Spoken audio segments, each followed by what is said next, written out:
Hi, everybody. Can you hear me?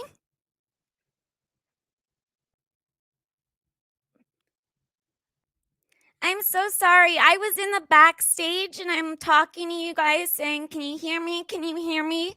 And then I realized I didn't add myself to the show yet. So I was doing that for about 6 or 7 minutes. So I'm sorry about that.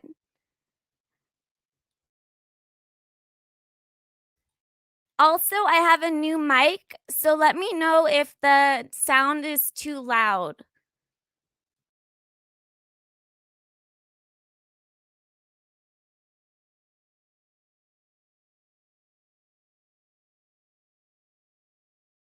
This may be a short live. I was really contemplating whether I should do it or not because, unfortunately, allegedly with Brittany J is under the weather, and we've been covering this case together, and I really wanted to do this live with her.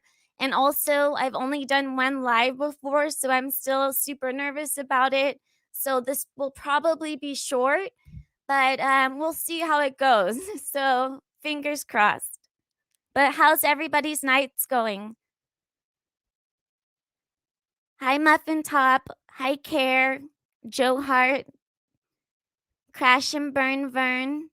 David. Amanda. Hi, Tracy. Hi, Nicole. Mama Bear. Christy. Candace. Candace, if you want to come up, I'd love to have you come up. Liza, of course, you know I would love you to come up. Liza has been amazing. She's been helping me with so much research. So she really has been just so great. Hi, Austin. Hi, Dragonette. I think I got hi, HBG. Hi, Diana. I think I said Dragonette, but if I didn't, hello. Hi, Lady Tinkerbell. Jennifer K. I'm not able to go up any farther, but if I didn't say hi to someone, hello. So let me put in the StreamYard link so you guys can come up. Candace, you're welcome to. Liza, I would love you to share some of the information that we've gone over. If there's anyone from Moscow in the chat that would like to come up, and anyone else would like to maybe come up.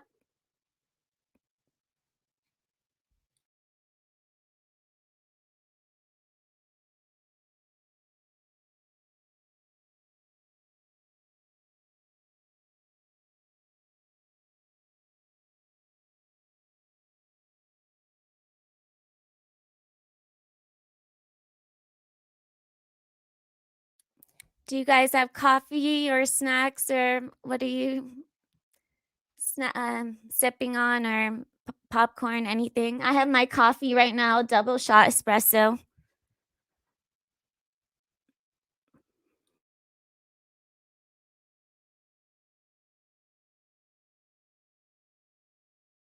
You have ice water, Austin? I love chewing ice. I know that sounds weird. I don't know if anyone else chews ice, but I like chewing ice.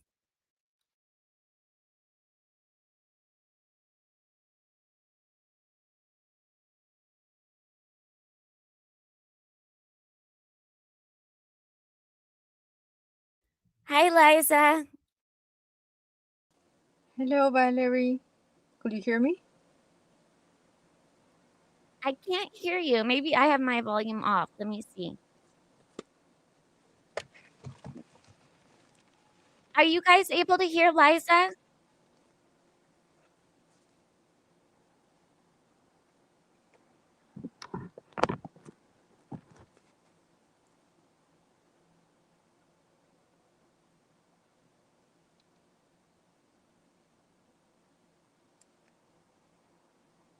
Can you hear Liza? Liza, are you there?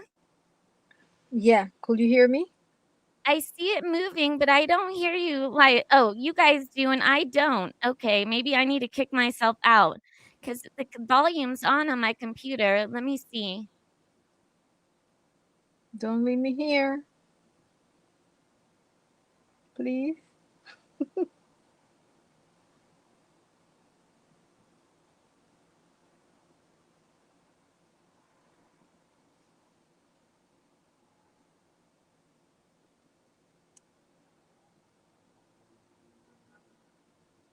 For some I don't know what's going on with my volume. Liza, can you kinda talk to chat for a minute while I try to figure out the volume? Because I have the volume on, but this is a brand new computer. I got it today, NorCal Jim, he recommended it to me.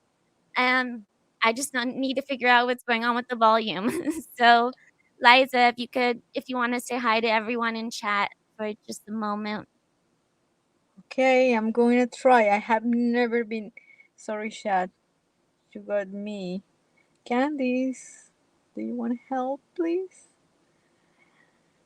Oh, God. Uh, yes, I have been doing some research to help out Valerie with some new ways that the FBI and other agencies are trying to uh, look at the modern unalivers that we have to deal with in the 21st century and with all the new technology that is helping us in a I'm gonna way. kick myself out and come back in, and hopefully I can hear then. I'm so sorry. Don't kill yourself. Oh, God. Okay, I'm not even reading chat. I'm sorry, guys. Okay, I hope that you're hearing me. Okay, the new technologies. New technologies could be good or could be bad for FBI and other agencies because the perps can take the phone with them if they are not planning these things well, but they can also tell a friend to take the phone somewhere else and they will be in another place and it's no way to find them. Oh, where now I have my phone on. Okay, I was born in Panama, but my family, since I was 4 years old, traveled a lot all over the world, and then I end up living in the States for 15, 17 years. Then my husband got a job and we need to move out of the States and in several places. And I don't try, it's been like 5 years, then I don't practice my English that much. And that it was one of the first things that drove me to YouTube to just try to listen more to English speaker and try to write a little bit more. I spent the last 15 years being a mom, then other things went bye bye. Okay, Valerie's here.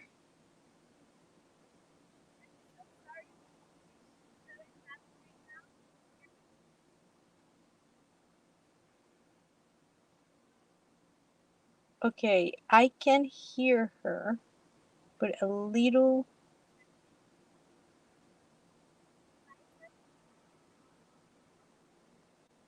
Chat, could you hear Valerie?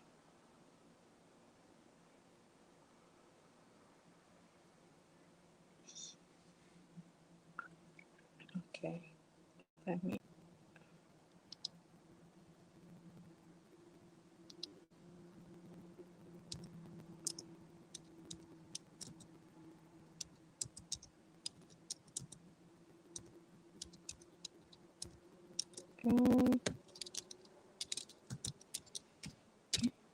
She's falling up.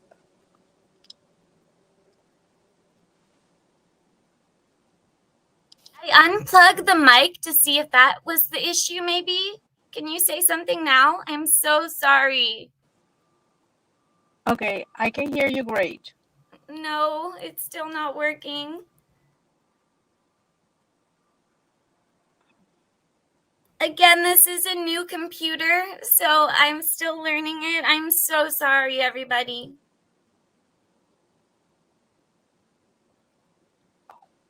Could you tell her that I'm gonna get out of the StreamYard? Use your mind and use your headphones. Okay.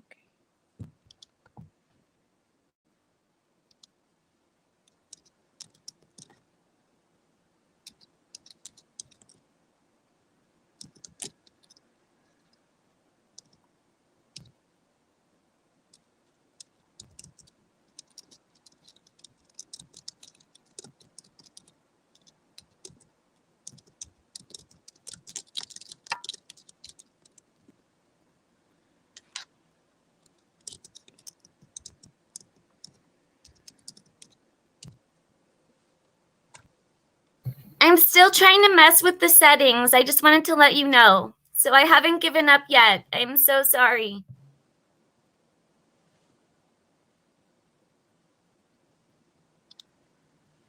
Okay, what do I do? Do we wait for her to try with the settings? Oh, Brittany's here. Saved by the bell.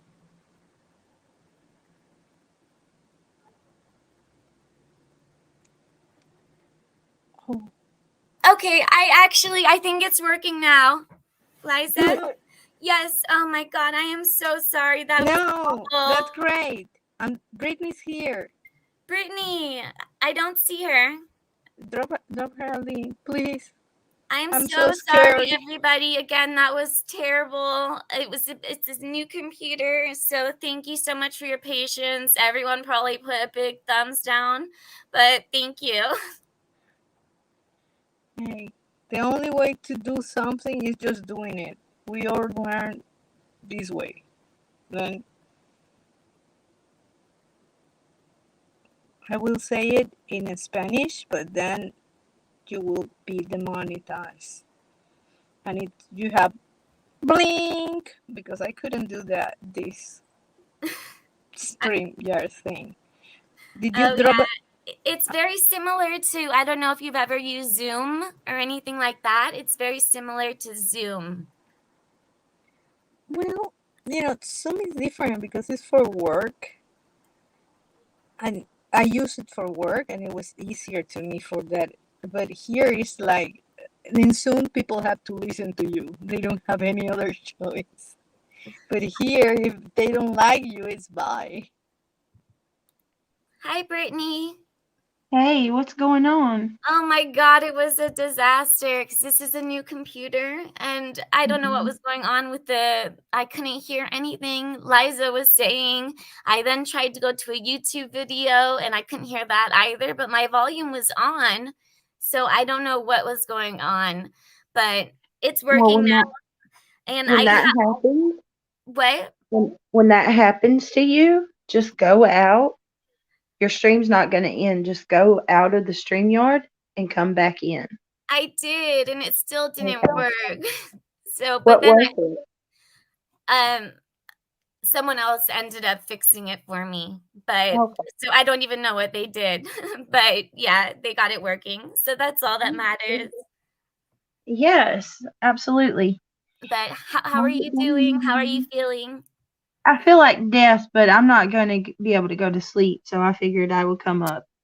Well, thank you. But if you want to lay down, please feel free. I don't want you to feel you have to come up. Oh, no, you're good. I can lay down and talk. Not much effort in talking. That's true. What are we getting into tonight, Miss Thane? SKs and about the FBI being there. Well, we don't know if it was the FBI, but about the guys there, the one with the cowboy hat. Oh, And God. I do have a little bit of footage of them going inside the house, of them in the house as well, not just outside. And it shows them with their heads down completely. Yes.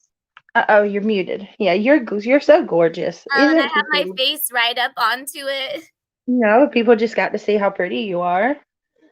Freaking gorgeous. I'm having so many problems tonight on this computer. No, let me give you a tip though. What I do on my computer, get a little sticker or a piece of tape and put it over your camera lens. Um, for when you do like slip ups, even though you have nothing to worry about. You're very pretty, but if you don't, just I turned mine on last night, and it was when we had Charles up, who was a local. So like I know I was all up in it, and Oh yeah, I let you know to turn it off. yeah. But yeah, she's good. You're doing great. You always do a good job. You got this.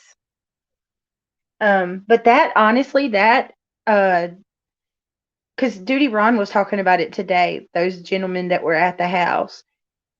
Obviously, there was permission because if you go look at the video, you see a cop car on the side of the house. So someone was there, surveilling the place. But they were in there for over, what was it, an hour they were in there? So, but like walking out empty handed, like, what could they have been doing? Uh, I'm, I'm, I have a from a good source that cannot name because no, I cannot. They were FBI, no question. It was FBI there. You think so, Liza?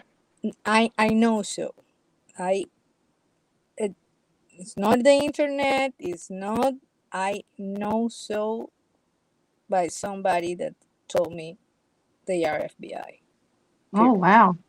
Yeah, I'm gonna drop and then try to come up because people are saying in the chat that something is going on with my mic. Okay. It's like a crackling sound. Do you have earbuds in or headphones? Yeah, I have one, but these ones are the old ones, and I bought the new ones, but the clearance on Monday. I bought Mm-hmm. them, but I have to wait for them for 10 days. Okay. Yeah. Gotcha. Okay, I'm gonna try and see you in a bit. Okay. Okay. With her beautiful accent. And I Teresa's here. know. I love Hey, it. T. All right, so I mean, I have so much different stuff on the different jacks, like a better chart, not like it has so much added stuff to it. And then I have different stuff on, here, let me get to the stuff on Ted Bundy. One moment. Oh yeah, I said it. I had mentioned on my live. I was like, we got to update um the jack graphs or whatever, and then Grizzly updated them the next day, and I was like, I really hope she didn't hear me and take offense to that. Like, she did a really good job. That was such funny timing that she did that. Yes.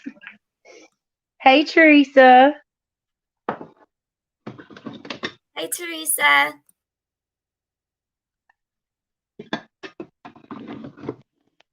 How's everybody tonight? I hope y'all are having a good night. Hope you all are better than I am. I feel like I got the flu. Ugh. Everybody in my house is sick. Fun times, fun times. Hey, Christy Vaughn, Muffin Top, All Sane, Christian Knows Crime. I miss you guys. It's so good to see all of y'all. NorCal Jim, Jesse Cribb. At least I get to see you guys through Valerie's channel.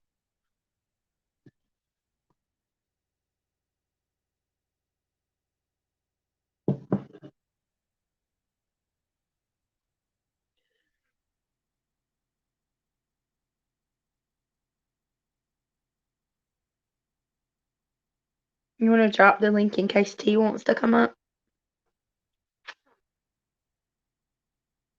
You're muted too, Valerie. I don't know if you're talking. Yeah, I'm having so many problems tonight. I'm so sorry. Oh, I'm you're putting down good. It's just the adjustment with the new computer. People understand.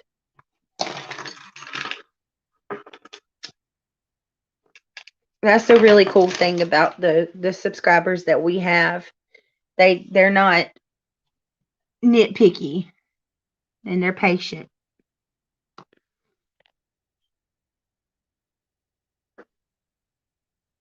Oh, thank you, Jesse Cribb. I appreciate that. How's Craig tonight? He's sick. He took a half of a 10 milligram melatonin and forced himself back to sleep. I don't like melatonin. It always makes me feel weird. Yeah, he it makes him dream funky. So I told him, I was like, if you're gonna take it, only take half of it and see if that helps you. But I was just actually saying it on Mal's earlier, like, I hate this. My house is like the Twilight Zone right now. It's dark, it's quiet, everybody's just been in bed all day. Um, there's no movement from the kids. It's just, I don't like this at all. Everybody's just feeling really bad.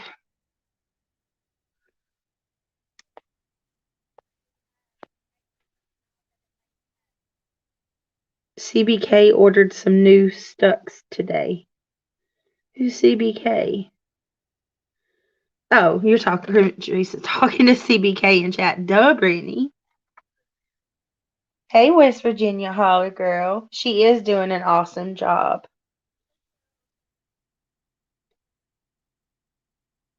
Yes, Jesse Cribb said, Valerie, just breathe. We're just chilling and learning with y'all.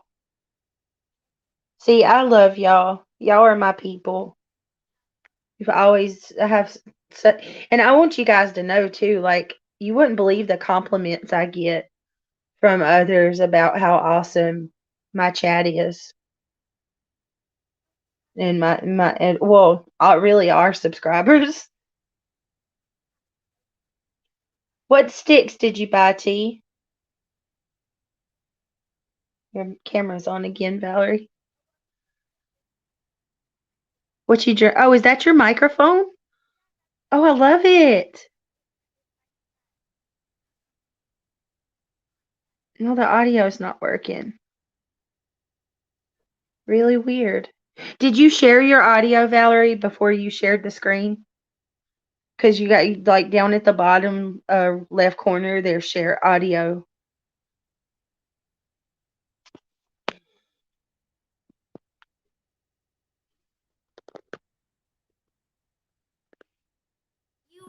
You weren't able to hear me again? No, but I think it was muted. Oh my god. No, it wasn't muted. It was on unmute. I was trying to show you guys my new microphone. It's super cute. Yeah, we seen it. Oh, well, I thank want you. one. Doesn't it flash up different colors? Yeah, it does. So that's what I was trying to show. But all right, I have it unplugged again because that'll just be next time that I'll be able to show you guys. So I'm so sorry. Let's get back. No, let's just go through like with Jim, maybe one night we can do a StreamYard and Jim will help you set it up. Or Okay. Craig can. All right. Yeah. So again, Girl, practice makes perfect. This is your second live. Do not be it hard feels on like my yourself. first live because this is going like awful. No, But you're good. You are good. thank you. I think I just was thrown like for a loop because I know that Shay's like was sleeping. And I don't know, just today's been a weird day. But It has, but we'll yeah, talk after. yeah. So it's strikingly similar to the Ted Bundy attack. A retired criminal investigator with the Jackson County Sheriff's Department in Mississippi, Bundy had knowledge of the victims in the house, and it was a sort of frenzied attack with extreme violence. Ethan, Xana, Madison, and Kaylee were savagely stabbed to death on November 13th between 3 to 4 a.m. in a rental house near Moscow, Idaho. And it goes on about each victim had stab wounds on the torso. And again, if you guys could put up prayer hands for all of them, or hearts, that would Yes, be good. Just, I think that they need it, and their families definitely need that. I agree. Yeah. It says about here, it goes into how Bundy broke into the Florida State University at Chi Omega in Tallahassee at 3 a.m. and then beat and strangled 2 women, and one he SA'd. Oh, Jesus. Yeah, he then bludgeoned 2 other students within inches of their lives after fleeing the scene. So Bundy enjoyed the hunt, and so, just like most SKs, and he killed at least 30 women and girls who, and there's Mhm. so this is what FBI profiler Jim Clemente said. If it was a serial killer, I would expect them to kill everyone in the house. Oh, I shouldn't have said that word. If it was an SK, they would expect them to believe it to kill everybody in the house. That I believe this was a targeted attack, totally different from Bundy, which was a random attack. So I'm going to go through different articles where some say they believe Wyatt is a serial killer. I keep saying it. Wyatt. Well, I'm going to probably delete this video because I'm having so many tech issues and I'm saying things that I shouldn't say. But Oh, at you least got this. the Idaho college killer spared 2 roommates and a dog. And we all know this, so we don't need to know that part. He said both were extremely high-risk crimes, which we do know about. A lot of Ted Bundy's were high risk as well, which this person, obviously, it was a very high-risk crime. So let me get rid of that article.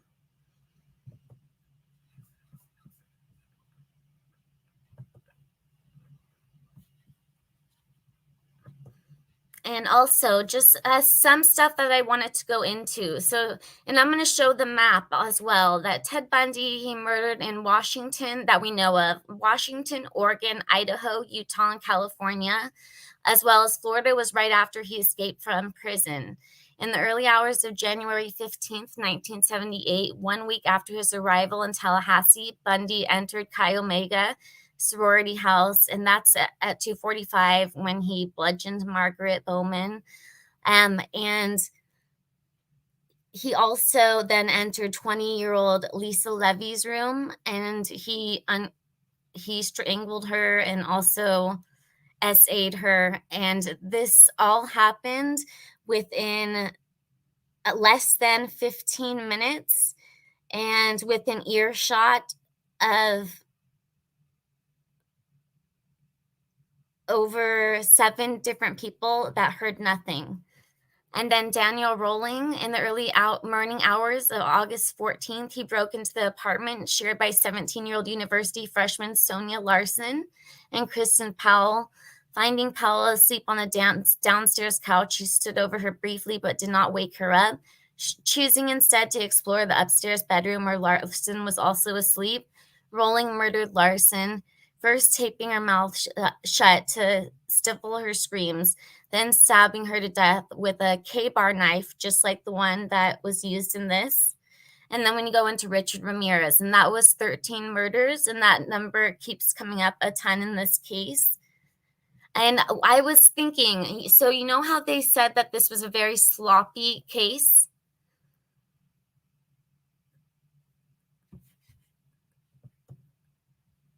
Can you Yes. hear me? Yes. Okay. Yes. At So the I was beginning. thinking, okay, you know how they said it's a very sloppy case, but that we still have not got back anything. I mean, they still could be waiting on a lot of the DNA, but I'm thinking they may have said that to kind of piss off the person that did that. Because if this was someone, like if this was an SK, that would completely piss them off hearing that they did a sloppy job, just like about the Manson family.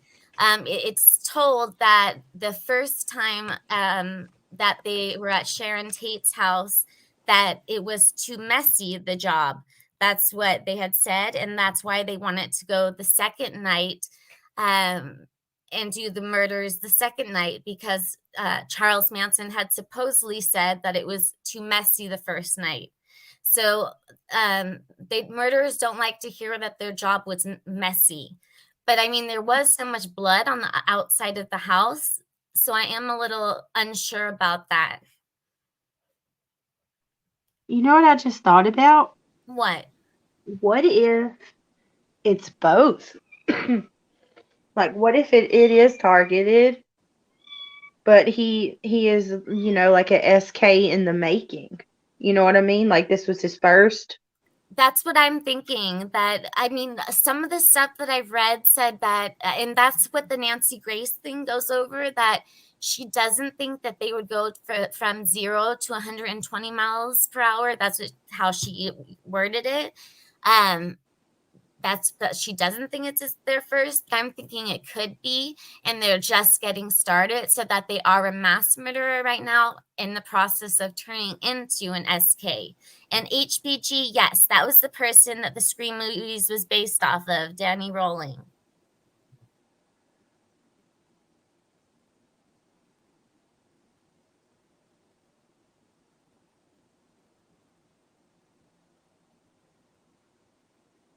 I mean, because there really are some similarities as you read through some of this.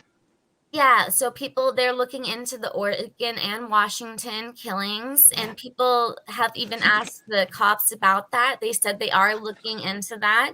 I do think that might be the reason why the FBI was there from Washington. I know that Ethan is from Washington as well, but I think that that has to do with the reason that they were there.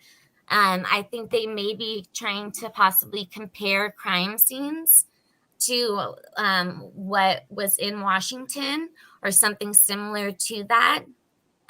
What do you think? Why FBI from Washington would be there?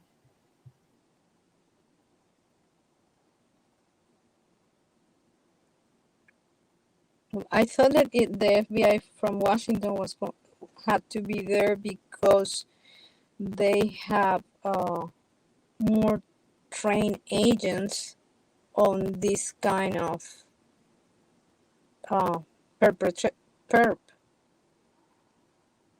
and their office in Idaho is more of like a technology offices.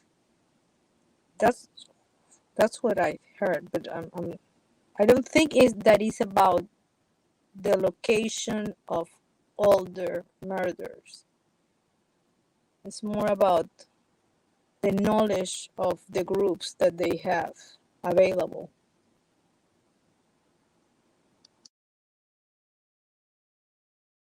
All And right, well, I'm gonna show the video that shows. I know that it was shown yesterday on different channels of them in the people that left the house, like the one guy in the cowboy hat. But it shows them inside the house as well, just for a brief moment. But you see their heads down and everything. Valerie, could you hear Yes, me? yes. One thing that I wanted to add on that is that when we are thinking about MM, I read from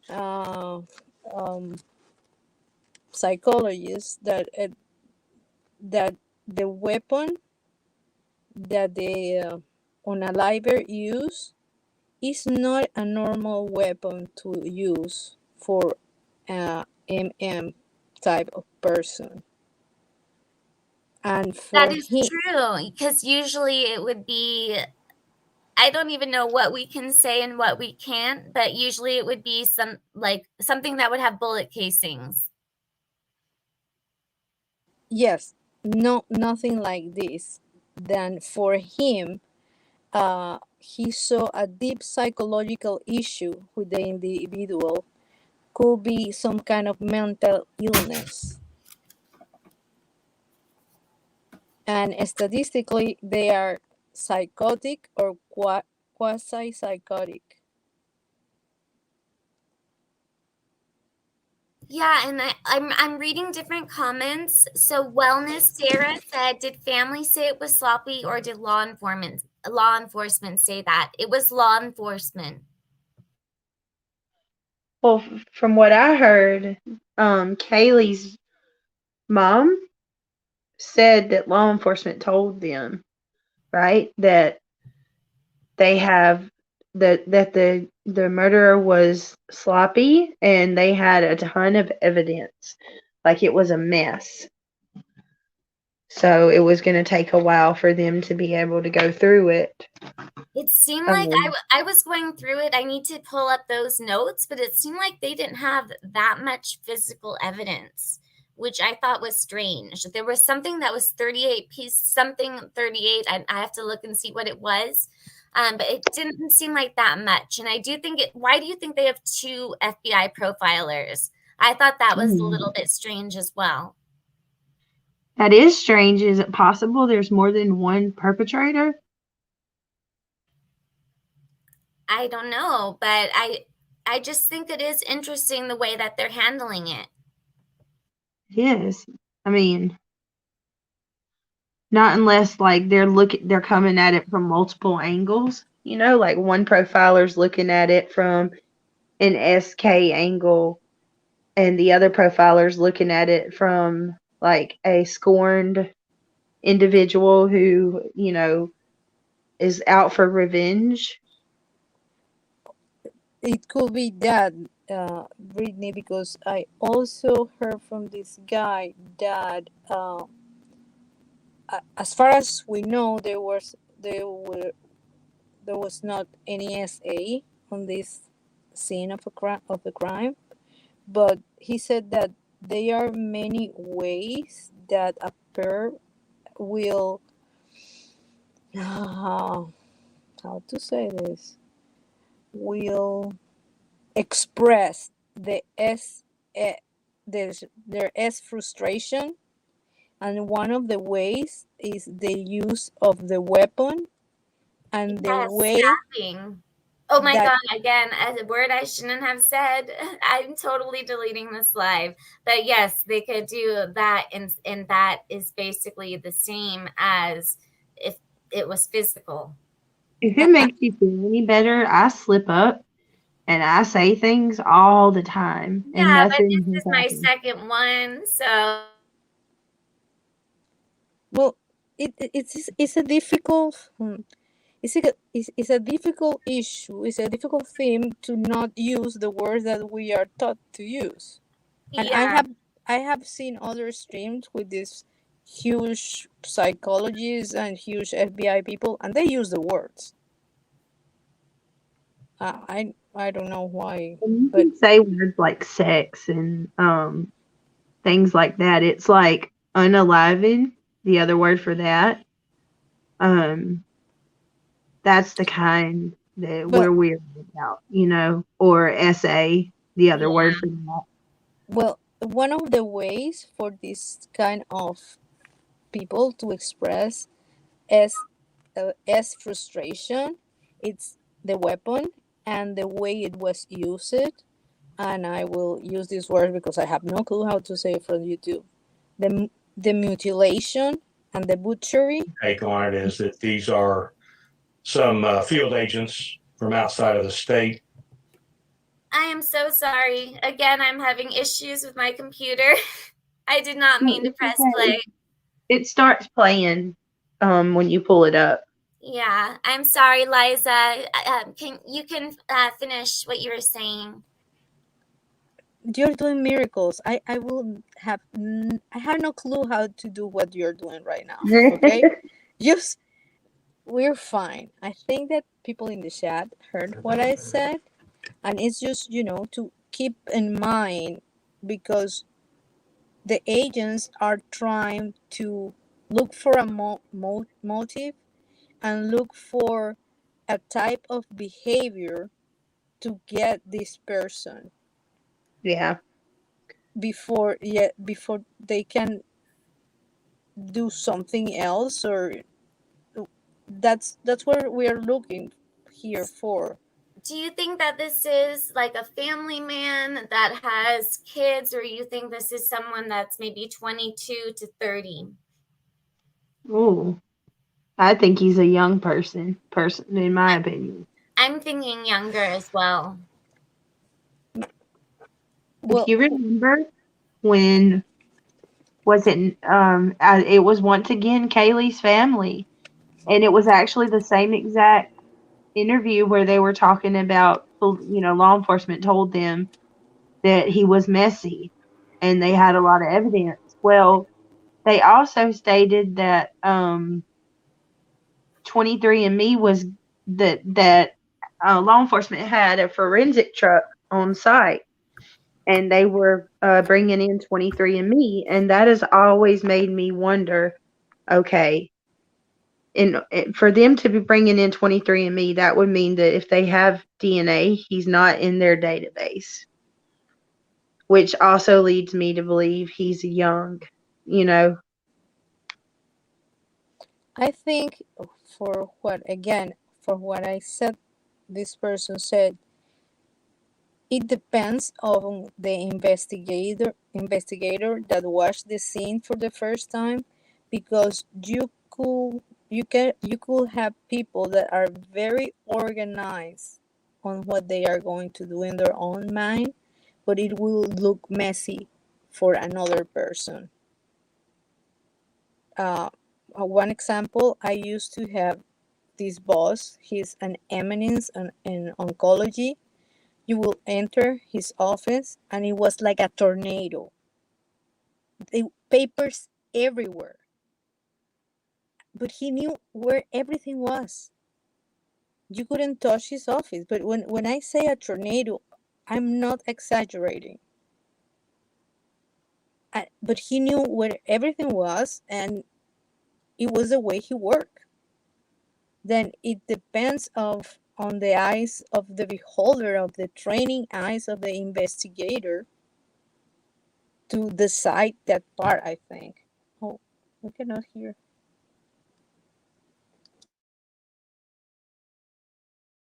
I was saying it was organized chaos. Yes. I'm so upset that my mic is like not working. Oh, it's okay. Like those things are aggravating to get together and set up or whatever. Once you get it though, you won't be bothered with it anymore. I really wanted to show it, but oh well. Like here, I'm gonna play this video because it shows the cops inside the house as well. I don't know how many people have seen it or not, but I'm gonna play it. Look at their body language, you guys. It is very weird how he walks with his head down, the gentleman in the cowboy hat. Yeah. Like as if they don't want their faces shown.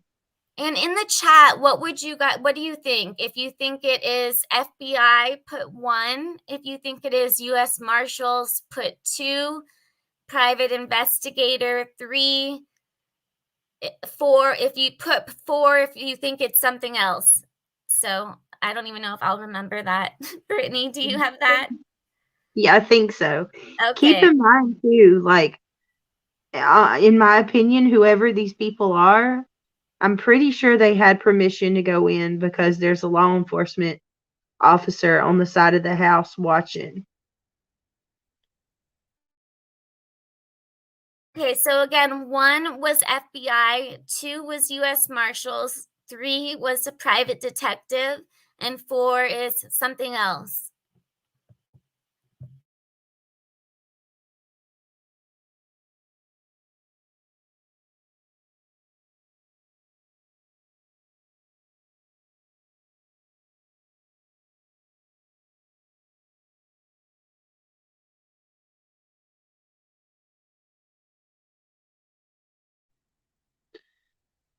Okay, let's see. See what people in chat are saying while we wait on Valerie.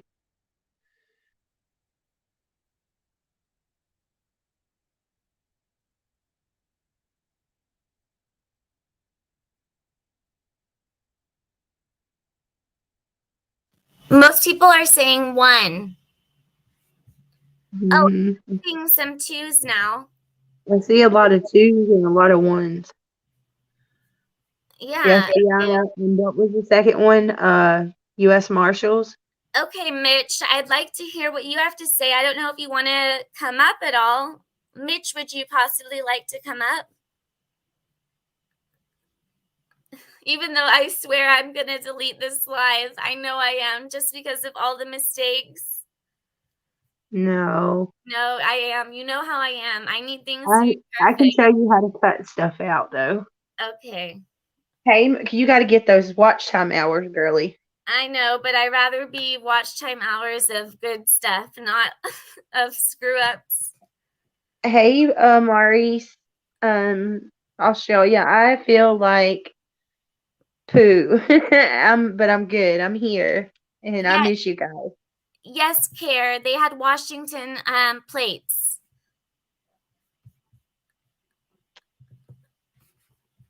That have been Can I brought just say in I love? and are not. What was that?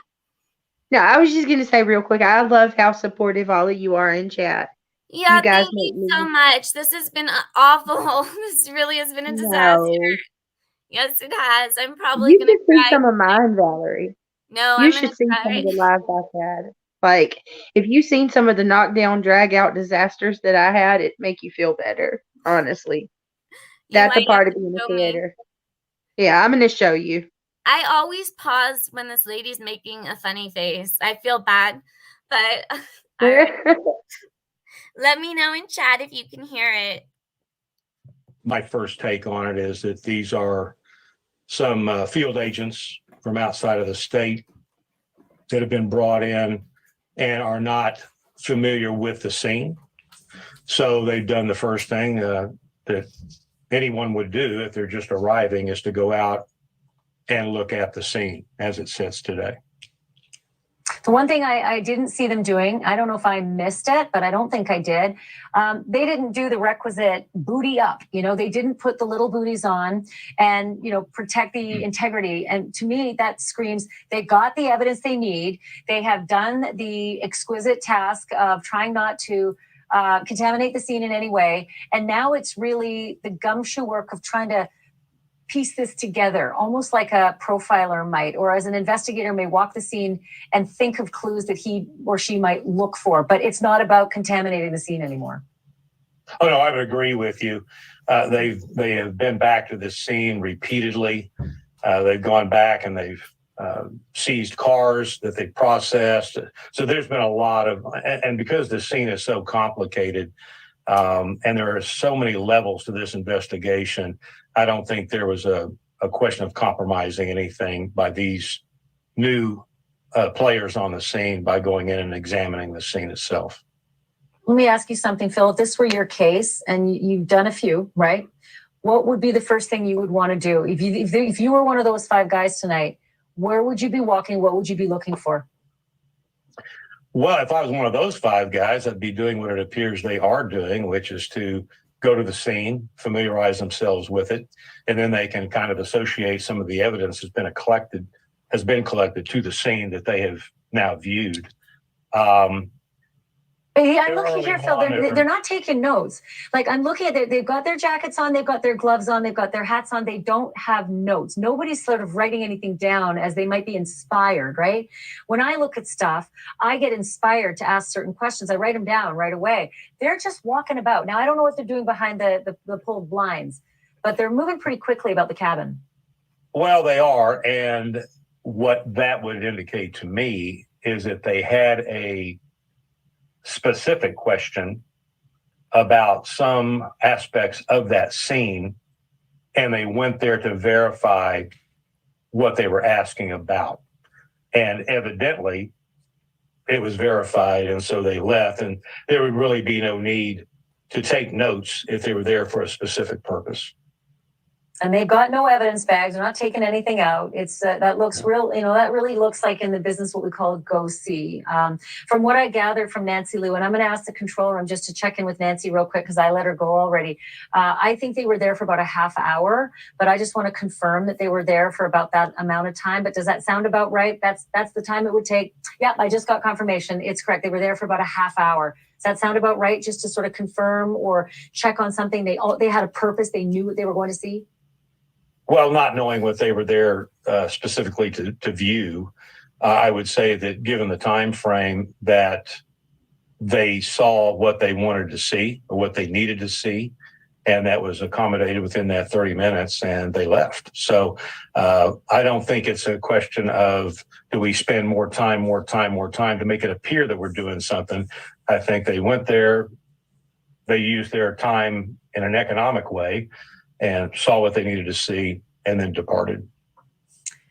Let me ask you some before I let you go. 25% reduction in the number of bodies work in this case.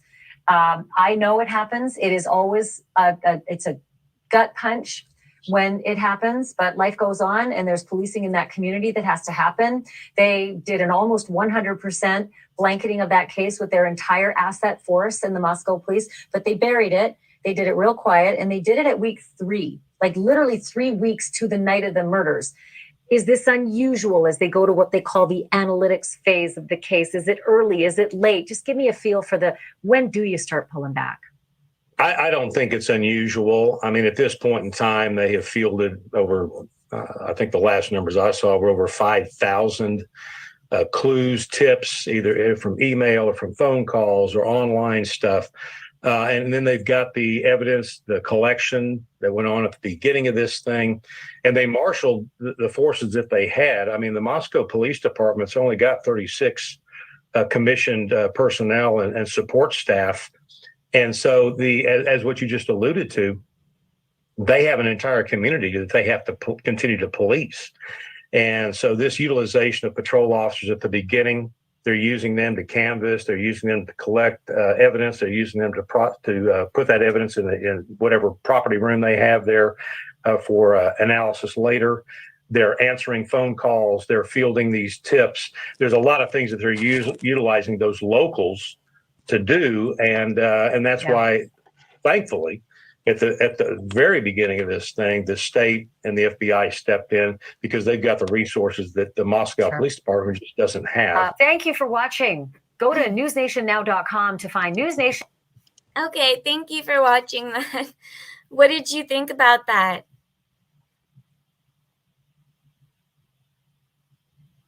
Are you both there? Did you guys leave me? No. Oh, I didn't even know if you could hear me. What? Oh, I couldn't get it to unmute like a crazy. I'll let Liza go first. Could you hear me better? I can hear you. Okay. I agree with the gentleman. I think that from what I have read, some DNA on this, in a case like this, so complicated with so many victims, it could take 3 months or more. And it's the first case that the country has like this in many, many years. They are right now all hands on deck. And they will, for what I heard, they will, continue like that because they really want this guy. Yeah, so I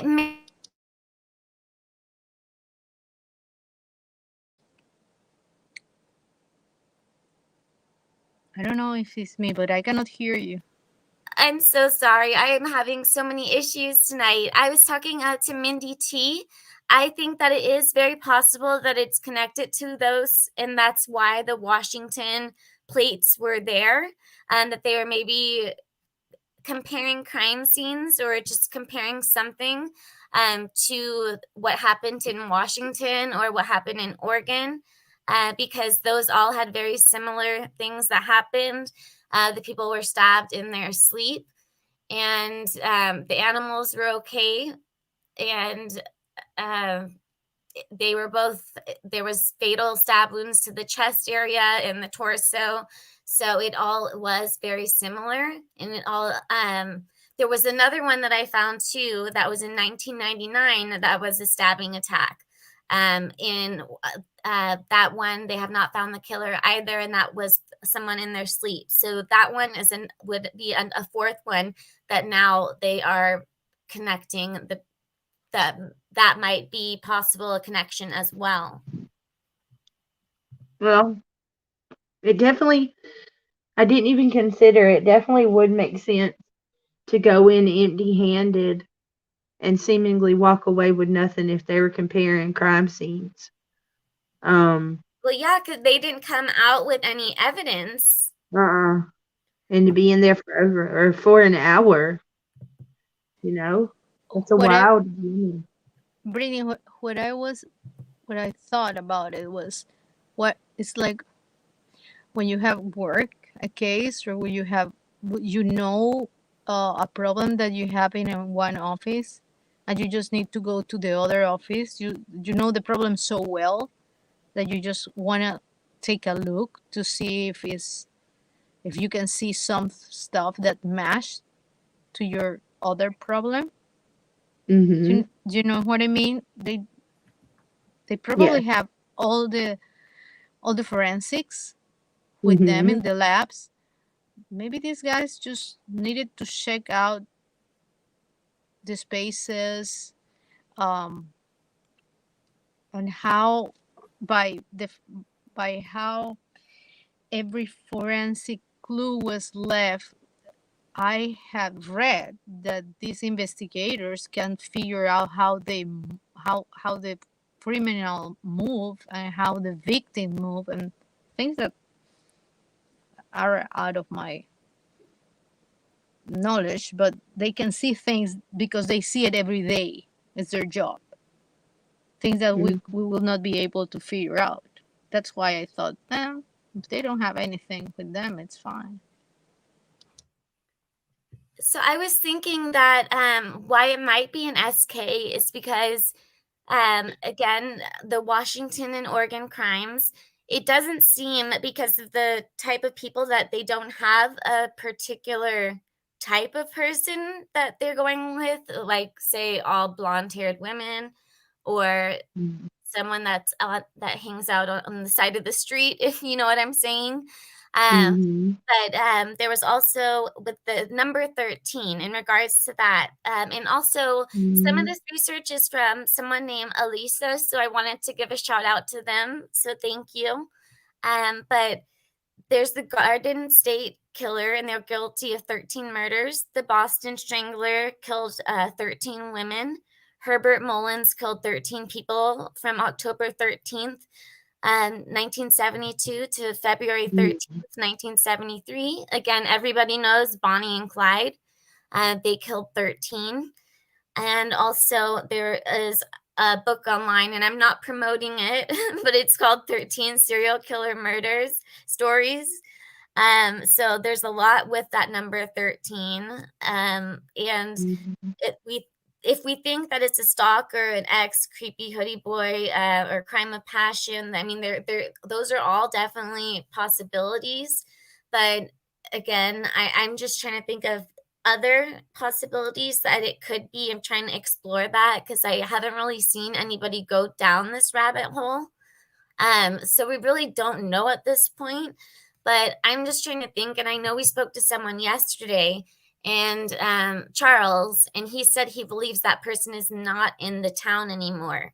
So that would mean that that person is not a local. And if it's someone that goes from town to town, that seems more like it would be an SK. Right. Very possible. Very possible. Yeah, so let me see what else. Another thing that it's probably an SK, and this is percentage. I don't know how the FBI or the behavioral units do this, but with an M, half of them The commit first suicide. word is mass. If anyone didn't understand that, the first word is mass, M. Okay. Mass M, half of them commit suicide. Oh, I don't know if we could say that word. No, but no. It's okay. Sorry. This is a test, everybody. This is just a test. It's okay, Liza, you can go on with what you were saying.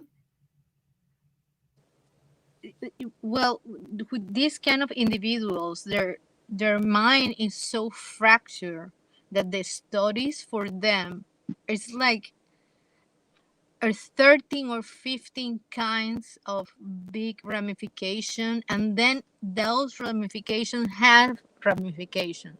It's actually pretty complicated to try to understand the human mind when it's half normal, when it's fractured, uh, like the ones that these individuals have.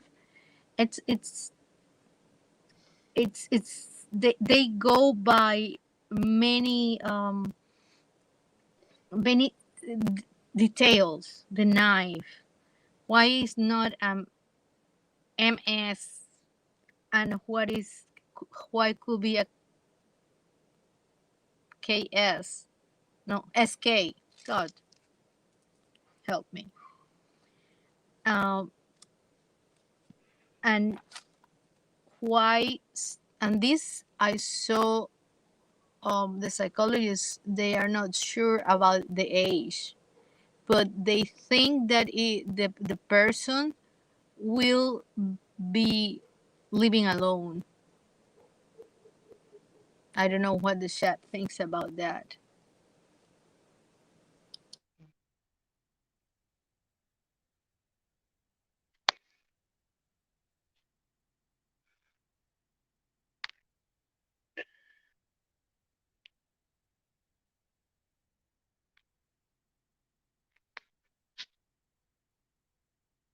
Are you here, Mallory? I mean, Valerie?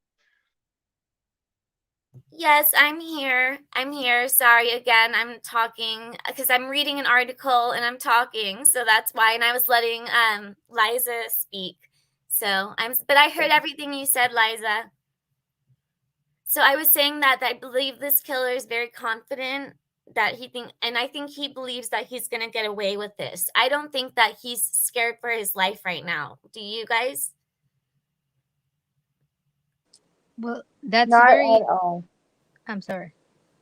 No, go ahead, Liza. I'm sorry. I couldn't get my phone to unmute. You go ahead and then I'll say. Well, that you're saying is very interesting thing, because there's another thing.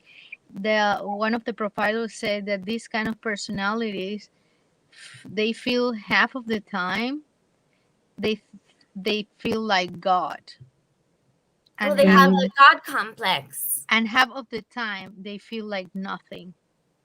And when they feel that nothing, they have that dilemma, because their feeling of God is that it's like a drug that they cannot let go. And in most cases, that is what led them to repeat what they do. Mm-hmm. Mindy T. Oh, okay. I think I know what you're talking about. Let me get that. So, did you want the information on James Curtis Leonard? Because if so, I can present that right now. So for me, like I was just saying this on Mal's channel earlier, the fact that this person would so boldly go into their what I believe is the sliding glass door in the back. I could be wrong, but for this person to like scope around that house, knowing how like close all the other houses are, they had to have known like the chances of them getting caught that night were very, very high. Very high, because look how close all the houses are. You're talking about sorority row, where people walk the streets all hours of the night. I mean, it would almost seem unlikely that anybody could break into that house without being detected. So, in my opinion, yeah, I think that if anything, uh, the police not having a break in the case, it's even further emboldened uh, people, or the one who has already been emboldened. You know what I mean? Like, I don't think there's any fear in this person at all, and he doesn't care if he gets caught. Period. You don't think he cares if he gets caught? Because I No, was I think. thinking, Oh, go because you ahead. think like he'll have celebrity status, basically. No, I do think it's going to his head that he hasn't been caught, but at the same time, like the fact that he would even do this, knowing the chances of him being spotted that night were so high. Yeah, I don't think he really cared.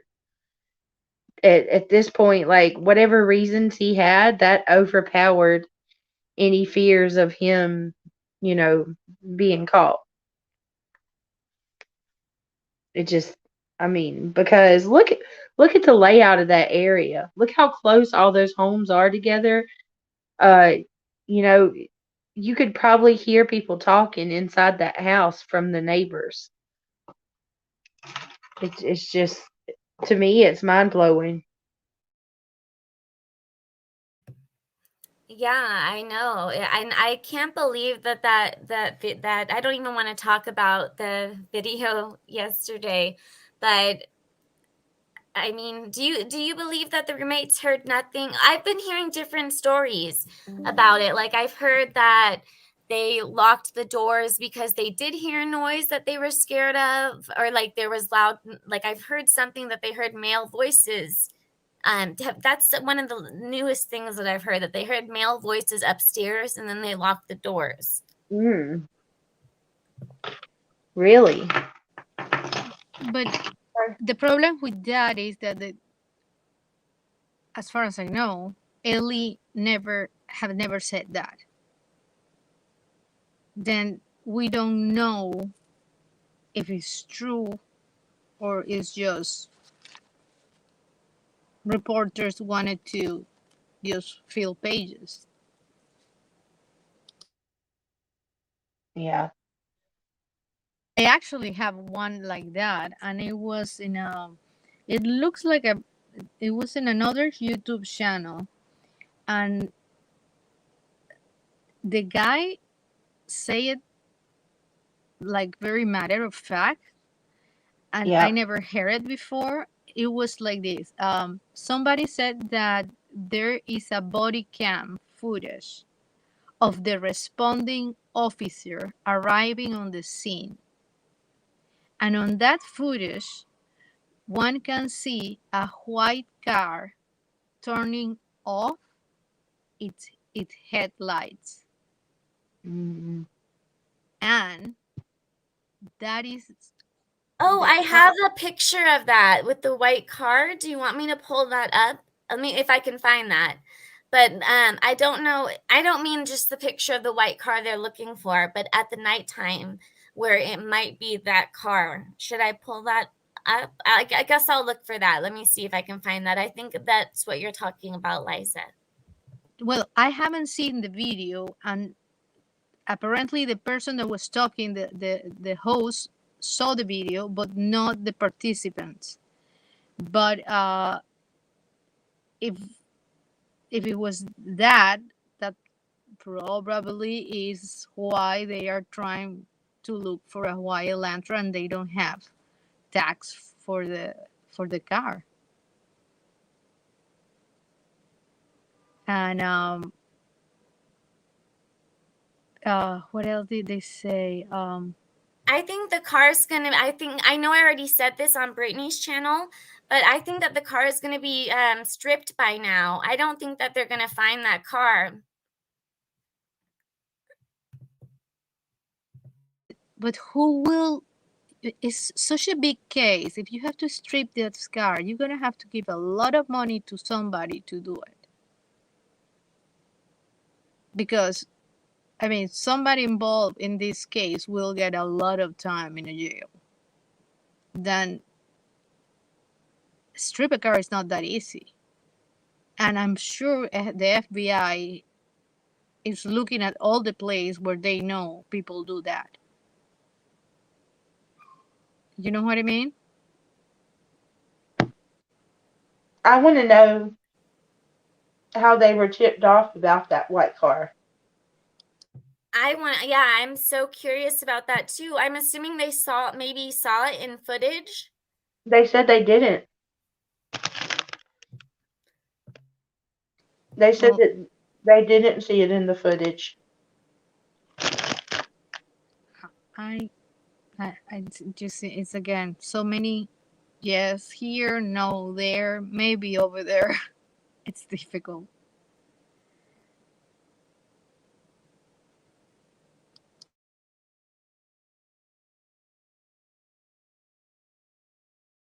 I'm getting the picture of the white car that might be it at nighttime to see if that might be it. So I'm just grabbing that real quick.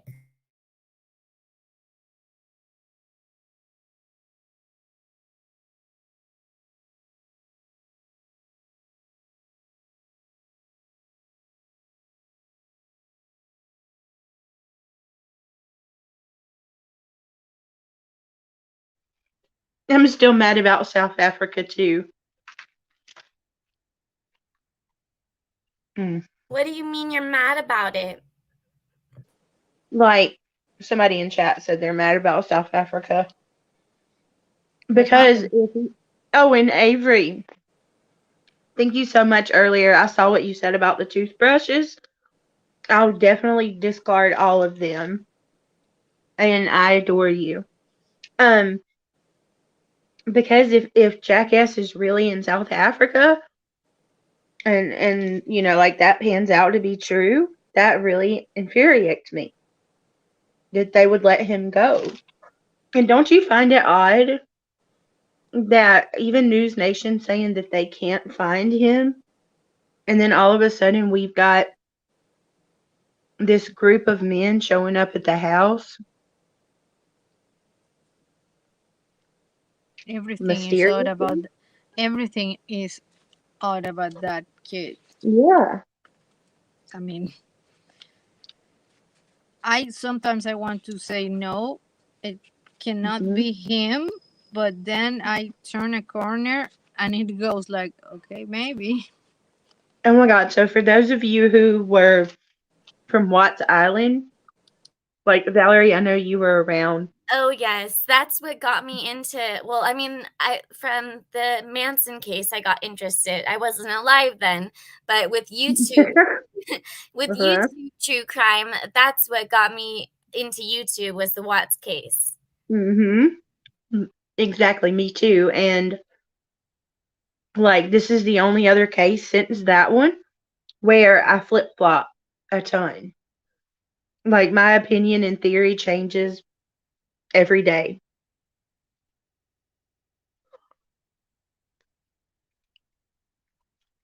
But you're pretty solid on this SK, huh?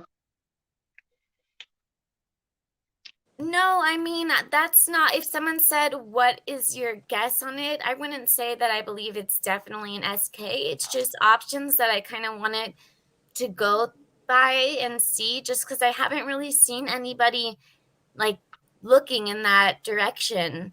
So Mike, like, everybody's just kind of has their eyes set on the three jacks, yeah. and like just the people at the food truck or stalker. So that's why I kind of wanted to look outside of that possibly and see if there was maybe just another avenue. But I'll Mike, also, yes, but I'm gonna, so there's an updated jack chart that I can bring up. There's slides that I have. I'm not sure which one I should pull up. I have too many things to pull up. really quickly, Mike. Not really sure what your issue is, but I have a whole Discord of research from myself that says otherwise. So don't know what your deal is, but chill. Seriously, chill, bro. What's going on? Mike said, Brittany, have you ever done research your own material? Like saying that I take everybody else's stuff. Oh, that's not true. Not at You all. know, Valerie and Liza, you know that's a lie. Y'all are Yeah, I've been y'all following research. you. I've been following you for a while, and Mm-hmm. no, Okay, I've got hours no, invested. yeah, you're always sleuthing. Yeah. Mercy K. So you think it's one of the jacks. Is there one in particular that you're leaning towards? And I'm gonna actually pull up the jack chart, the updated jack chart. I have one of that shows the three of them, and then I have individually of them. So I'll get both of that. But let me know which one you're most suspicious of. And in chat, I guess, if you think it's well, I'm going to show the three, so then you guys can put 1, 2, or 3 when it shows the three of them.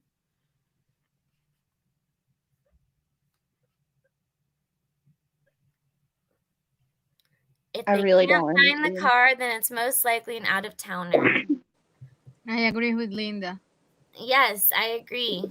Yeah, because they will go through all the database, and that's fast. It has to be an out-of-towner. Sometimes I think, what if somebody saw a Canadian plate? And then I will go, well, why Canada? Canada is easy to get spot there. This is a little bit better to go to Mexico for a while, lay low, and then come back to the States.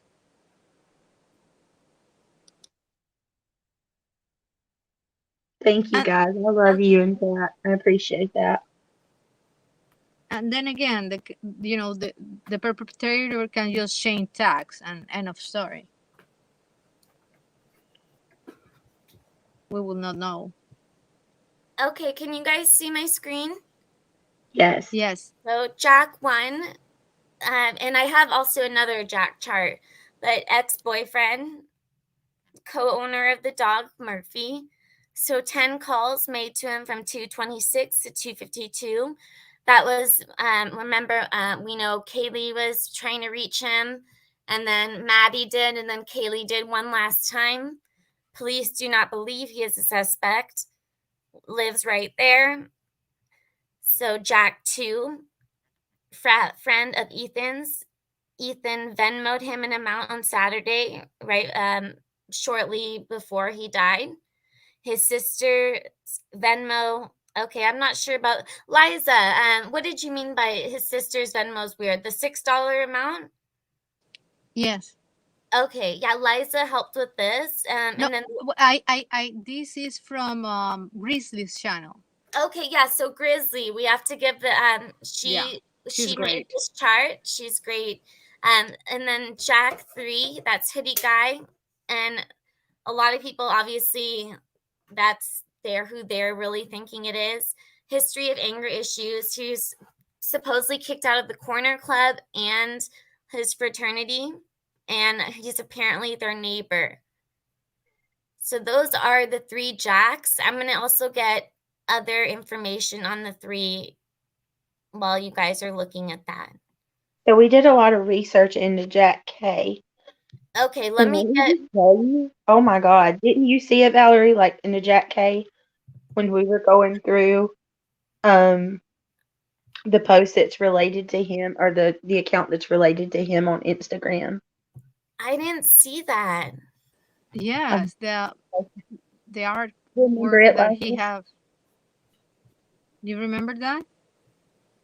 Remember, he had the headgear on, and hit like the caption of every one of the pictures was must eliminate the strongest individual or something like that, and it was like Sigma Chi rule number 1. So, and he was holding a knife behind like one of his friends. I want to say something before. I wanted to, and Brittany was right and I was wrong. When Ellie said all the time, oh, these people is we have looked into them and we are not worried about them, or they are clear. I thought, okay, enough, next. And I heard one person that is involved with law enforcement today on the phone, and I heard 3 PhDs telling me it's not over until you catch the murderer. Yeah, Well, and their language. I never liked the wording that they used because it kind of left it up in the air. They never said, this person is cleared, their alibi checks out, they had nothing to do with it. It was always, we do not believe this person is involved, or this person is no longer a person of interest at this time. They always leave room to come back and change it if they need to. Yes, and it's not easy for them. This is people that have to eat, sleep, and have a life other than look for a killer and look into people's life with a tooth Oh, wait, comb. It's very difficult. And real what? quick. Sorry. Sorry. No, you're right. Avery said that it said on Moscow PD, the website, that they are cleared. So I Yeah. stand corrected. No, no, Wait, no. so it's They showing could that be right clear. now? Like No, an update, you mean?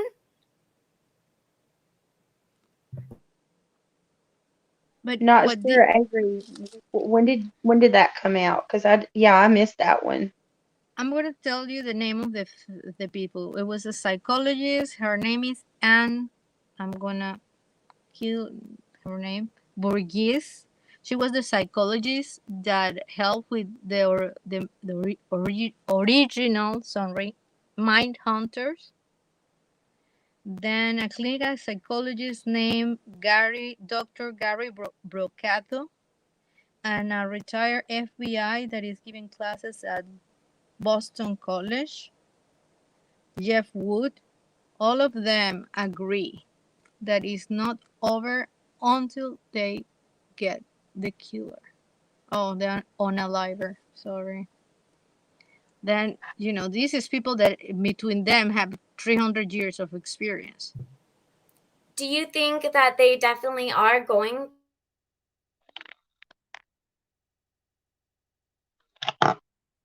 Uh-oh. Did she go out, or is that That me? I'm having so many issues tonight. I'm gonna cry myself to sleep. Oh my goodness! And now my No, battery. you're Uh, fine. do you think that they're definitely going to catch the unaliver? Um, uh, at first I was confident, but now I'm starting to worry a little. I don't know. I think the longer that it goes on, the less likely that they have a chance of catching them, though. And if they don't catch them for this, I think that's going to really boost their ego and make them possibly end up doing it again. Liza, you put a really good quote into my live chat about history repeating itself. I don't remember what you put exactly, but I Like, believe, again, if this person doesn't get caught, and they obviously, I believe they got a thrill out of this. So I think they would be likely to do it again if they aren't caught. Mike, you really need to get help. Seriously. Next week you'll be in my live telling me how sorry you are. You Oh always do no, this. what He happened? said, he said enjoy the ride, stealing subs and your own, and not and using other people's work. Like, how, tell me how I have stolen a sub. I have gained subscribers on my own volition. Like, get over yourself. It's 1 o'clock in the morning. I have the flu. Move on already. Like, it's Christmas time. Don't you have somebody to talk to, or like something? Get over it. Jesus. If you don't like Everybody, me, don't watch me. everybody, please be kind and respectful in chat to everyone in chat, to the mods, to the panel, please. You need help. Seriously. Sorry, Valerie. I just N- can't with. no, Brittany, it's to the person. What is his name, Mike? Yes. We're just trying to understand these kind of personalities, and really, there's not that much outside that we can work with, and we have tried. I have spent hours trying, but the most we can do is speculate a lot because we don't have the autopsies. We don't have the pictures. We are not experts. We like to look at true crime to try to understand it, and we try to do the best we can. But I have watched Brittany for, I think, 3 months now, and she will tell you where she found anything, and she will give other people, you know, any chance to say whatever they want to say. And if you have an idea, if you think that there's something wrong with the information, please help us. Exactly. Yeah, it's not about, it's not a competition. We are trying to help each other understand people that they don't even understand themselves. No, I'm definitely open to other theories and opinions. So if anyone wants to share that, what they think, I'd love to hear that. It's a Valerie. He just does this all the time. Normally I overlook it, but I just don't feel good and I don't have patience. I know. But yeah, I'm sorry. I don't mean to disrespect you at all. You know I love you.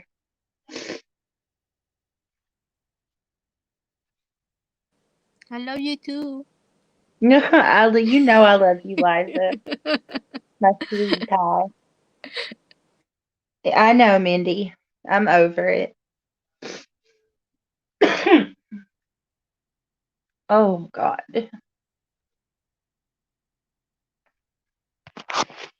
Let's see. Do you think that they're gonna find him? Honestly? I do think that they will find him. He will make a mistake. Yeah. I do think that I mean, I know a lot of people think that he's long gone. I don't feel that way. I think he's right there around that area and he's watching everything. Even if he's long gone, by what he did to these kids, he it's it was it was so personal that he liked it, and I don't Yeah. think that he can stay away. And he probably did what we are trying to do, look at the past to learn what happened and how others got caught. But the last one was in 1970s, 90, no, last one was in the 90s, the Gainesville one. And Mm-hmm. a lot had changed with technology, Yes. and a lot of things that he doesn't know. Well, yeah, and I was thinking about this yesterday, right? We live in an age where if I wanted to go off the grid tomorrow and I wanted to just fall behind and go unnoticed, it's almost impossible to do that. Like they can track you anytime, like there's cameras everywhere. There's an abundance of technology that I mean, things that we don't even know about. They're far more advanced than we realize. So it kind of always blows my mind when situations like this happen. Did he not have a phone? Was he smart enough to go there without a device on him of some kind?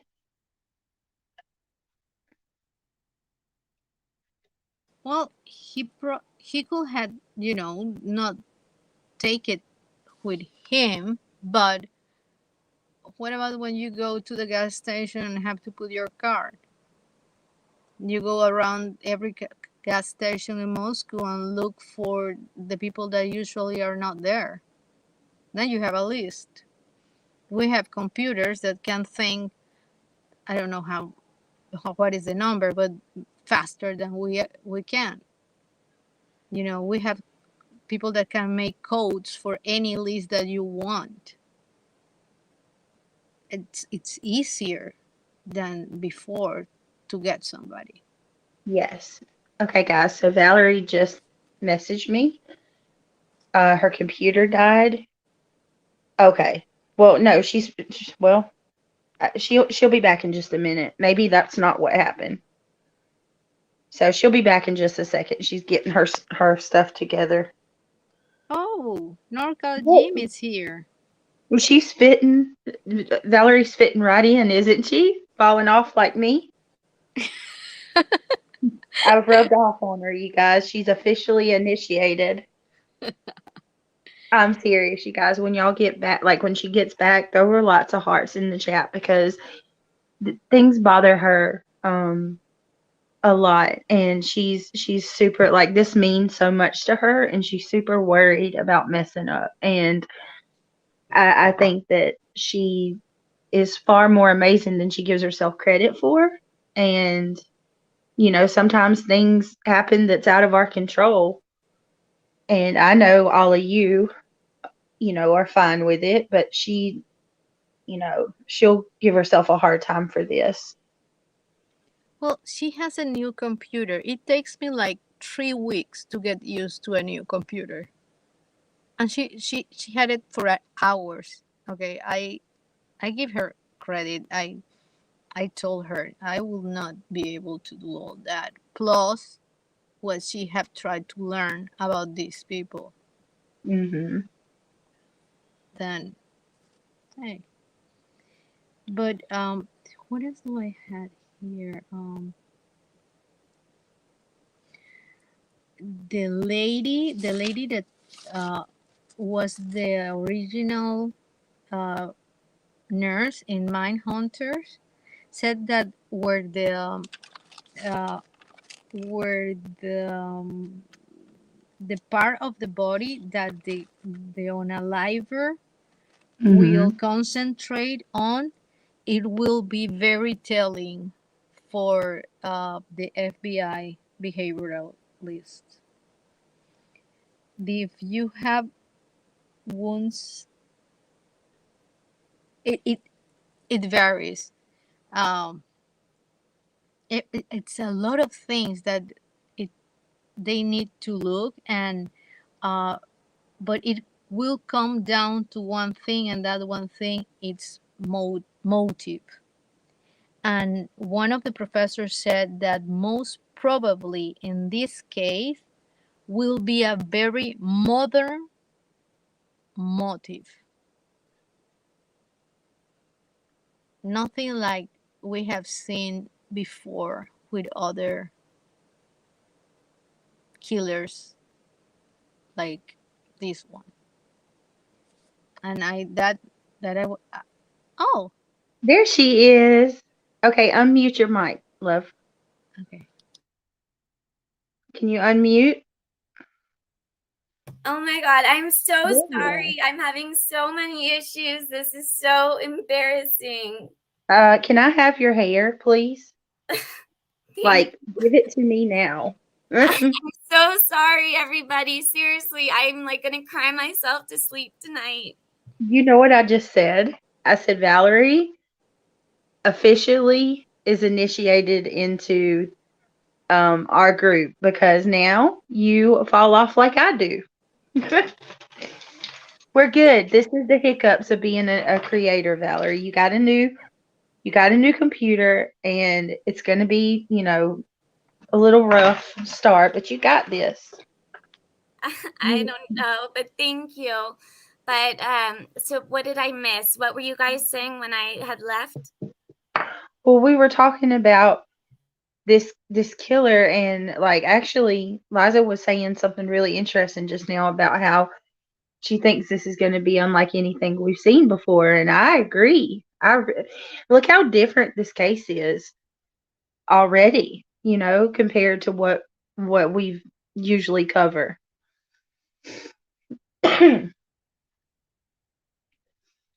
What do you think, Valerie? Do you think, I know like Teresa, she told me that she thinks that when they do find him, it's going to be somebody that we have not mentioned or even talked about. That's what I think too. That I think it's going to be someone that that we don't know about. Even though there's so many suspicious characters in this case, I don't think it's going to be one of them. Mm. I don't know. I try to think about, because you know my thoughts. I've never really thought that he was an SK so much. I do think it's absolutely targeted. He's angry, maybe some type of vengeful jealousy, but could it be one of those situations where it's like first taste of blood, and if they don't get him off the streets, this will happen again? Who's to say he doesn't enjoy this so much that he's like, okay, well, now let's go back to that dude in 12th grade who, took my lunch money, and just starts working his way down. Yeah, he might have like I hate to say it, but a KILL list. You know what? I'm a little shocked to. I've almost expected for a manifesto to come out by now. That's another thing that was talked, that yes, some of them, if they don't feel like that the press gave them enough respect, they will try to do a manifesto through people or through the media. But now we have social media, and it's not like the old times. How do we know what is true and what is not true? Fake news, not fake news. Yeah. Well, we do have those. Oh, go ahead, Valerie. I was just going to say, and that's been the problem with this case, is that there's been so much fake news. There's been so many rumors, just like with them being tied and gagged and the screaming, and there's so many things. I don't even know where to start with how many rumors that there's been. Well, you remember when me and you had decided, like, let's source the material, let's go through it, try to separate everything that law enforcement's told us versus the media and rumors, and it was almost impossible, right? That was a really tough like thing to try to do for me and Valerie, because how many articles did we find, Valerie, that sourced law enforcement? Like, I think what's happened here is we've had someone in that police department that's speaking out to the press. Maybe not so much more now, but they were heavily in the beginning. Oh, I believe so too, definitely. So I don't know if someone is, I don't know who's leaking it, but I do think so too. But I kind of wish more was being leaked, but they don't want it to get there's probably just information that the killer knows, the roommates know, and the police know. So they don't want it out to the public. Well, do you remember that first press conference? Like it was yesterday, we were watching it, and I told you, I was like, oh my God. I knew nothing about Moscow PD, but I instantly knew that they weren't used to handling homicides. And then Valerie messaged me and was like, they just spoke too much. Like he realized he said too much. Oh, I could totally, his face, once it got so red, and you could just see like he just realized, like, what did I just say? I need to shut up. Mm-hmm. It's kind of like thinking about manifestos too. Like I'm sharing my brain with you right now. Like there are, and I don't like to give it a lot of attention because it could just be a troll, but there are cryptic messages that have come out on Reddit I think there's a couple on 4chan. Do you remember that one I read on my live where it was like a first person perspective of the killer, and they described in great detail going into the house, going up the stairs. They knew that the two girls, that Maddie and Kaylee, were in the bed together in Maddie's room well before that ever come out. And then I think there's like a post, a riddle, I think, if I'm not mistaken. Like there's some type of riddle that come out. And like I said, it could just be a troll, but it is interesting. Are Like you if you talking about on Reddit? I think the riddle's 4chan, but that post about when he was describing like waiting outside in the woods, and he could hear the sounds of the bathroom door closing. He knew it was his time to go in. Too late to turn back now, and he, like, it was, I mean, just great detail about that night in a first person perspective of the killer. You don't remember me reading that? I remember it. I remember, and the professional said that some of these killers need to control. They need to feel in complete control of the narrative. But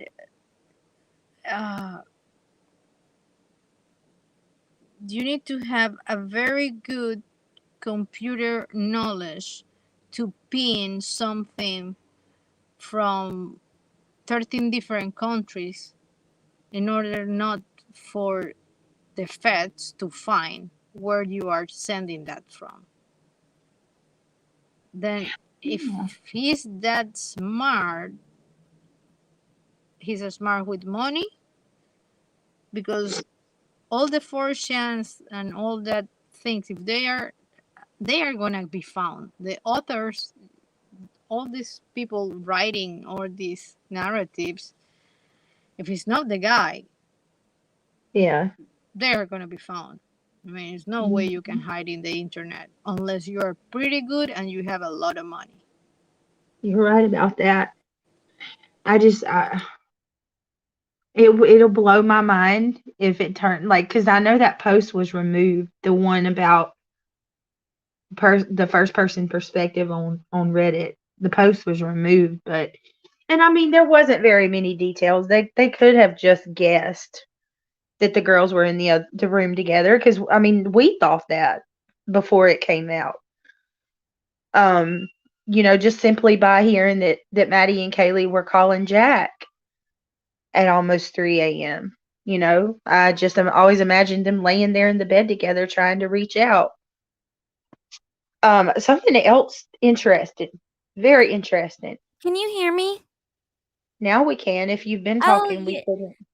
Yay, no, okay, you got my microphone's working. Sorry, go on. Awesome. Just real quick, I was going to say, like, tonight while we were on Mal's, I was kind of, just looking around to see if we could find some stuff. And someone sent me a comment, or they commented on one of my videos, that Gray Hughes is actually speaking, matter of factly, that Jack D, Kaylee's ex-boyfriend, is in that neighborhood. He lives in that neighborhood. So, I've been trying to figure that out for a while. We cannot, like, there's no address tied to Jack D in Moscow. But for Gray to be saying that matter of factly really makes me wonder how he found that out. And if that's the case, that's I don't know. Like, I've been side-eyeing Jack D. Let me get some of the Jack D information up while we're talking about him.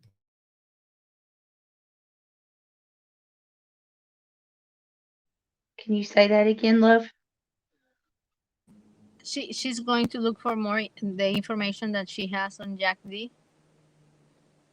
Well, Jack D is an interesting character, because and I know, y'all, I know it's probably not him, but I look at motive, like potential motive, And that would be one. You hear Kaylee's mom saying that Jack and Kaylee were going to get back together. I don't think they were. I really don't. She was going to Texas. She was starting a new chapter in her life. She just got a new car. Maybe he didn't want to let go.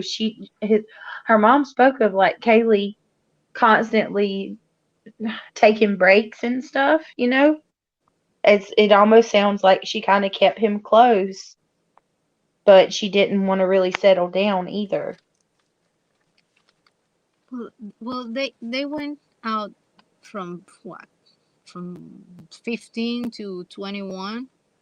That's too much for a young adult, I think. And but he was the on and off boyfriend. Then he was connected to her romantically. Then he will not.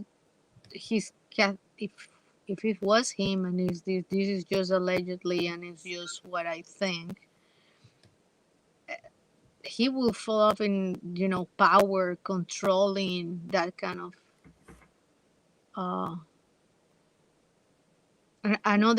a different kind of subjects. And he's so young, 21, 22. Yeah, so I know he would ruin his whole entire life. But I have a feeling the person that did this is young. Well, what bothers me, okay, is and this could actually be a sign that they really haven't been close for quite some time. The pictures that we see of them two together very much look like high school photos. Oh yeah, he looks like a little boy in the pictures. Yeah. Like the picture that you showed recently, it sounds funny to say it, but he actually looks like a man in those pictures. Yeah, very different. And to me that's deceptive in a way. Because there's been so many times people will be like, "Well, yeah, Brittany, but look at him. He's frail, he couldn't pull out or pull that off or whatever." But I mean, wasn't he the same one that's juggling a table on his chin? I mean, not really a table, but heavy things like axes and okay, so someone in chat just said that he's in a fraternity. Okay, what fraternity? Yes, Mindy, this kitten, I'm having to keep it in a little kennel, and she's mad at me, so I'm sorry if y'all hear it. She's crying. Let me see. I think it's where did the comment go? I'm sorry. I'm taking over. I'm not trying to. Tracy 3. Jack was in a frat and lived right near the house. Allegedly. Okay, are you talking about Jack D or Jack S? Because we even like Teresa's look too. We can't pinpoint him to a fraternity. I thought that he was in Delta Tau Delta. Okay, that's Jack S. No, D. S was in Delta Tau. Oh yeah. Yeah, because who wasn't Sigma Chi? So Chi. it was stated in the beginning that Jack S was Sigma Chi, which I don't know where that came from, because when everybody started digging and he's traced back to Delta Tau. Okay. Thank you. I had that wrong.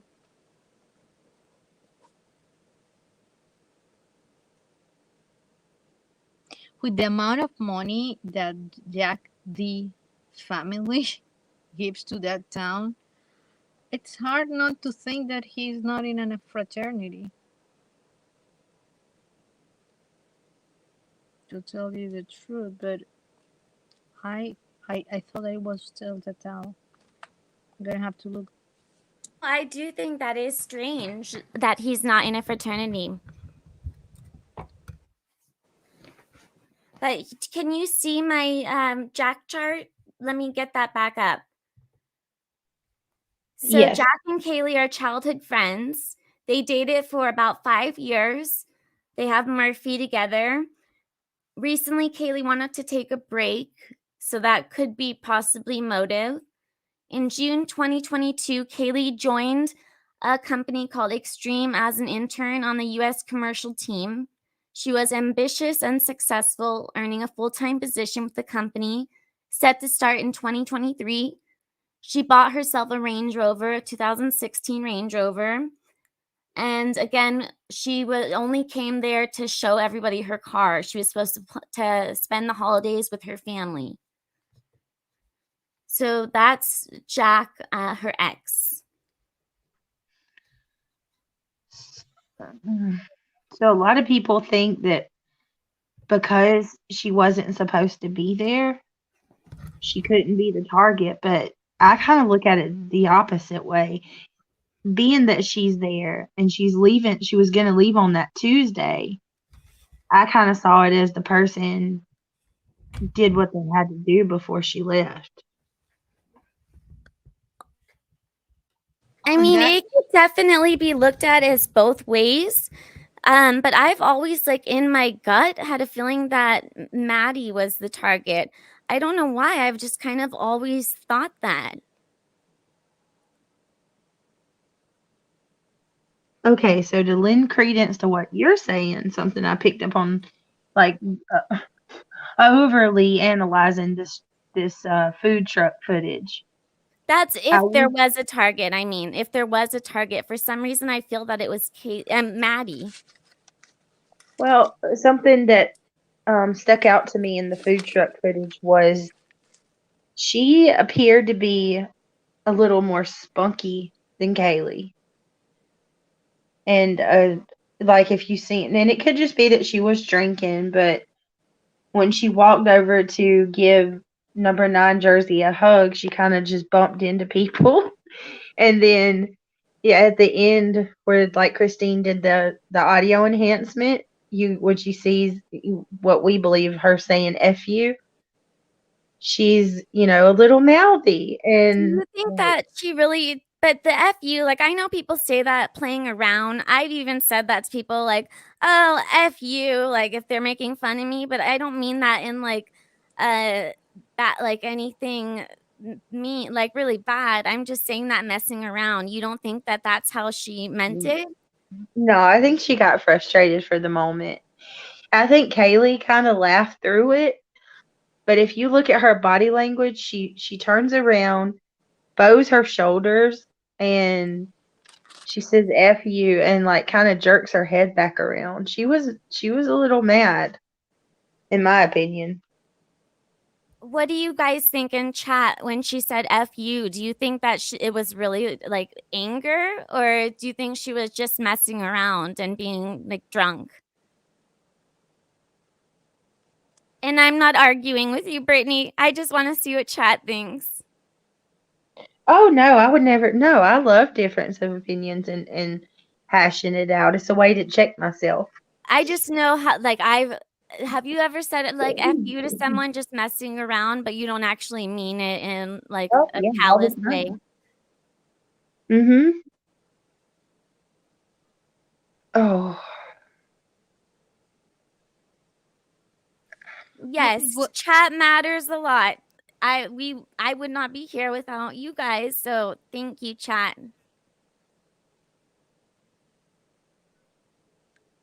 And in chat they say annoyed, because I will say F you, but to somebody that I know, like a friend that knows my style of expressing myself. But a complete stranger, you never know what a stranger will do. I will not say that to a stranger. But we have the fact that she was a little tipsy and she was not, thinking straight. I do agree that it was to Joe. I don't think it was to Jackass. I think she was talking because Joe even like admitted in one of his interviews that he had looked at the girls that night and said, "Ew, like they're nasty for being drunk," and that I he think was. it was Joe too. Yeah. Because if you look, when she says it, Joe holds his hand up too. You know, like he's responding to her. Mm.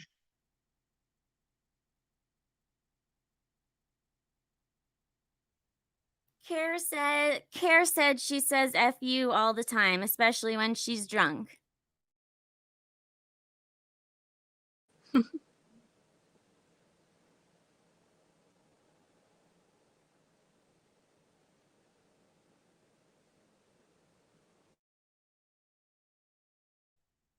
Mm-hmm. So do you think the number 13 has anything to do with this, or Girl, you gonna pull out my conspiracy side.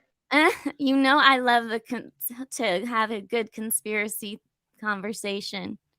Valerie, there's so many different numerologies that I've seen in this and symbolism. Okay, There's a this sounds crazy. I don't believe in number symbol is nothing like that. But the two previous incidents were the 13, and he didn't got any press about it. And now he does this. I think that he had it planned, and he was going to do it that day because he was going to do it that day. People, I think, really needs to be careful on the 13th this month. I'm serious. In that town, I would be very nervous on the 13th this month. Well, and then you have like 1122, the house number. Like that's 6. Well, I'm not even gonna go into all of that. Oh, Oh because girl. yeah, we're no, there's not. been a lot of the 6 has been. There's a lot of like there was 6 roommates. There's Yeah. been the $6 Venmos to all of them. So there's been a lot with the number 6 as well. Mhm. It's weird. And then you have the whole fraternity sorority thing, and we've had people come up who, you know, one person's brother is Sigma Chi, and she said what happens there at Sigma stays at Sigma. They don't talk about anything. Like even if they're, you know, frat brothers do bad things, they don't speak on it. That And that sounds like a secret society. it does. And then, but I think about it and I'm like, okay, surely to God, if they have any inclination that one of theirs is, you know, suspicious, I pray to God that they would, you know, speak out about that. But then you have to wonder, would they? I hope they would, but it is a little concerning. I mean, I don't know. And it, to me, like the fact that they don't have cameras is weird. I still don't believe that. Do you think if this person isn't caught that they are more likely to do this again? I think it's possible. I think that yes, without a doubt, he like it. Yeah, because I think their confidence is just going to grow more and more. I think where you and I differ though is I don't think I do believe this was his first kill. I just think it's so crazy that so I'm still deciding if I should play the Nancy Grace thing. It's just so long that I don't know if I should play it, but she does talk about the similarities between Ted Bundy and this killer and how it could have been a voyeur and how that turns into like peeping toms a lot of times turn into to SKs. And there was one that was actually caught one time because they found cigarette butts behind the house. So that's because he was stalking, like he was watching the girls for days smoking a cigarette. And so they found by the DNA on the cigarette. Real quick, Tracy just said Valerie and allegedly Jack D is with Theta Pi. Okay, can you tell me where you got that from? You do. Okay, yeah, Joe, I see you. Yeah, Tracy, if you can just tell me where you got that from, that would be awesome. Not saying I don't believe you, but we got to have sources. Because we've been trying to track this guy back to a fraternity. I know in one of the pictures with him and Kaylee, which looked like a high school photo, he's wearing what looks like a sorority hoodie, which makes me wonder if he's got someone in his family. Normally, these people do. Like, normally the Oh, ones yeah. who, They're like law enforcement or yeah, something, someone in the government, something, some kind of high-ranking official. yeah, which is also very cult-like, if you think about it. So I really want to look into, like I said, how Charles mentioned a cult in the area. I really want to dig deeper into that because I know that people in here know, well, some of them know that I like looking into cults. So I definitely would like to look into that aspect more. Oh wow, Tracy. Tracy, I'm not saying like do it right now, but at some point, can you please find that for me so I can go watch it? Like you can email me.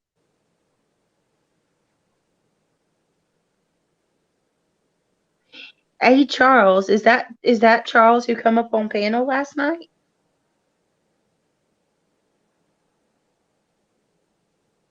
I wanted to tell you, Brittany, that psychologist lady, she agreed Mm-hmm. with you. She thinks that he probably had killed animals, but she thinks that no human beings before. Yeah. Christmas music. No, I'm going to play this Bam bam video. bam. 145. I'm going to play this video. Okay, because chat had just asked me to play it. So I'm going to play that for them. Okay. Yeah, Liza, I do think there's signs. Like maybe he, you know, did that to animals or something prior. I don't know because she didn't explain how she could see the difference, but that she was the only one that 1, 2, 3 guys thought that he did it before, and she said no, Yeah. probably animals, but not with people. So the others thought that he had. The others thought, in not 100, but entertained the thought. She was the only one, 100% no. This is Oh, the first time that he have with humans. Before this, it was animals. interesting. Yeah. I'm gonna have to watch that, Liza. That's interesting. Oh, I watched twice. I mean, the woman is amazing, and the other guys are very knowledgeable. I wish I could go to Boston and have a class. Okay, so I'm gonna play this. Someone in chat asked me to play it, so I'm gonna play the crime stories obsessed. So just one moment. Okay.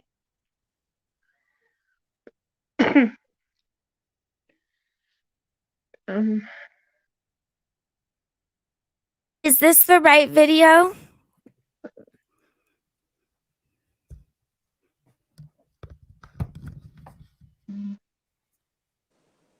I have no clue. Oh, I'm waiting for them to answer in chat, the ones that asked for me to put it on. what, Mindy? Mindy said the 911 call came from 1100 King Road. Really? Not even the address. What?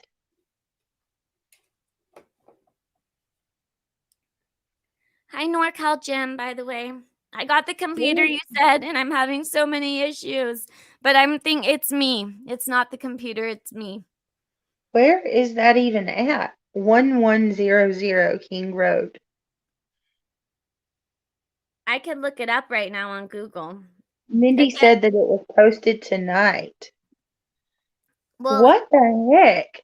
here, well, let's see what the 911 call this is.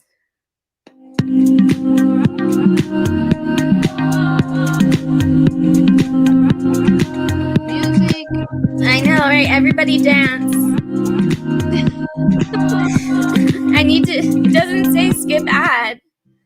If you want to Again, defeat it doesn't that, say it if yet. you want more confidence, Just mute it. There we go. Think about it. This was the early morning hours of November 13th. King Road is not a road that gets a lot of vehicular traffic. There's a lot of foot traffic from what the neighbors have been telling me. So, Jennifer, I'm thinking this would probably stand out if either someone saw this vehicle or it was captured on some type of security footage. Absolutely. It seems from the information we know that there was actual information from an interview about this vehicle. And that makes it very interesting because whenever you get information from people and what they see, to have it be this focused as being Allende Elantra makes me think they perhaps corroborated the fact that what this individual saw actually came up on a camera view as well. Interesting. And I think if there was some camera footage or video footage of this, we would all love to see it. Imran, this question comes to you from Eli Zaveda on YouTube. And he asks, the killer could have easily left Idaho. Shouldn't there be a nationwide alert to be on the lookout? So what are your thoughts on that as a former prosecutor? Yeah, Anjanette, I think that we don't have enough information for any particular individual to be on the lookout for. I think we're really in an early stage of this investigation, even though weeks have passed now. And in many ways, just although it's not an official bulletin, you have so many eyes on what is going on in Moscow, Idaho, in terms of the investigation that, you know, the nation is on alert. But what are you on the alert for? I don't think we have enough information of who or what to look out for. Now we have the description of this vehicle. You want to be careful before you issue a bulletin where the information is still vague and not specific, because you don't want people being vigilantes out there and suspecting someone where you don't have specific information. I think that law enforcement, they're trying to narrow down their evidence. They're trying to get those leads. You have that with this vehicle and now the information about this vehicle as they search for it. But I think when they do have more specifics, you will see more of a concerted effort of law enforcement to get more eyes out there with perhaps a nationwide official bulletin. Could this individual have been left Idaho? Perhaps yes. Could this individual has left the country? Perhaps yes, because we don't have enough information on who may have done that and committed these heinous crimes at this time. Yeah, and with it be on the lookout, usually it's pretty specific information about someone they are looking for, and then you get into a situation if that person doesn't turn themselves in, where you have a manhunt on your hands. So we aren't at that point yet. This next question, I'm going to give this one to you, Jennifer, comes from Debbie McLean. She posted this on YouTube, and she asks, did the coroner know the time of death to be accurate? So we've heard a range here. They believe that these homicides occurred, it sounds like sometime after 3 a.m., but there can be a range of time. So do we know the time of death to be accurate? I think the time of death has been determined accurate within particular parameters. And again, that would have been determined by the ME and be part of the autopsy. And I believe those autopsies have been concluded, possibly toxicology results are still out, but I believe they have even started to come in at this point. So yes, I think that the specific time frame they have has been narrowed down based on morbidity, based on what was in the What was stomach that? and how far. Mute your mic. There's an echo. It's not terrible. You just have to mute your mic when you're playing it. And that the ME made an approximation, and that's why they have this time frame. And I think that we also know the time frame to a degree, just because we know that those kids arrived home around 1:45. Kaylee and Maddie got home around 1:56. Ethan and Xana, we were told 1:45. So it had to be sometime after 2 a.m. That's not the video. Kaylee's sister Mindy said that's not the video. Oh. Sorry.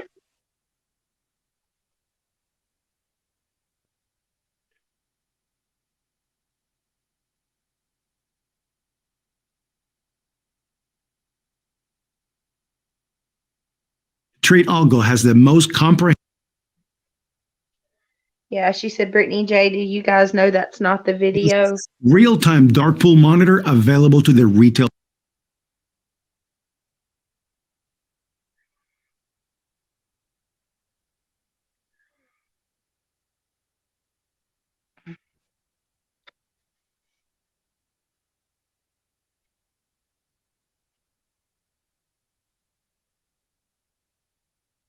Here, Valerie.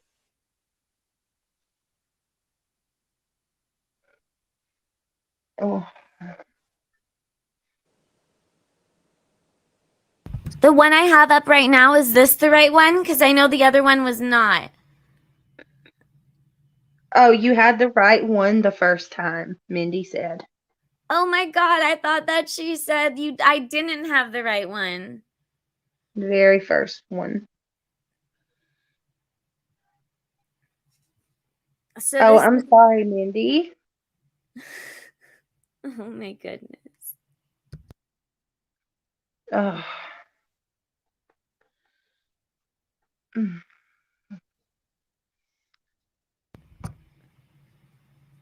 So with Crime Stories Obsessed, I'm seeing.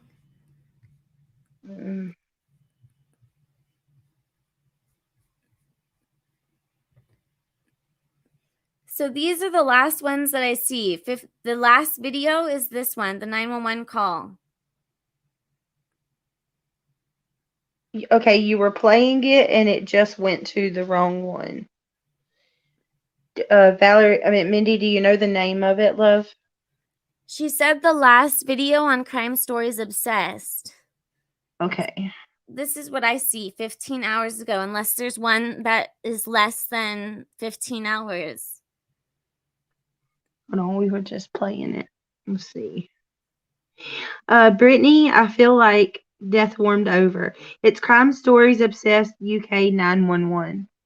Yeah, isn't that it? The 911 call, Crime Stories Obsessed UK?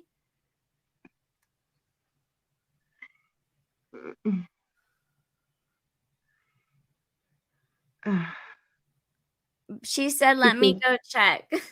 Yeah.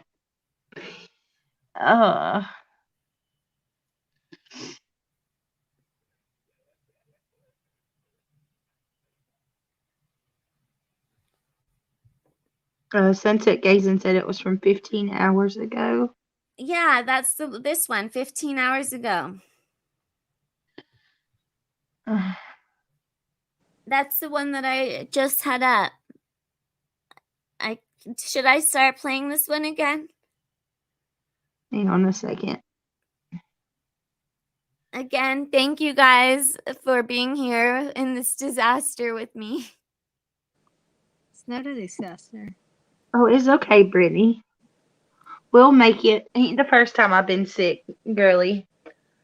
If my kids can get better, I'll be fine. She said, yes, that's it. The one you played first. So it's got to be that last one. So the 911. should I play this again?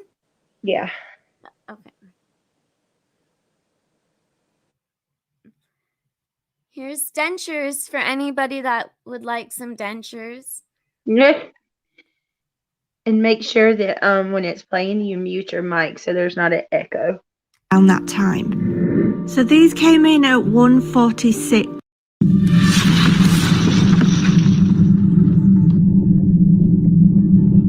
On the 13th of November this year, 4 students were slain in their home in Idaho.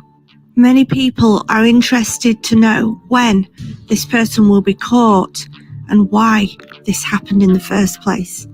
And until this perpetrator is caught, I doubt any of the family members will be able to fully grieve for their loved ones. I decided to look back over what was going on for police in the area at that time. So first of all, I looked at the 12th of November, the day that the girls and Ethan and Zana all went out, enjoyed the day, met up with friends, and arrived home between 1:45 and around 2:30, sometime around then. So let's see what the police were dealing with around that time. So these came in at 1:46 a.m.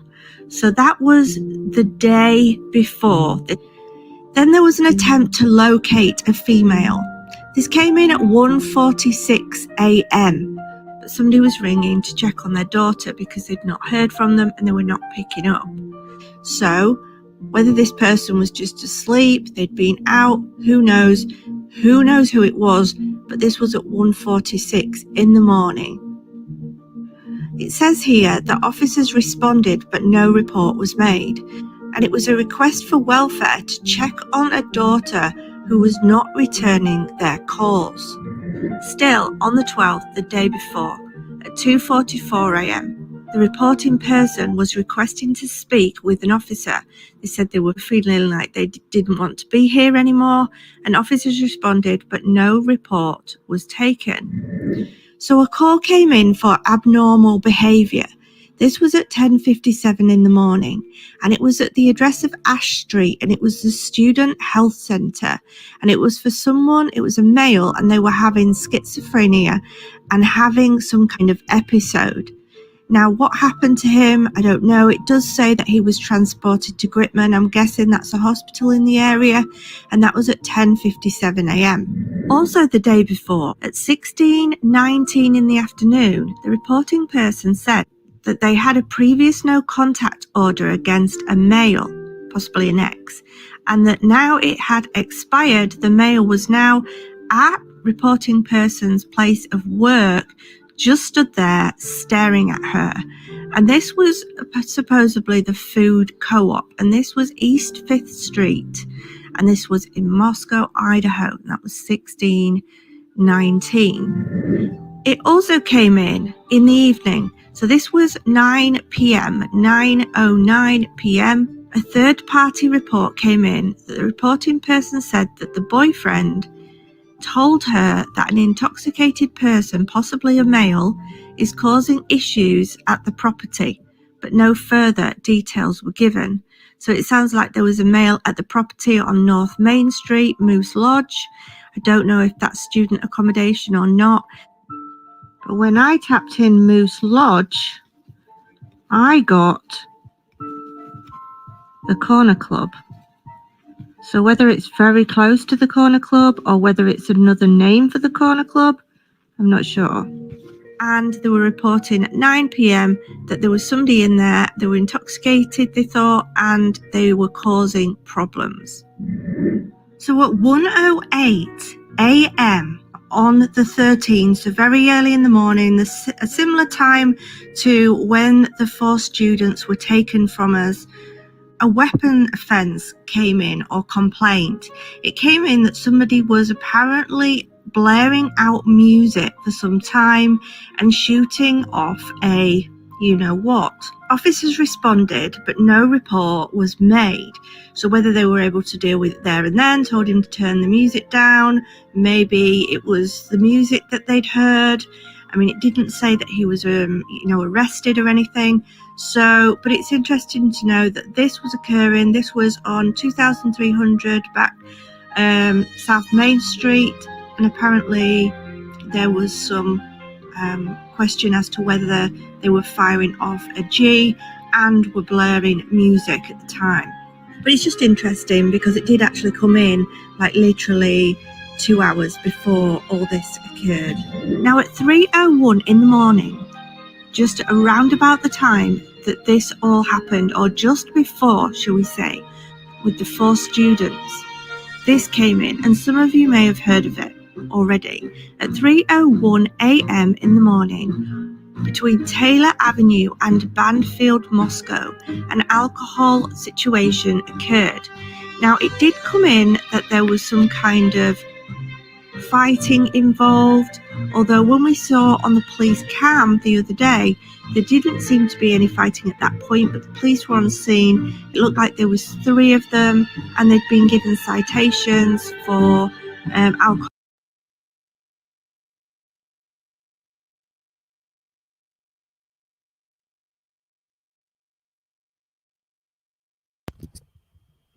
I didn't know if I should play it the whole way through, or if I should stop it. I don't know if I can play videos the whole way through. But do you have any thoughts on it so far? Those cops are always busy. The what? The cops over there. Those students are a nightmare. Right? Yeah, I God. wouldn't want to live in a college town, that's for sure. I used to, but I was a little older and never. Yeah, well, they had crazy parties. Now I that I did think about it. yeah, I did about maybe like 7 years ago.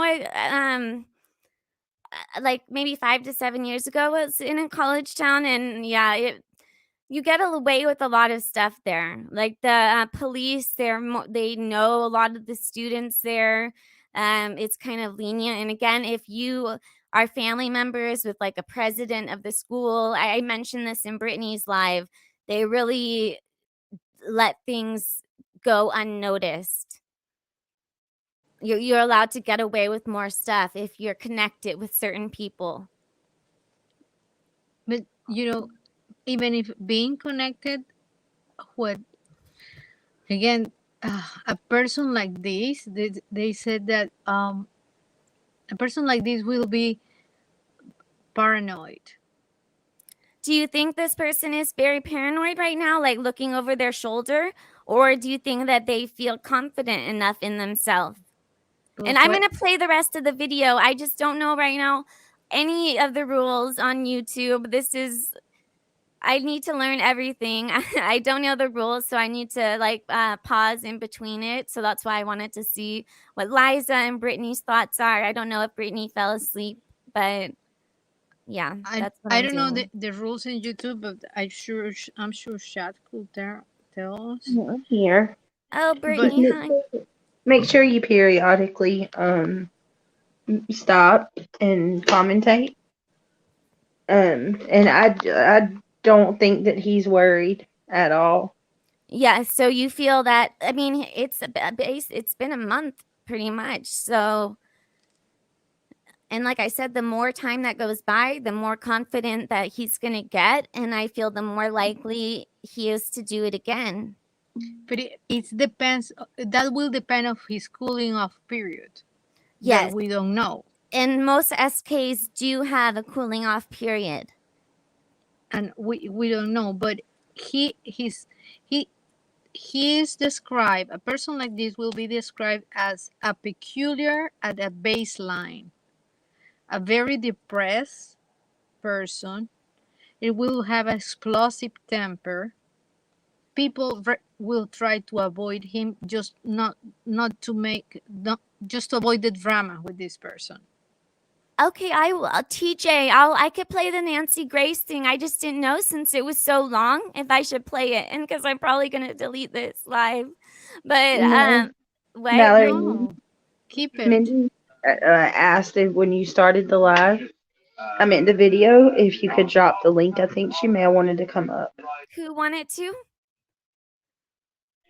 Mindy T. Oh, of course. Yeah, let me drop it. And I guess I'll play the Nancy. I have to finish the video that we're on, and then I can play the Nancy Grace video if people are interested in that. I'll have to stop it a lot though, since it is a long video. But here, let me drop the link. You could also put it in like 2 times the speed. That's what I do. Ooh.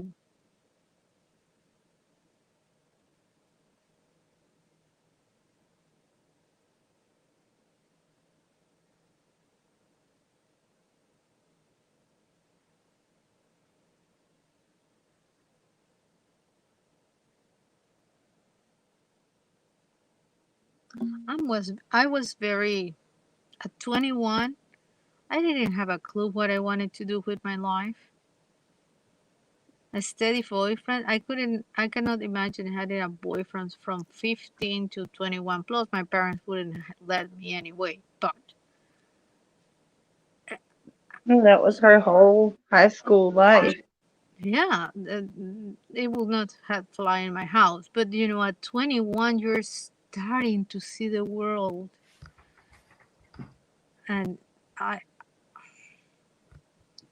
I feel so bad for them because it's so much to see, and this person is so cold. I think he was really envious of them. Well, yeah, he took all of that from them. Yeah, it was an envy. I don't know if it was. I'm not sure it was for Maddie or KiIIer. Sometimes I think it was just their way of life that he couldn't get there. That's one of the things they bring up in the Nancy Grace thing, that this Oh, yeah? person, yeah, that they bring up. Oh, did Mindy come up? No, I don't see. That's one of the things I was looking in the back part. Mindy, I dropped the link also. That's one of the things Nancy Grace brings up, that that what you just had said, Liza. Let me play the rest of the video for everyone, just so that we could get to the Nancy Grace video. Just one moment.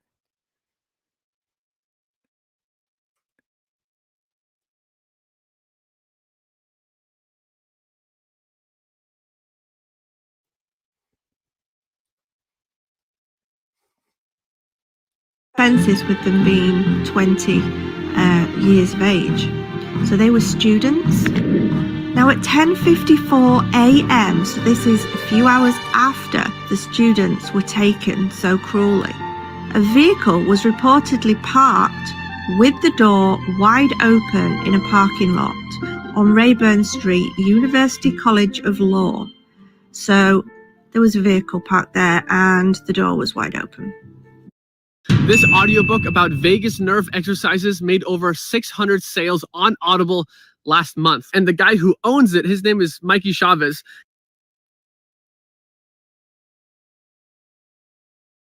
At 11:56 a.m., and this came in as 1100 Black King Road in Moscow, Idaho. And this was a complaint of an unconscious person. Officers and EMS responded. The coroner and detectives were notified. Yes, you're right in thinking that is the 4 students that were killed. Although the police are saying that the call came in from one of the roommates from inside the house, this is where the person was reported to be at the time that they were unconscious. And this is the house. As you can see, 1122, which is where all this occurred, was just up the road. So had they run down there to get a friend to help and then collapsed? At 17:01, so 5 o'clock in the afternoon, on the same day that this all occurred, at 2300 Black White Avenue in Moscow, the reporting person was requesting a welfare check on a female that hadn't been heard from in 2 days. Let's hope they're okay. They're not a victim of a horrible crime. We certainly haven't heard of it on the news. But it is obvious since looking through these press logs since the incident that people are scared, that relatives are worried for their loved ones, and people are just worried that they're going to be next. And until this person is found, I don't think anybody is going to properly sleep well. So let's take a look at some of the things that have come in since this crime occurred. On the 14th, there was a trespassing complaint on 3rd Street, the laundry room. Apparently a male had trespassed, but no report was made. Again, the person was worried because she can't get in touch with her husband. Another person worried. Suspicious, a male apparently taking photographs on the upper floors. Currently watching the male walking east. No report was made. Male screaming outside for 5 minutes, saying incoherent things. Police responded. No report was made. Suspicious. Somebody knocked on their door, then walked away. They have a big dog. Try a different house, they apparently shouted. Officer responded. No report was made. And these were the day after the crime, so obviously people were on high alert. Somebody apparently yelling, somebody in his 40s outside their house, can't see him any longer. People are just concerned for the safety. There was apparently something, this raised my eyebrows a little bit, suspicious person circumstance. So this was just a couple of days after the incident, and it came through as Sigma Chi residence. And it said that the time report, it was 11:21 p.m. And it said that no report was made and the officer was contacted, but apparently somebody was acting suspicious near the Sigma Chi house, or in the Sigma Chi house, I'm not quite sure. Another suspicious circumstance, and this came on Grant Street in Moscow. A woman walked into somebody's house stating that she might have the wrong address. People were just very concerned. They are still very concerned. You know, anybody that they see, they're all watching out of their windows, looking for things, locking their doors, worried at night when they go to bed and everything's dark. I think I would be too, especially if you lived on your own. I mean, these people that were killed, there were 4 of them in that house. You would have thought you would feel safe having the fact that there was 4 of you. There was another male in the house. But, you know, it didn't do them any favours having 4 of them in there. So it just shows that this person is capable of coming in and taking over 4 people. Someone knocking on somebody's door. You know, people are worried. People are concerned. And I am not surprised at all, to be honest. I would probably have to go and stay with relatives. Trade Algo has the most comprehensive real-time dark pool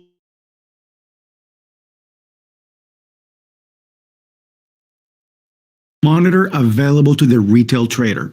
Our proprietary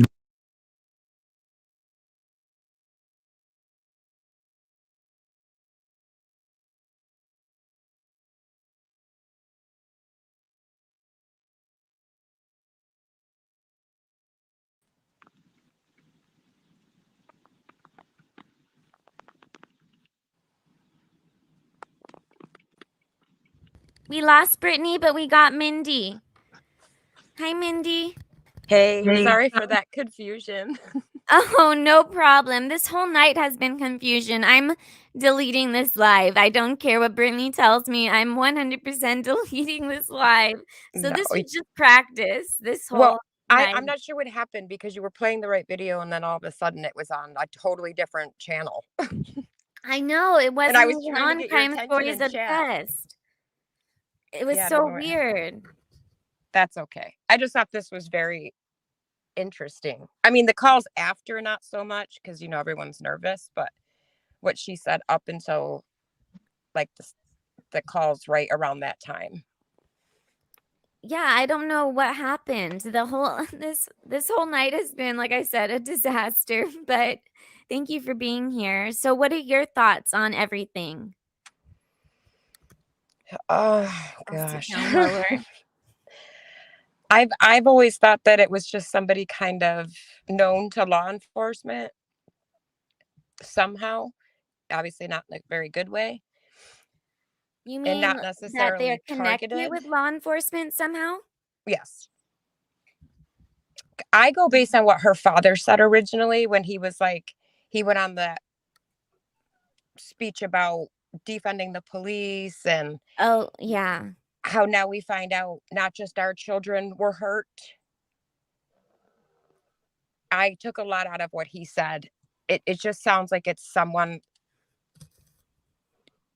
that law enforcement is aware of, has been familiar with. So do you think that they have not committed a crime before, though, and that their DNA is just not in the database? It could be stuff that they didn't collect it for, but or just that he's someone they're somehow aware of him. Maybe he's not been charged or anything like that, but somehow they've had interactions with him. That's what I think too, that they may have had like slight interactions with them, but it's not someone that had been there all the time or that was in their inner circle. Right. yeah, I don't necessarily think she was the target just based on her having more injuries. Because it's not a definite that that's why she has more injuries. Yeah, I think that just could have mean that he attacked Maddie first, and that she was like obviously woke up, and that she was trying to fight him off Maddie, and then also fight for her own life. Right. I pretty much think the same thing, that she just fought like hell. Exactly, And it till took a the lot. very end. It just took more, and it enraged him more. But it also could be she was the target. We don't know yet. But it just annoys me when people say things as like fact. I know. It drives me crazy. Like when people say, "Oh, Kaylee moved out." She hadn't moved out. I don't know where that came from. Nobody has ever said she moved out. In fact, her stuff was still in her bedroom. Her bed was made. Pictures were still taped to the wall. She hadn't moved out. She hadn't even graduated yet. So that stuff like that just irks me. I don't know. Maybe it shouldn't. Oh but wait, it does. we have people that want to come up. Hold on. Jim, hi. I'm having so many problems with this computer, but also the microphone and also everything. So it's just me. It's not the computer. It's not the mic. It's all me. Like people say, You're it's doing not great. you. It's me. It's me. You do know your Can you hear camera's me? on, right, Val? Oh yeah, I don't mind right now. I'm being blocked by the live thing. I think You are. So it's okay. You just can see my mic. Can you all hear me? I hear you. Yep. Yep. Hello. Okay, good. I'm using a different mic tonight too, so I just want to make sure it worked. Jim, how's it Britt. going? Better than you.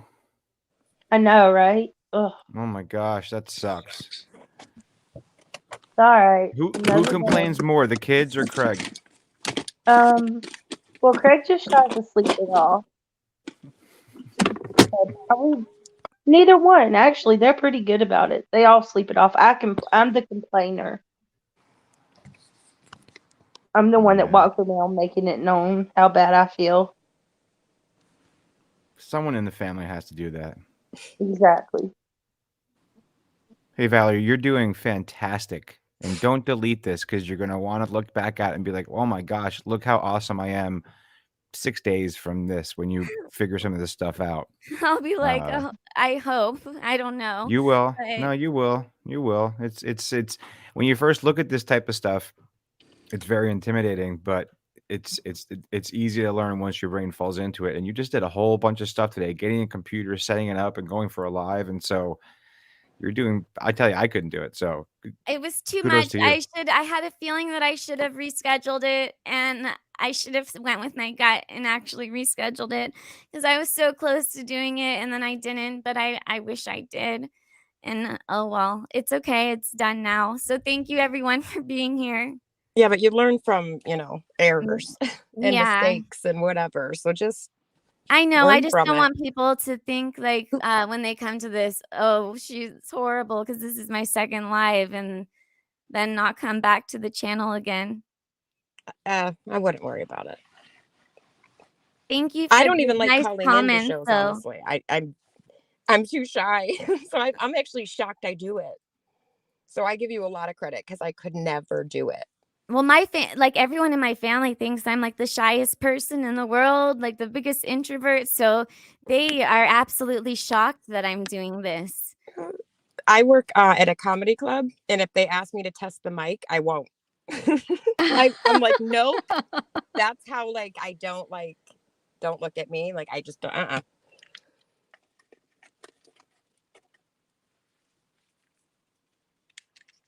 Let me get that Nancy Grace thing. I wish I could say she only talks about Ted Bundy at the 18-minute mark or something, but she talks about him throughout it. So I guess I'll play it, and when you guys get bored of it, just tell me to stop playing it. But Was that video done that we were watching? I can't remember. I believe so. Let me take a look.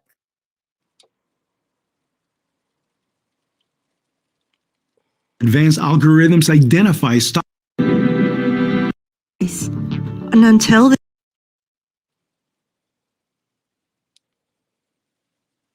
I don't think it's done. It's not done yet, but I messed it up, so we're like, we're gonna probably rewatch a few seconds of it. And I'm gonna turn off my mic. I saw people in chat say that, so thank you for letting me know. In and taking over 4 people. Someone knocking on somebody's door. You know, people are worried, people are concerned, and I am not surprised at all, to be honest. I would probably have to go and stay with relatives.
What? That was tough.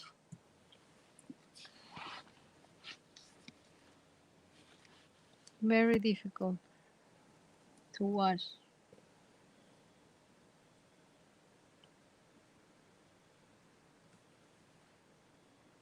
I don't care how mean those kids were, if they were mean, or if they felt superior to other kids. Nobody had the right to do what they did. The person who did this It's very, very sick. Do you think that might be a motive of why that might have happened? It's what the literature said. I on motive, I have no clue. It's one of the possible ones. But even if they were, because hey, I was 21, I was 22, I was in a group of kids. I don't think that we were mean, but we probably sometimes were, because we're human beings, not perfect. Yeah. But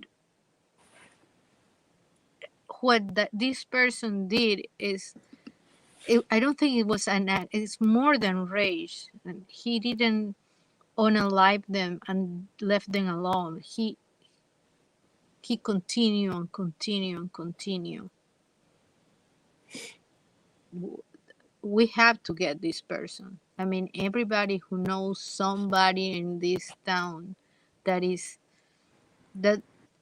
you feel that is something wrong with this person, that you avoid them, that just tell LE. Let them check them out, because this person needs to be off the streets. Do you think that the person who did it has like bragged to anybody about it so that another person maybe that wasn't involved knows about it, or you think they would have gone to police? If they haven't bragged yet, I think they will.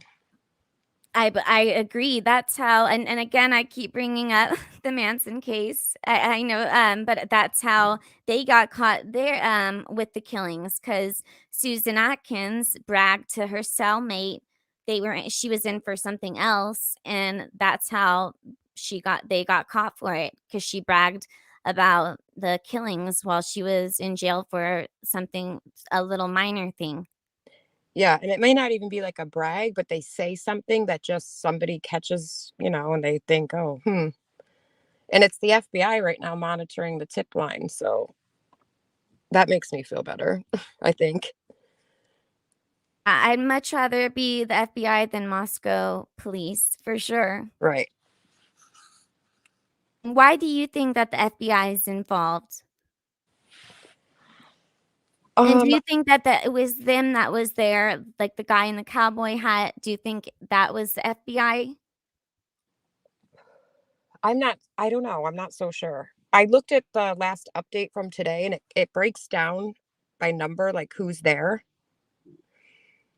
So you might be able to kind of figure it out if you look at that. Like it tells you what units, and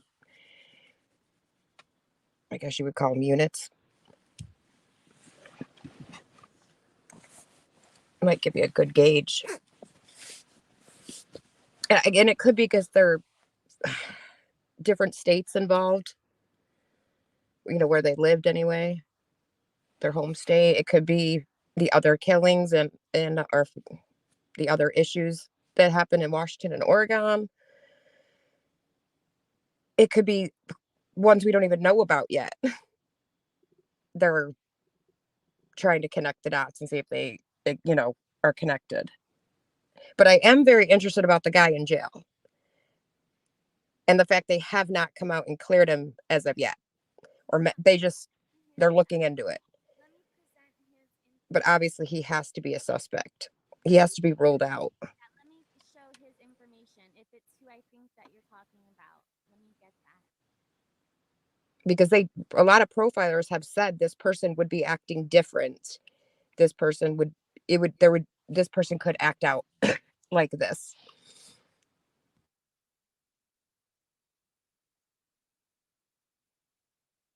Sorry, I had a cough.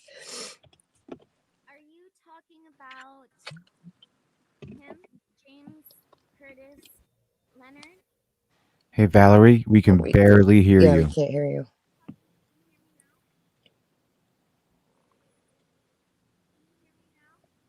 No. Very, very light.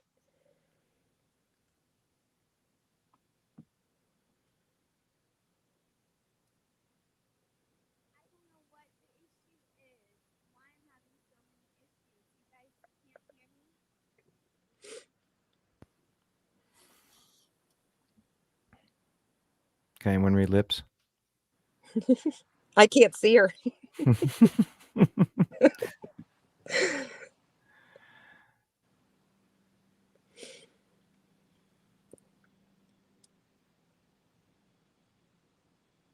Plugged my mic again. There you are. We know. I'm so frustrated with this mic. Okay, are you talking about James Curtis Leonard? Yes. Okay, so he's 39, born in 1984. He went to the University of Idaho between, I guess, just 1 year. In 2007, he shot Tyler Pace. He was charged with manslaughter when he was 24. In 2014, he worked at Carpet Mill, Moscow, Idaho. And in 2014, he worked at the Wyndham Worldwide. He was arrested December 7th, 2022, so just 3 days ago, injuring 2 family members, cutting himself with a knife, and had 2 knives in his pocket. I'm not sure if they've said what kind of knives they are. He has alcohol and drug abuse history, domestic violence history. It says shooting, strangulation, and knife history of violence, fear of abandonment.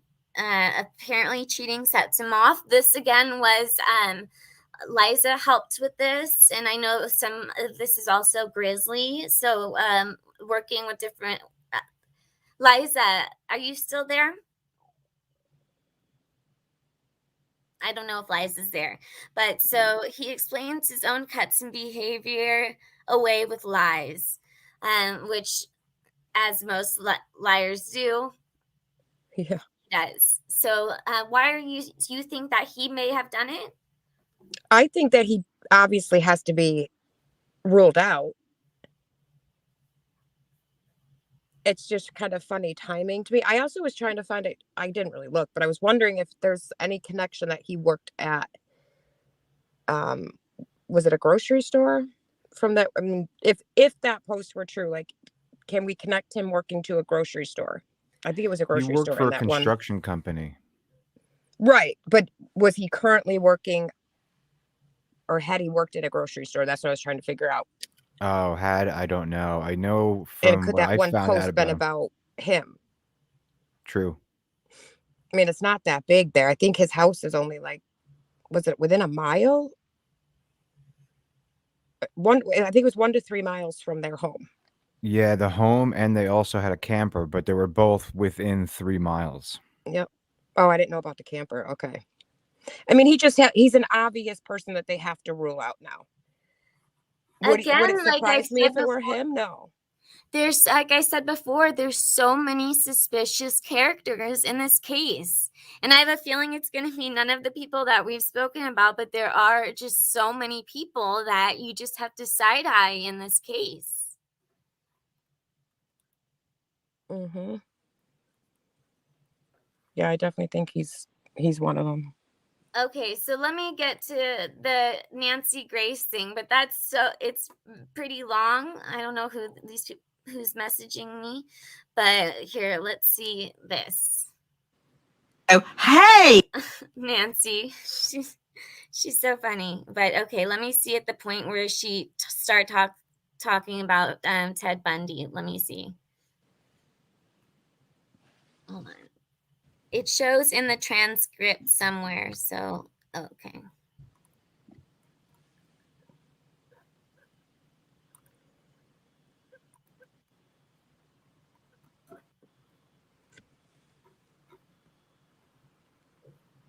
I think it was about 8 minutes, but let me look on my phone. yeah, and that's certainly putting it mildly.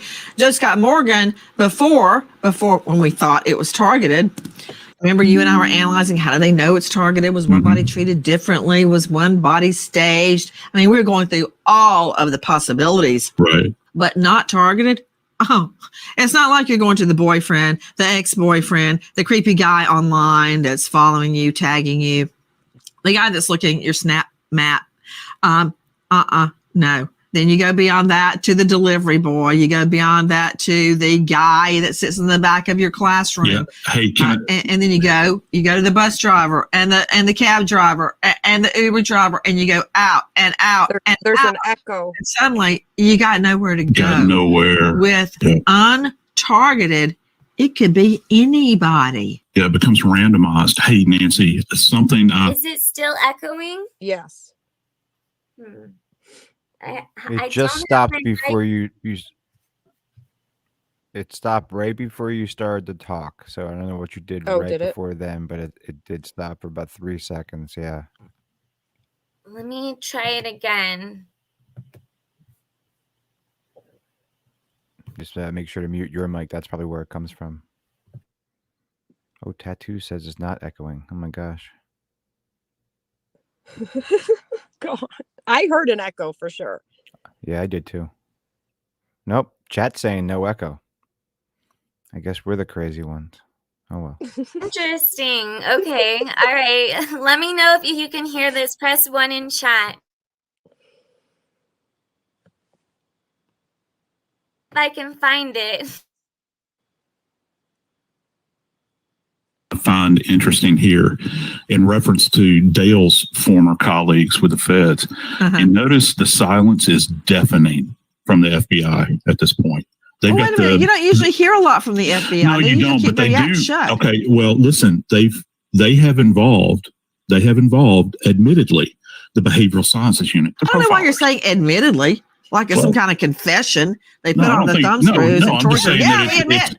They put it out there. So I think people are, and rightly so, they should be asking the question, where is the FBI? Well, the FBI many times will consult with the locals. I'm wondering if the locals are listening to the FBI, or if the FBI is giving them information about what their profile is. Oh, Joe Scott, you know what? What? You're muddying the water. And I don't think right now the police need another black eye, but another. I love how she always calls people out. But here, I'll keep playing.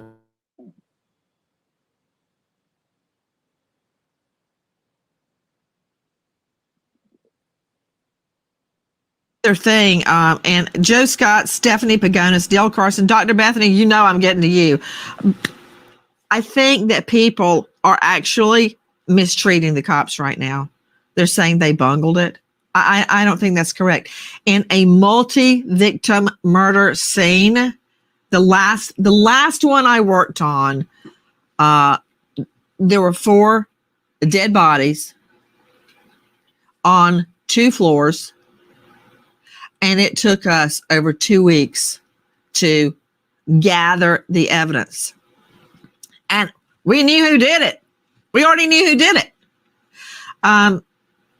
Another multi-victim crime scene I worked on had 3 homicide victims. And what complicated that is that it was outdoors. Now catch this. Wait for it. I went back to the scene, well, practically every day. But it was well on a week before I went back to the scene and found another shell casing hidden under foliage. Yes, that's what takes so long. And I just happened to find it. I was just kicking around and I found it. In fact, I just got chills remembering that moment. So, guys, claiming they bungled it is simply not accurate.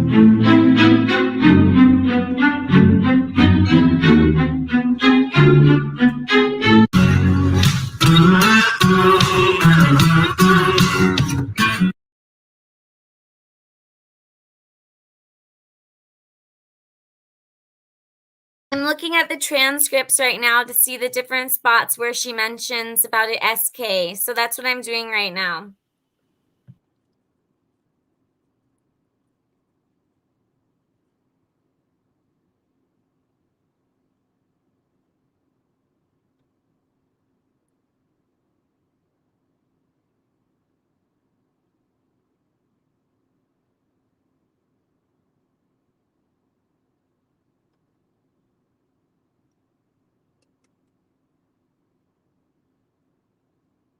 Crime stories. He targeted the women.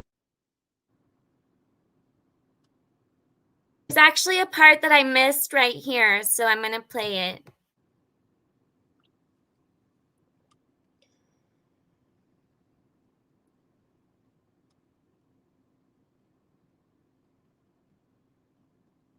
I mean, in the Chi Omega house, the girls.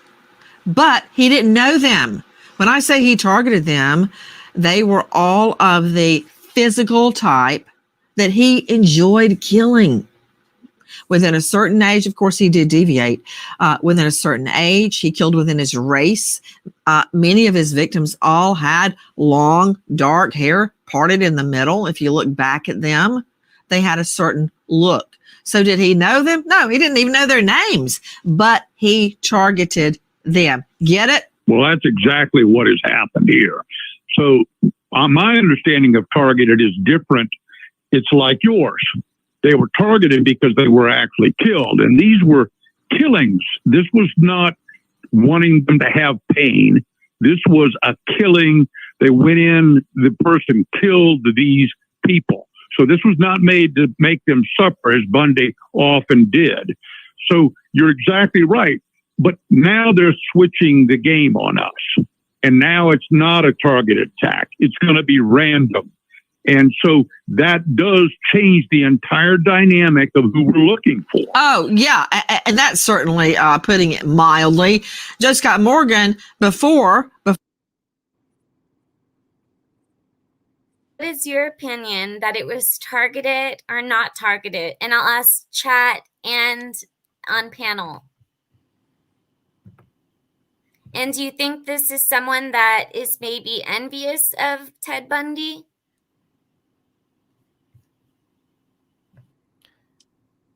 I don't really believe in coincidences anymore. And didn't they just release that movie or whatever it was, whatever docuseries or whatever it was on him? Yes, they did. They're releasing a few on different SKs. They did one on Dahmer. They did one on Ted Bundy. It seems like they're really pushing. Idolizing. Yeah. Like they exactly. idolize. It's, I don't know. I think stuff like that's intentional, but it could have been a copycat or a fan or just completely random. He got the wrong house. I mean, there's so many possibilities.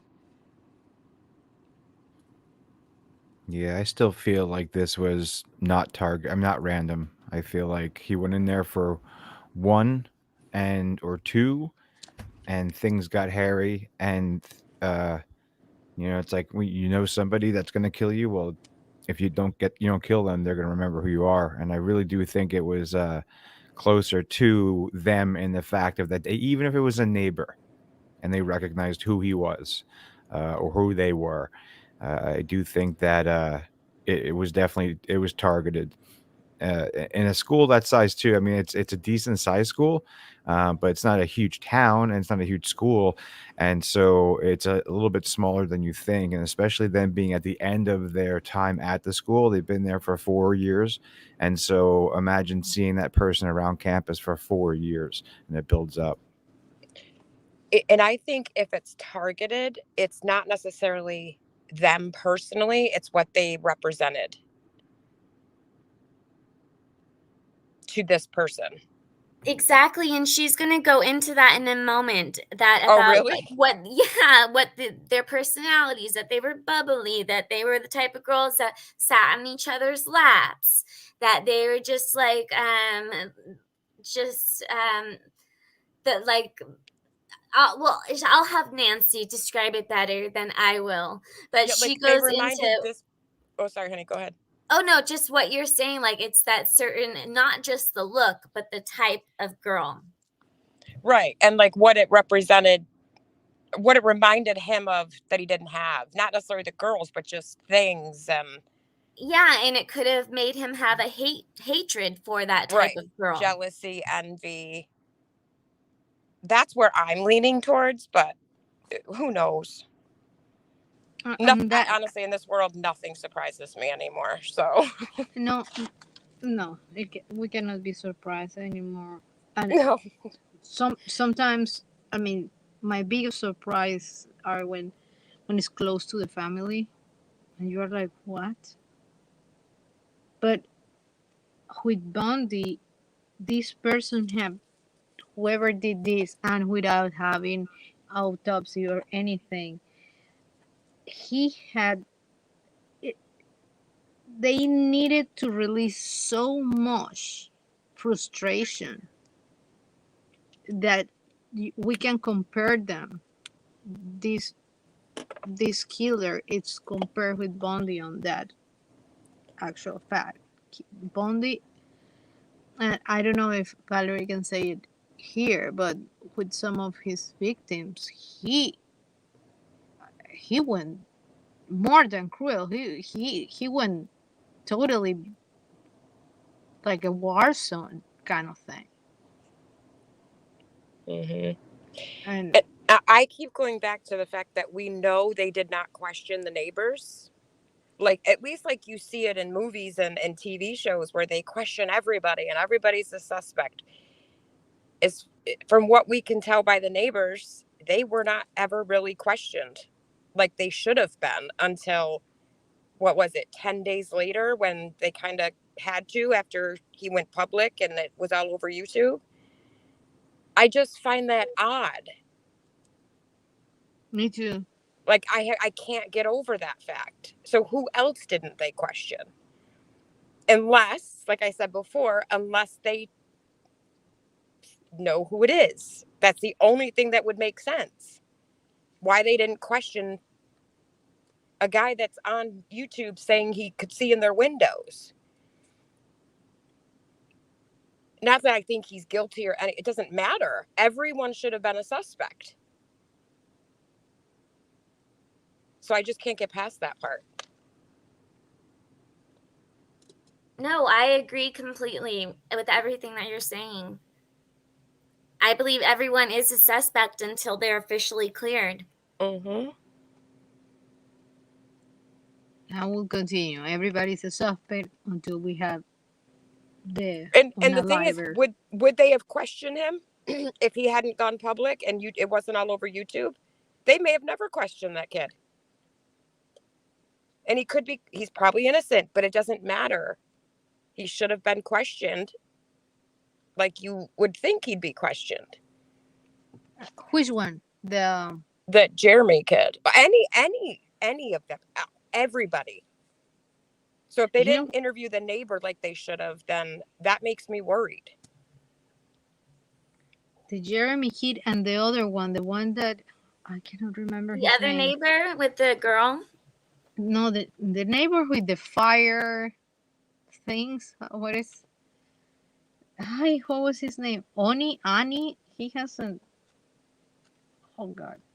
It really doesn't even matter. Every neighbor should have been questioned like a suspect and so forth. Everyone should have. So why it took 10 days and him going public on YouTube and the news for them to go question him bothers me. She is, David. Well, she really sounded not good. She did she came on and, as you know, she did a big effort, because if when I'm not feeling good, I'm bad and don't talk to me because I could be. Oh, I don't like anyone around me when I don't feel good at all. She tried.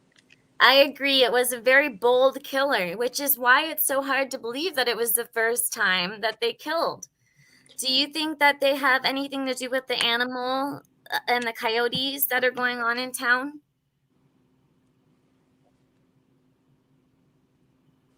I don't think so. It's fraternities do stupid stuff. They could. I mean, I keep going back to the fact that we really don't know what happened at this crime scene. I think there's going to be details that shock us.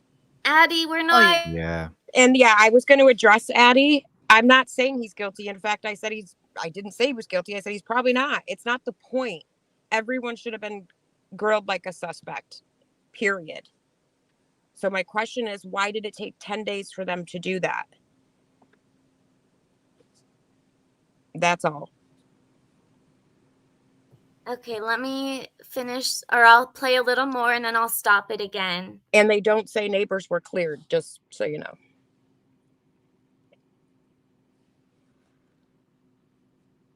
That's a or really not good involved. point. Yeah, that's a really good point that they have not said, like they've said, person at the food truck. They've said ex-boyfriend, people They that have not come out and 911 cleared, yeah. call, but they have not said any neighbors Right. have been cleared. Right. And they know that's out there. So they haven't. And I'm not saying he is guilty. I'm not saying that has nothing to do with it. It's the fact that they won't know if he's guilty if they don't interview him or watch him or do whatever they do. That is Liza. She's amazing.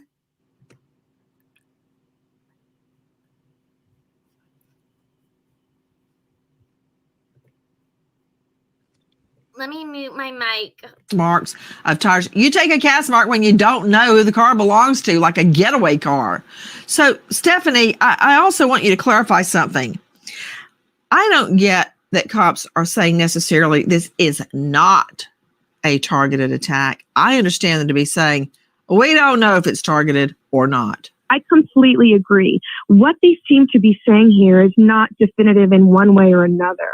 What they're saying is they can't yet say definitively that this is targeted. Instead, they are still working to ascertain the information to be able to definitively say so. Now, as for the crime scene and even that incline that we discussed just previously, I just want to flag that I'm here now. I'm here on the ground in Moscow, Idaho, and we have not only had one full day of snow, but we've had several. Now, I've been told from the police department that they have already done extensive work and spent much time at the crime scene, but I do wonder how much the snow complicates things.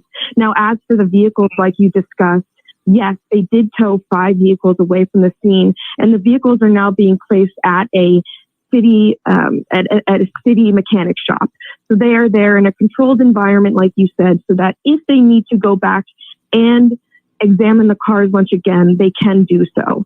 I was told yesterday that the cars were already processed while they were at the crime scene, but now they're being held as part of their ongoing search warrant so that if they need to revisit those vehicles, they can. And very quickly, Joe Scott, I think the reason they're taking the vehicles, and there's really no way to put this delicately, for all I know, the perp came up and took a leak on one of the tires, watching the house.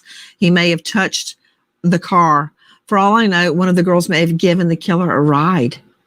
That's why they have the cars. I don't think the cars are connected to the murders, but they're going to be processed. And how does the snow affect the scene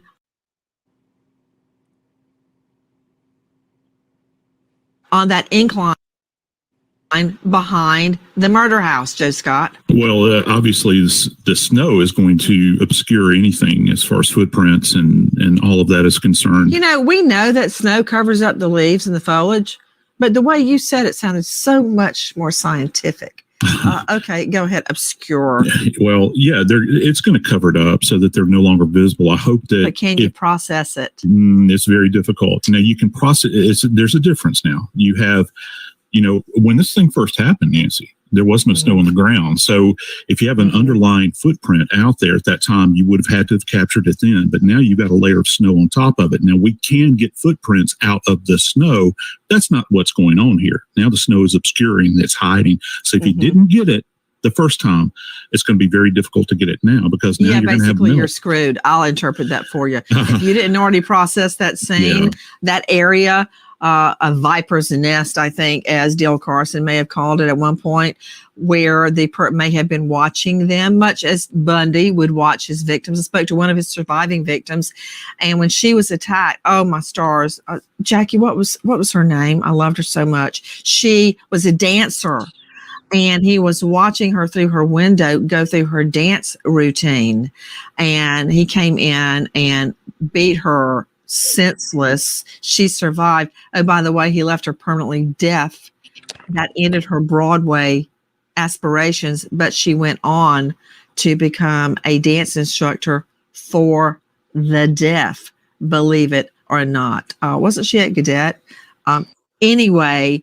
Cheryl Thomas. Right, Nancy, Cheryl Thomas. Hold on, wait a minute. You're making me lose my thought. It's very easy to do. My point is, back to what Dale Carson was saying earlier, if this guy had been watching them the way Bundy watched some of his victims through the window, there may have been trace evidence left there. That's what I was saying before. Like, if he was watching them from back by where the trees are, there could be like another case where they found cigarette butts. He might have been smoking and left that there, or just something like some kind of trash left behind. Do you think? Yeah, I mean, because it's hard to believe that he was perfect with everything. Right. Based on what the dad seems to say, it sounds like they have DNA. Whether it's in the system or not, it doesn't matter. Like, they have something to work with. And why would 23andMe be there if they didn't? Well, they said it was like a massacre at the scene, that there was so much blood there. But then at the same time, I mean, I guess they could just be waiting for DNA results to come back, possibly. So it's just, I'm very curious if this person is in the system. If they're not in the system, it's going to be a lot harder to make an arrest. But I do have a feeling that they were wearing gloves. And I'll show the gloves that I think they could have been wearing. I'll bring that up in a second. But let me finish this. Can I address something in chat real quick? Of course. Is there a problem? No. No. Remember how I said they didn't question the cops, and they didn't question the neighbors because Jeremy even said it himself, and then they didn't do that until 10 days later after when he went public and everything. A girl in chat, now whether she's assuming she's being truthful, I've seen her before. This person in chat, she said her friend lived 600 yards away, and Ellie did not question them. Or where'd she put it? It's that Addie Liza. Oh, let me look for the comment. There was a couple. Hold on. Again, I keep turning my camera on and I'm not meaning to. Basically, what she was saying is that a friend of hers lived 600 yards away, and Ellie did go door to door, but they didn't question them like I said. Like you would on camera down at the station, They just went door to door on day one asking if people saw anything. She said in this message, her friend wasn't questioned. I like remember just like, hey, do you have video camera, or do you, very quick questions and left. But that's not interviewing somebody. That's not that. When I'm talking about interviewing, I'm talking interviewing on camera at the station. Well, they said the amount of interviews they did were not that many. I should bring that up again, but that said, like, the amount of physical evidence they had, it seemed like the most amount of stuff they had was digital evidence. But I may be wrong on that. I have to go back and look at it. But it didn't seem like there was that much physical evidence. So she also said it. Maybe they know it's not a neighbor, which is what I said. That's the only thing that makes sense. Why you wouldn't have questioned them. Well, yeah, you would always think to look, because they say look at people closest to them. And obviously family is the first that's closest. But then if you're thinking vicinity wise, right, neighbors are the closest in vicinity. Yeah, it's a formality. And I saw, yeah, and I saw someone, I ended up having to hide the comment in another chat that I was a mod for, was saying about how I don't even want to say it really, but about how the girls were kind of just rude to their neighbors and stuff like that. So that would give motive to the neighbors to do something. And I don't believe that at all. I'm sure that they were nice. And if anyone's living in that neighborhood, they have to know what they're getting into, that it's a party neighborhood. Right. So, I mean, they have to expect that. But yeah, I had heard that Jeremy, or I don't know if it was Jeremy, but one of the neighbors said they had to go to the police station because the police weren't coming to them. And I believe Joe Vito said the same thing, that he had to go to the police. Correct. Yeah, so that's why that I pointed weird. out. Kathy M in chat says you can't bring everyone in for interview. It's impossible. If you can't even bring the immediate neighbors in that are literally on your side yard, backyard, they walk by your house every single day, that's sad. You have to. You have to do whatever.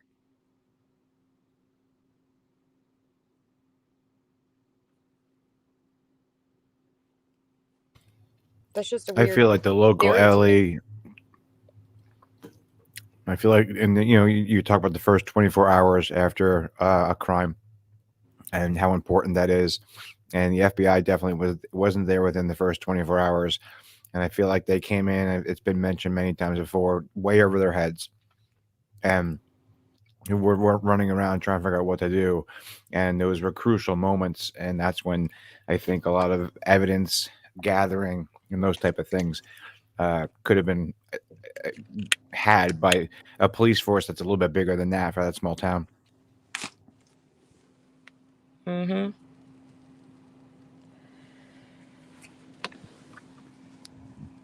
There's definitely a lot of people on this case now, according to that press release. Well, right now there is. Yeah, right now. Yeah. I mean, they have to do whatever they can do to figure out who did this. Right. Put And it then behind Kathy, bars. oh, sorry, honey, I couldn't hear you. I'm sorry. I'm sorry. No, you Go were ahead. talking. I just can't hear you that well. I'm sorry.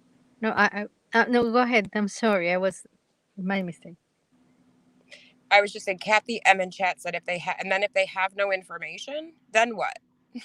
But how do you know if they have no information if you don't interrogate them?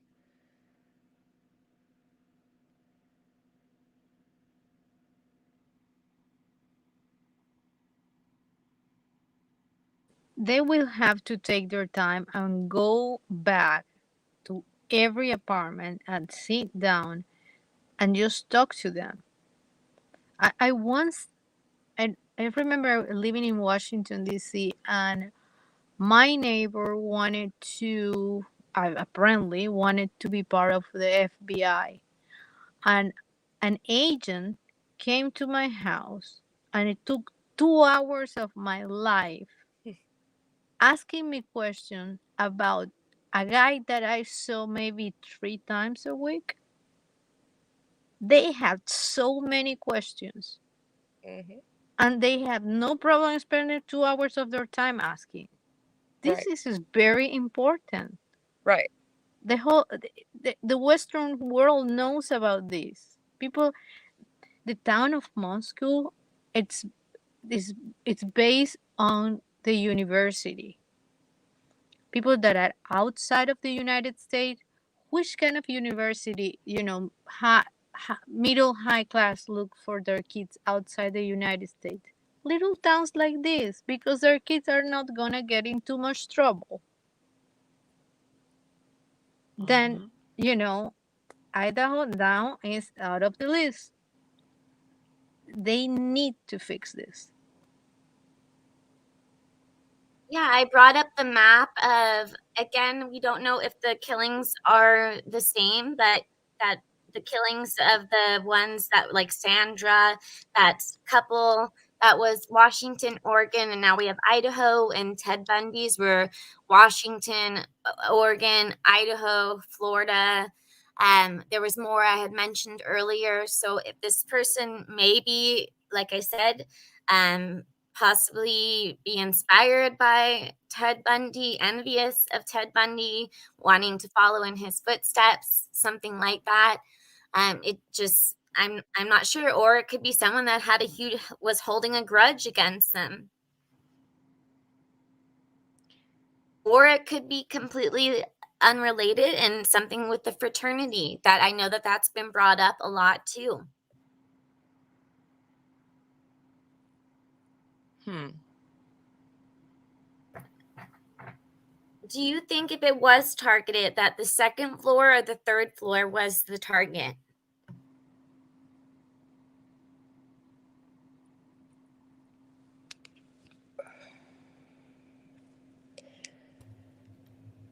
I'm biased, but I feel the third floor. I'm not biased. I just feel the third floor was the target originally. You're a little biased then. Just kidding. I'm just not sold on the target thing, so it's hard to answer. In chat, put 2 for the second floor, put 3 for the third floor. There's no 1 this time.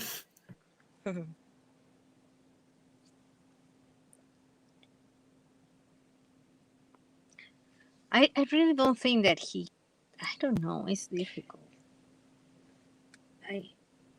If he had a target, just go for that target. The person was with another person in the bed, do what you have to do, out. Why he, like the father said, he went to the other floor and he continued. Yeah, why did he go up the stairs? As Steve, I believe, Goncalves is his name, that he said, why did he go up the stairs? And there was a second interview with him because people were not sure if he meant the killer or if he meant law enforcement. I could look for that interview if you want, but I still have to finish the crime stories with Nancy Grace. But he admitted that he meant the killer, that why did he physically go up the stairs?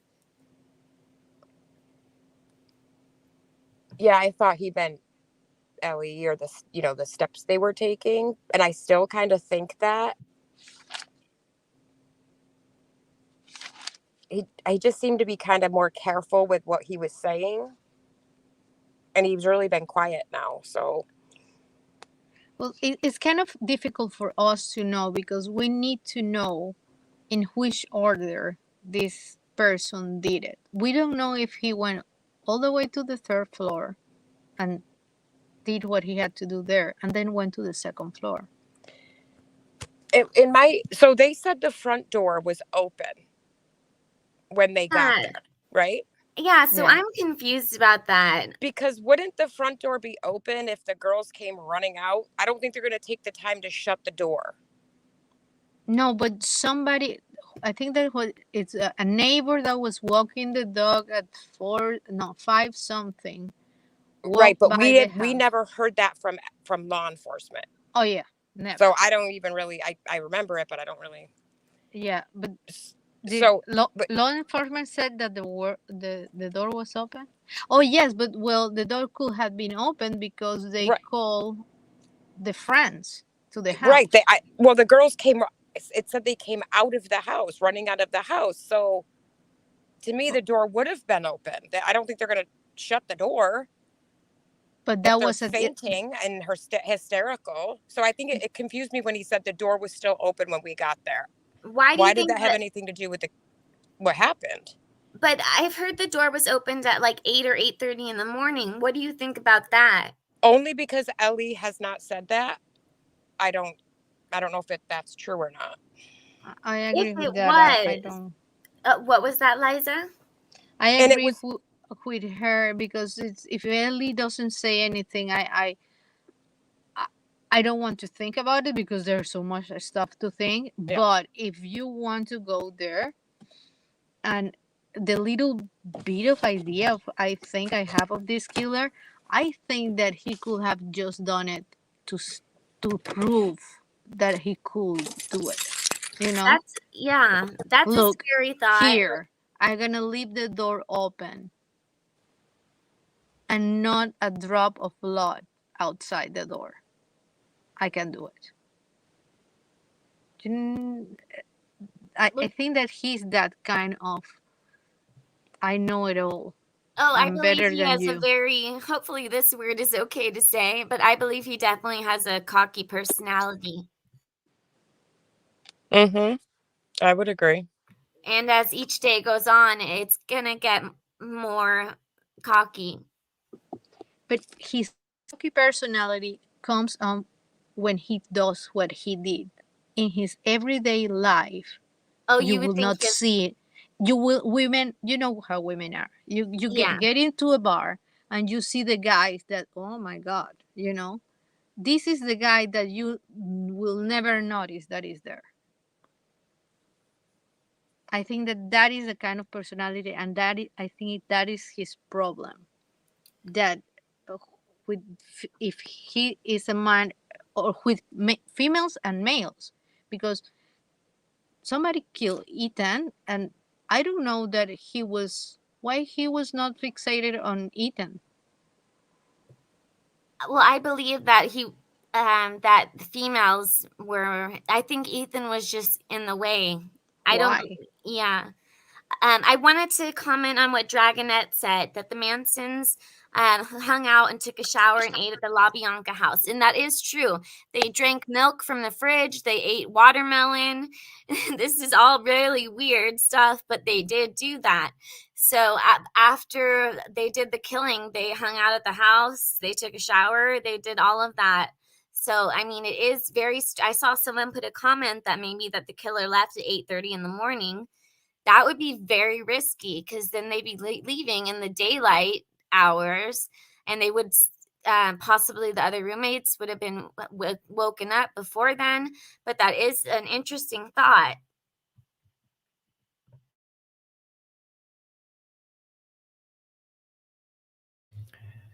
Yeah, I would have a hard time seeing them staying there for any longer than they had to. You know, because even with the La Bianca, I mean, you imagine when and where that was. There were no cameras, there were no doorbell cameras and stuff like that, and it was a different time with policing. So it can be compared in a sense that if someone tried to replicate that, but I think if anyone did the deed, you know, if it was something I did, I would be like, I'm out of here. I don't want to be here any longer. And so, but who knows?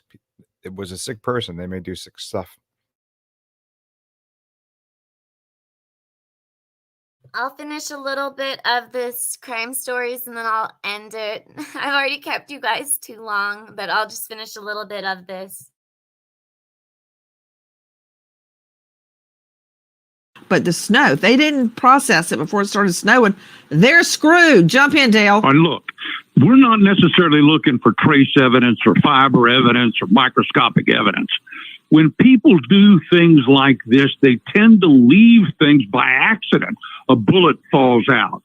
There's some piece of their clothing that's left there, a large piece that you can see. Or you go to the scene and you kick up the leaves and you find a bullet casing. That's what we're looking for. It was a knife, man. There's not going to be a bullet casing, but I get your drift. That. I'm talking about when you found one. Oh, yeah, that's exactly how that went down. Dr. Bethany Marshall joining me, psychoanalyst to the stars, joining us out of Beverly Hills. You can find her at drbethanymarshall.com. Dr. Bethany, I got several questions. The first one being, what does it tell you about the killer that they may have been just watching the victims through the window? Because, you know, I mean, Jackie, remember when we looked at the crime scene? You can look. Saw a comment from, I just wanted to say, Eli wrote a comment. He may have had a gun though. So that is an interesting thought, that maybe there was no screams because he put a gun up to them and saying like, you have to be quiet or I'll shoot you. Something, I probably was not allowed to say that on here, but I just saw that comment. Let me see if I can hear. So he may have threatened them with that for them to stay quiet, possibly.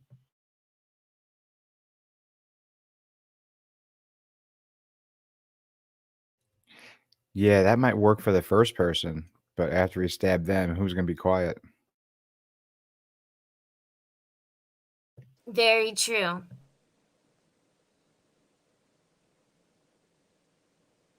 Look straight in some of the windows, especially the sliding glass door. And if it's at night and they're in there in the light, walking around, cooking, probably partially undressed like everybody does, he's probably watching that. So what kind of a person does that, number one? And number two, this may not be targeted thing is a big deal. Translation, you better get your children home from that school right now. Because if it's not targeted, if it's not the boyfriend, the ex-boyfriend, the connected person, that means it's random. And your child could be next. So Nancy, just to place this in context, I was thinking about, you remember Richard Ramirez, the Night Stalker? Oh, yeah. I was a student. I was in seminary when he was targeting women in the larger Los Angeles area. Mm-hmm. So I had 3 roommates. Did he cross racial bounds? Did he kill within his race? And he crossed racial bounds and age bounds. From very young women to the elderly, but it was mostly women. I think one male victim So my roommates and I, we would literally tie rope and twine and everything we could around our windows at night because we were so terrified that the Night Stalker would come and get us. So I'm thinking about this university campus, and if the police say, hey, it's targeted, they're like, okay, one of the girls had a stalker, so it's not going to be me. I can continue to go to my classes, I can call my parents, I can live my life. But when the police say it's not targeted, oh my God, this was a serial killer. He was looking through the windows. He was checking them to see if he was their type, because we know serial killers have types. And in this case, that the type could have been, white. Hold on just a sec, blonde. Beth. Sydney, pull up for me a picture of Bundy's victims. I've seen and studied very carefully this menage of all the victims. And, oh, yeah, okay, I got it. I wanted to make sure I was talking about the right thing. Yeah, look at that one over at the right, Sid. They're all with the hair, the long straight hair parted in the middle, white females. Go ahead, Dr. Bethany. Okay, so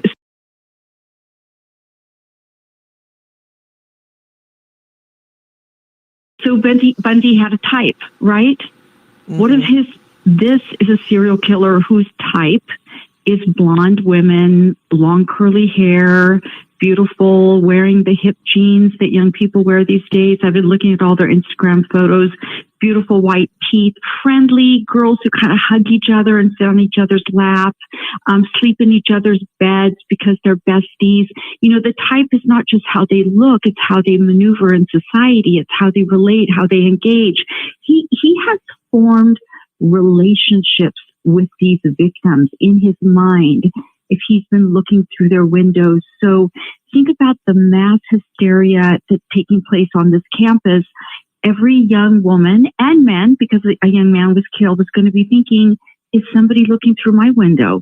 Am I his type? What's on my Instagram? What is on my social media? Because serial killers don't just look through windows anymore, right? They can look at social media profiles. They can do all kinds of things. So I think in this moving from targeted to not targeted, the police are also saying, don't think it's just these girls or one girl who had a guy who had a strange fascination with her. It could be anyone. So the psychology on this campus, as you said, parents are going to want to be getting their kids home. They're not going to want to be there anymore. Guys, take a listen to Brad Garrett, former FBI special agent, speaking to our friends at GMA. If there's not an immediate connection, you have to go to sort of a wider circle. You would look at, for example, maybe or maybe not somebody older. I only suggest that because this crime appears to be very focused and the person had a comfort level in the house. And so as a result, you start looking at sort of relationships that really aren't tight with these kids. See, somebody they met occasionally, somebody that may have come to the house to attend a party. Apparently this was a big party house. And so that makes it more difficult. Less connections makes it more difficult many times to solve a crime. He's so right. Let's listen to more of what Brad Garrett says. If somebody that's done this before, I mean, people who do this kind of stuff get a big thrill out of doing it. Now, we don't know if it's that type of person, but that it could be something like that. The idea that you killed 4 people just tells me that this was sort of driven by something you intrinsically wanted to do, less so than maybe one student mad at another student. Here's a dichotomy. Stephanie Pagonis, I see a conflict in rationale. Stephanie Pagonis, crime reporter with Fox News Digital. Hold on. Let me see if I can verbalize.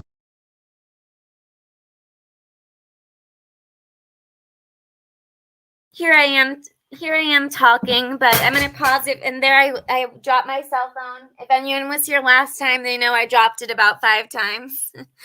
But what do you think so far about what they're saying?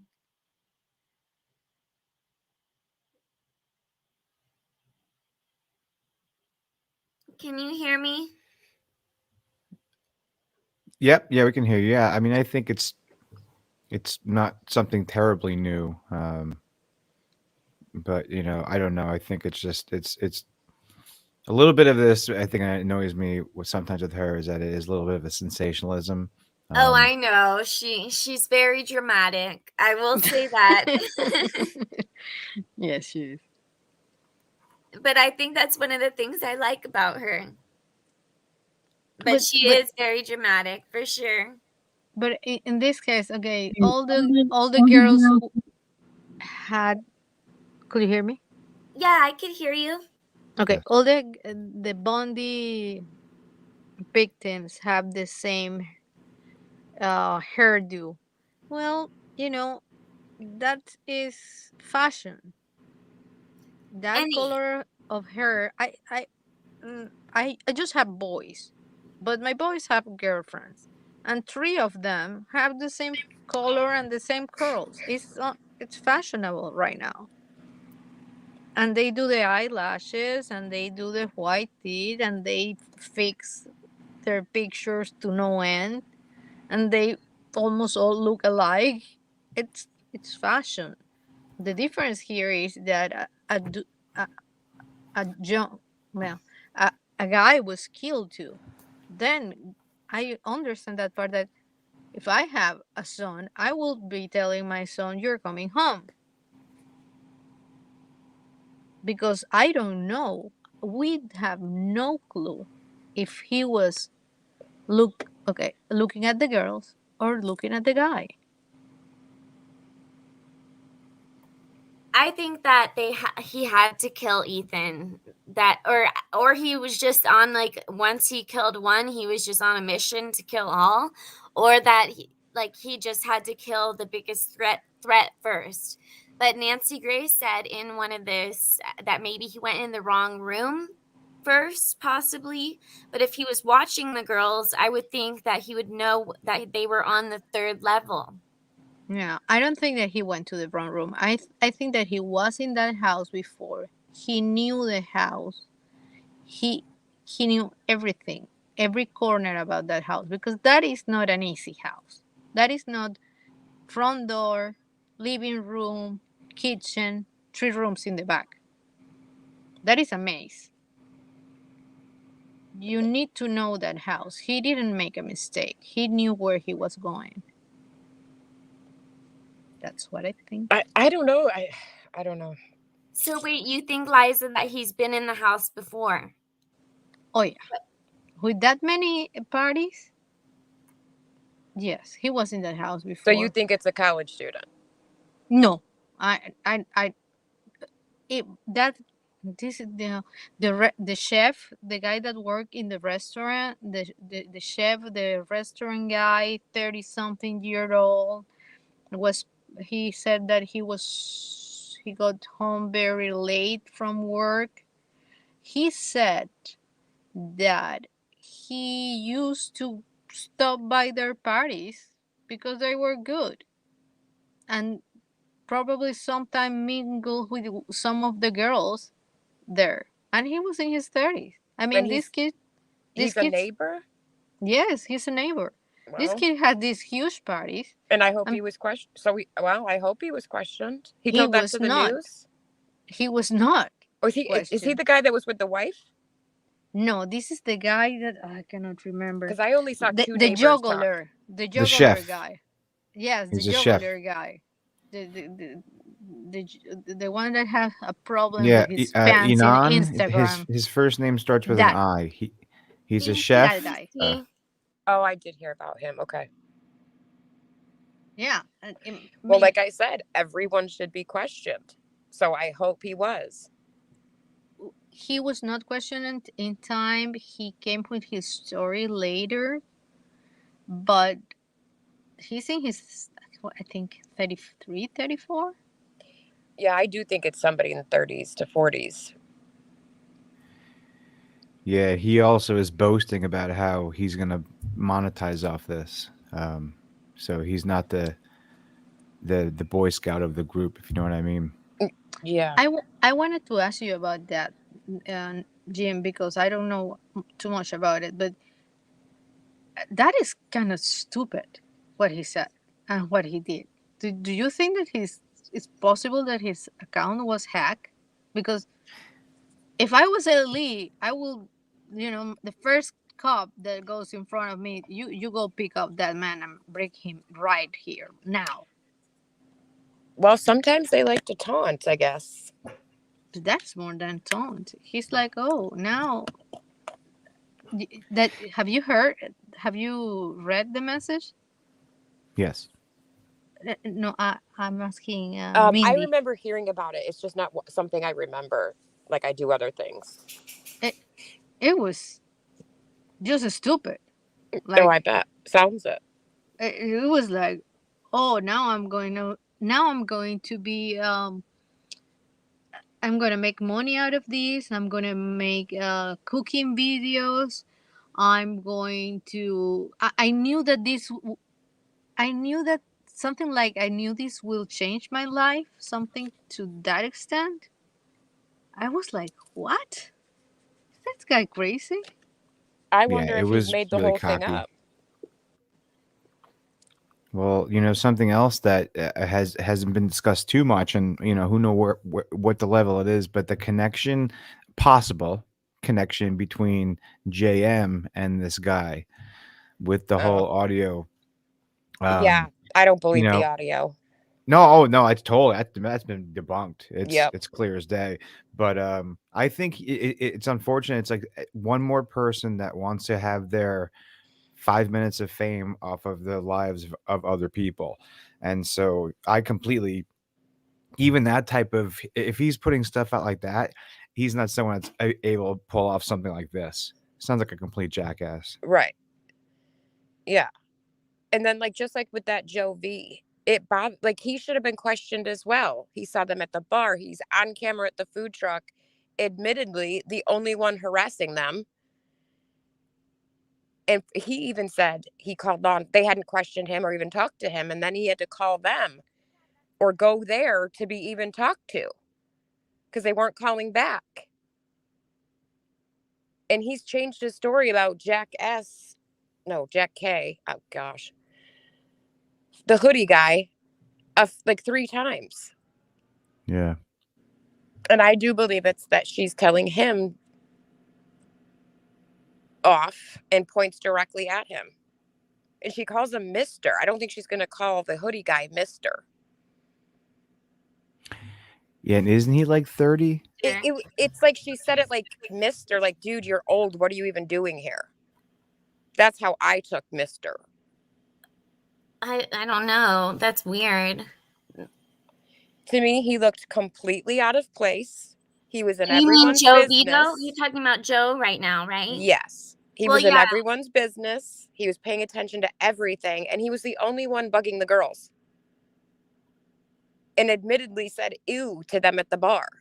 I don't like how and again, I'm not at all, anyone in chat, don't come for me. I'm not at all saying that he did anything to the girls. I just don't like how bad he was talking about them after they had passed.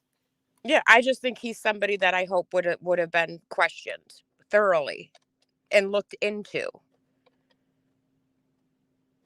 That's all.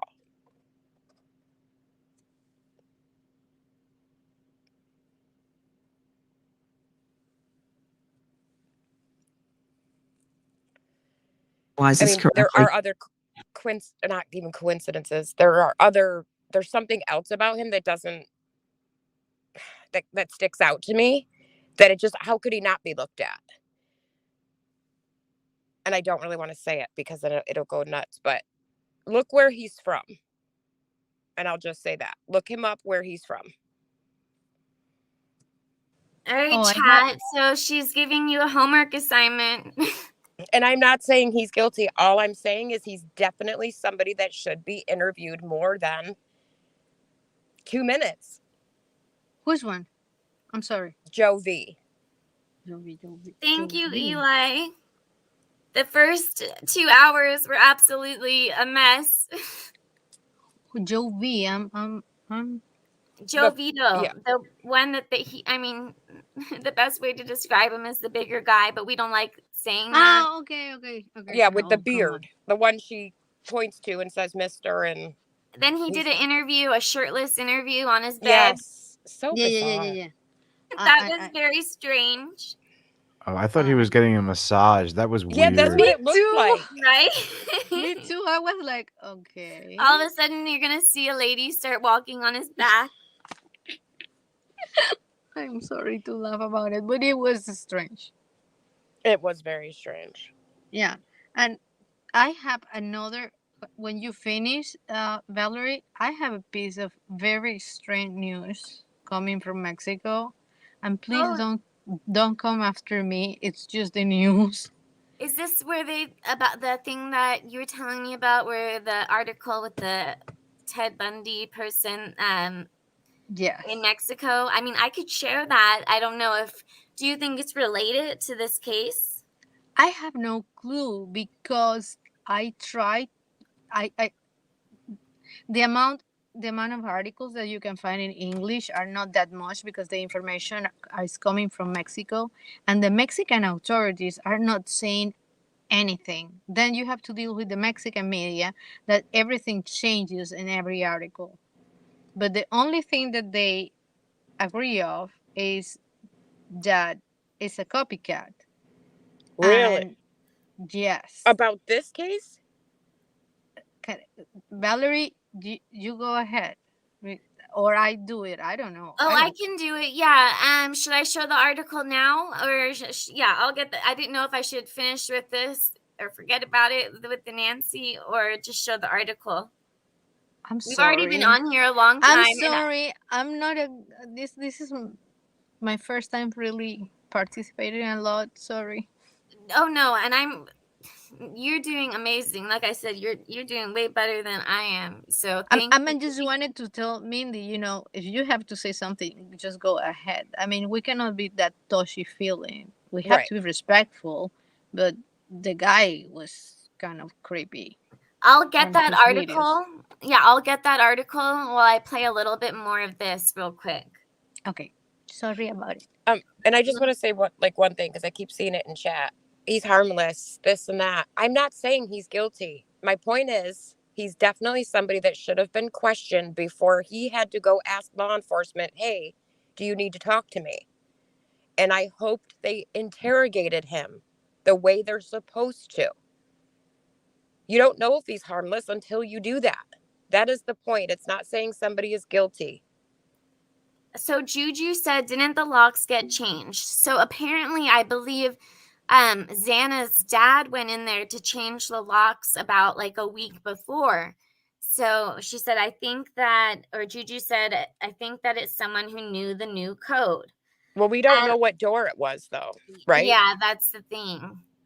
That's not been confirmed which door. Yeah. I wish it was. Okay. The fact that this person killed 4 innocent victims, generally in their sleep or in bed, would suggest it's not his first offense. You don't go from 0 to 120 mph just like that.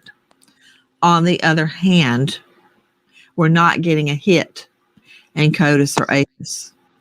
DNA repository, fingerprint repository, which if there had been a conviction in the last 15, 20 years, he would be in that data bank. See what I mean? That is an inconsistency that must be analyzed and scrutinized very carefully. One, methodology would dictate this is not his first crime. But that's why he does have a record. What? That's why VICAP is important. That's the Bureau's Violent Apprehension Program that takes every one of these similar cases, puts them into a private database with the Bureau about knife, gun, weapon, location, all those things, to connect all these dots in a way that allows us to know that some guy in Southern California did this 2 years ago. Or Stephanie Pagonis, it could be simply a matter. There may not be an inconsistency. It may be, it's very possible that the DNA fingerprints have not all been processed yet.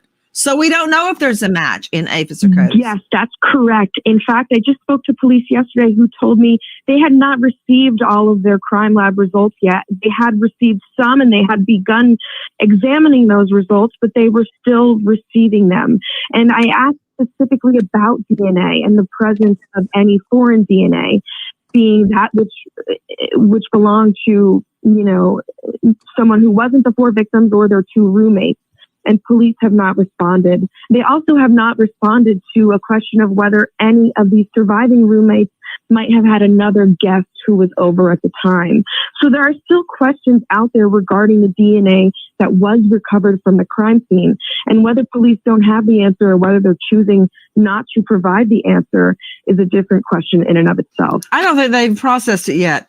I don't mean haven't processed the home. I think they have done that and they're closing that down, but I don't think it's all been analyzed.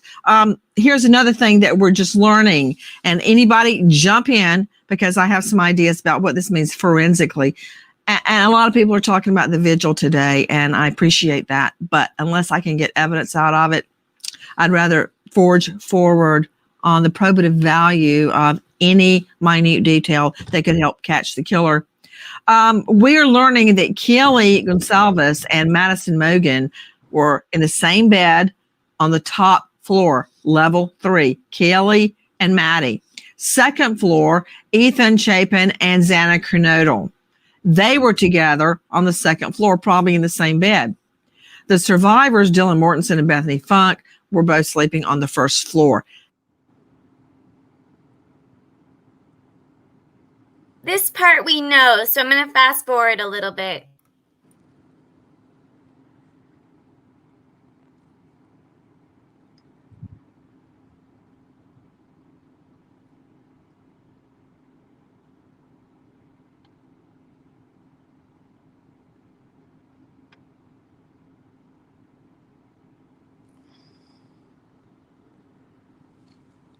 Addie, Mindy T, Liza, Jim, and Valerie are on here. You should come up.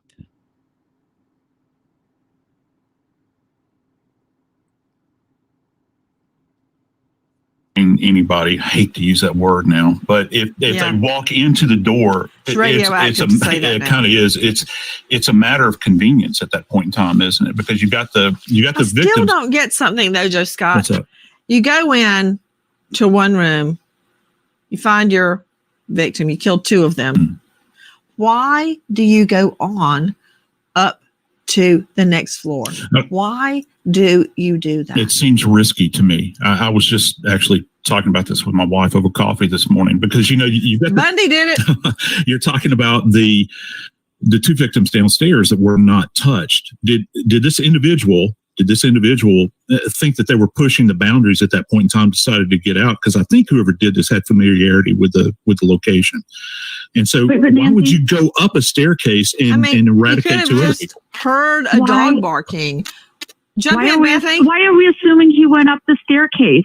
Perhaps he was hiding at the upper floor of the house. Good point. Perhaps this was a part of his creepy killing fantasy. I am assuming that he went from one floor to the next, regardless of where he started. And that is risky. Why do you kill 2 people in bed and then go, hey, there's some more people to kill. I'll run down there. That's what Bundy did. Well, because you have a lot of familiarity. Killing people. Bundy had never been in the Chi Omega house before. Mm. But he knew there were a lot of girls in there. When you look from the back of the property into the building, you only see 2 floors. And so if you're out there watching for a period of time. Exactly. You may not have realized there was that bottom floor. Yeah. Hey, Haley in the studio, can you show that 3 levels, what Dale Carson's talking about? If you're on the sliding glass door level, that's your point of entry. You don't even see, I'm calling it the basement, but you've got a ground entrance to it. You don't even see that, so Carson could be right.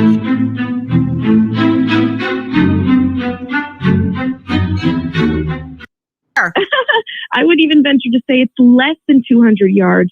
I am here, and many students, in fact, even through the snow, will cross through. They won't take the sidewalks. They will cross right through the grass to go from one side to the other. Not only are there fraternity houses up there, but there's also at least one sorority house as well.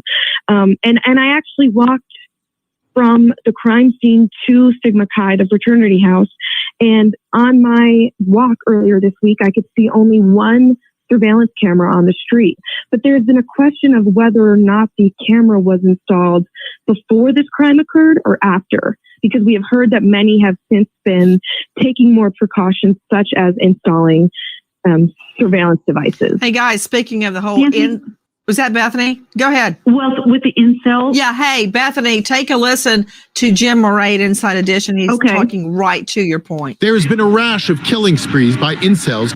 Elliot Rodger killed 6 and wounded 14 at the University of California, Santa Barbara campus in 2014. His pretty Idaho victims were also in sororities and posted rambunctious videos of life in their party house. If you look at the online presence of incels in this country, they are very, very negative and hate-filled toward beautiful women in particular. I spoke with Idaho State Police Communications Director Aaron Snell. Does an incel fit into the potential profile of this killer? We are not speculating on that at this point in time. When it comes available and when it's appropriate, we will release that information. Okay, Dr. Bethany, do your thing. Well, the idea of the incel is that there's involuntary celibacy, right? That he just can't get a girl. And because of that, he hates girls. He's jealous of anybody who can get a girl. But I just wanted to say, because I brought up last time where the article that said about Ted Bundy being an incel, obviously he was able to get girls. So I don't think it's just not being able to get girls, but maybe it could also do with the hatred towards a certain type of girl or something like that.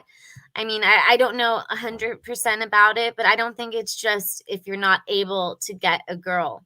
Thoughts on that, anyone?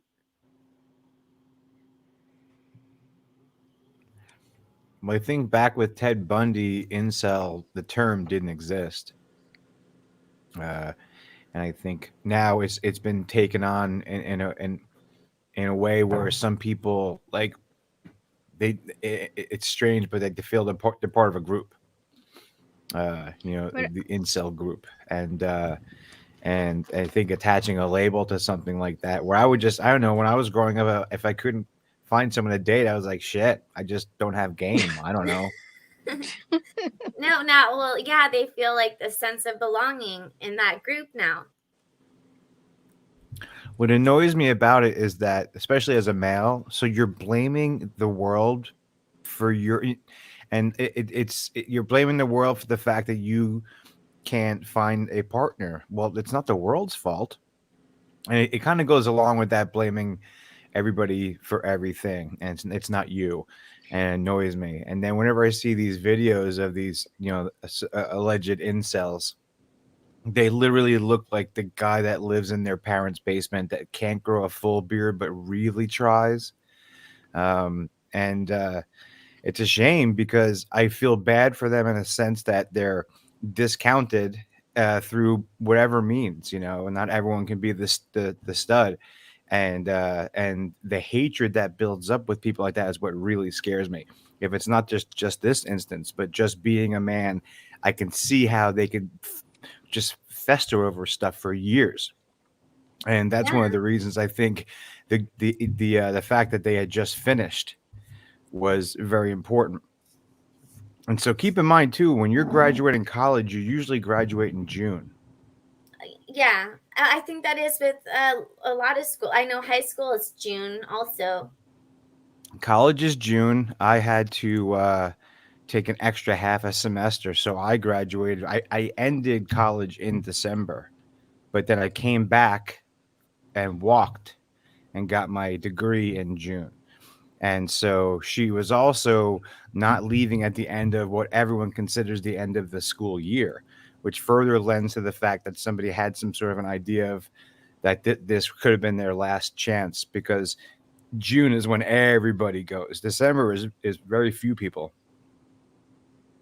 I wanted to say something about Bundy and the incel. I haven't really studied the incel thing. I have now an idea because Jim explained it to me a few weeks ago in another chat. But that part that Bundy was able to get girls, that could be okay. One thing is able to get girls, and other thing is able to maintain a healthy relationship with a female.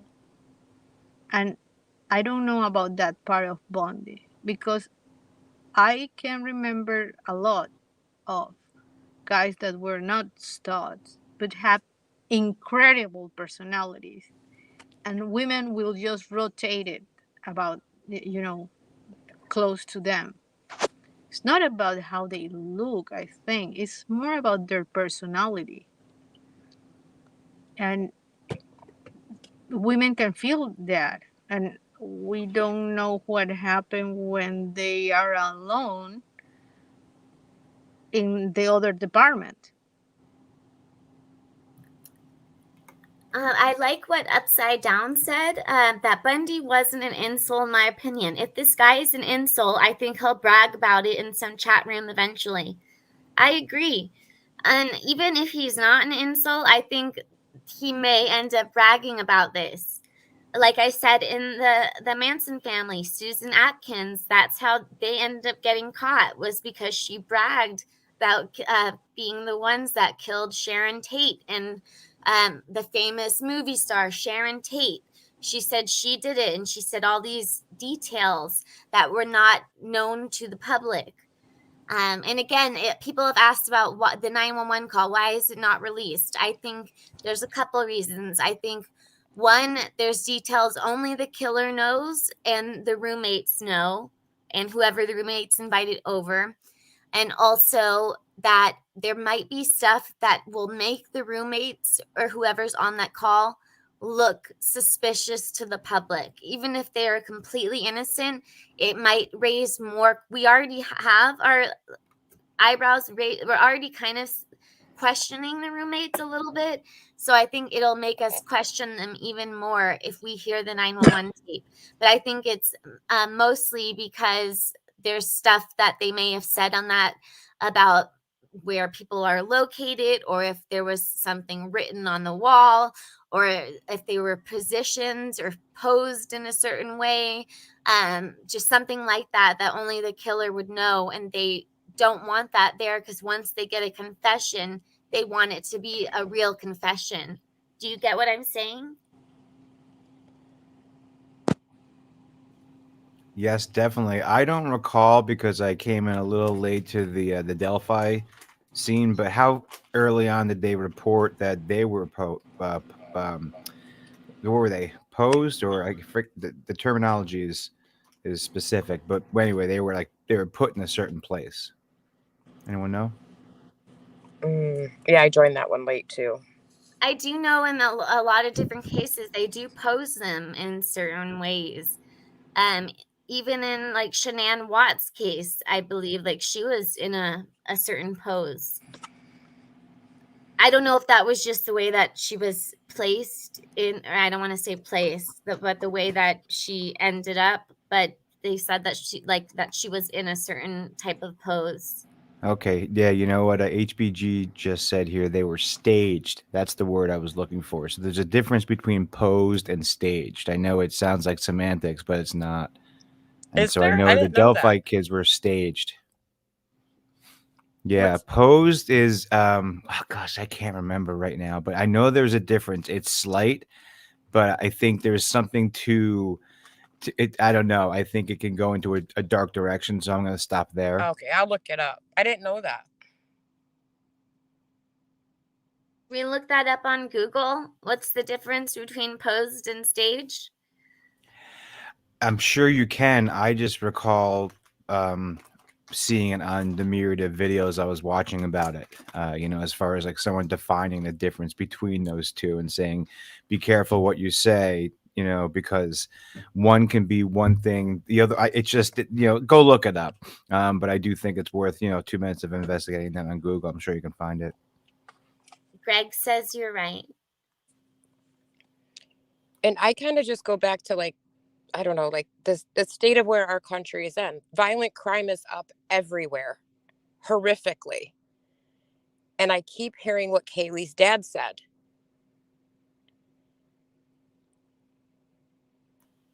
So it could totally just be random. I don't know.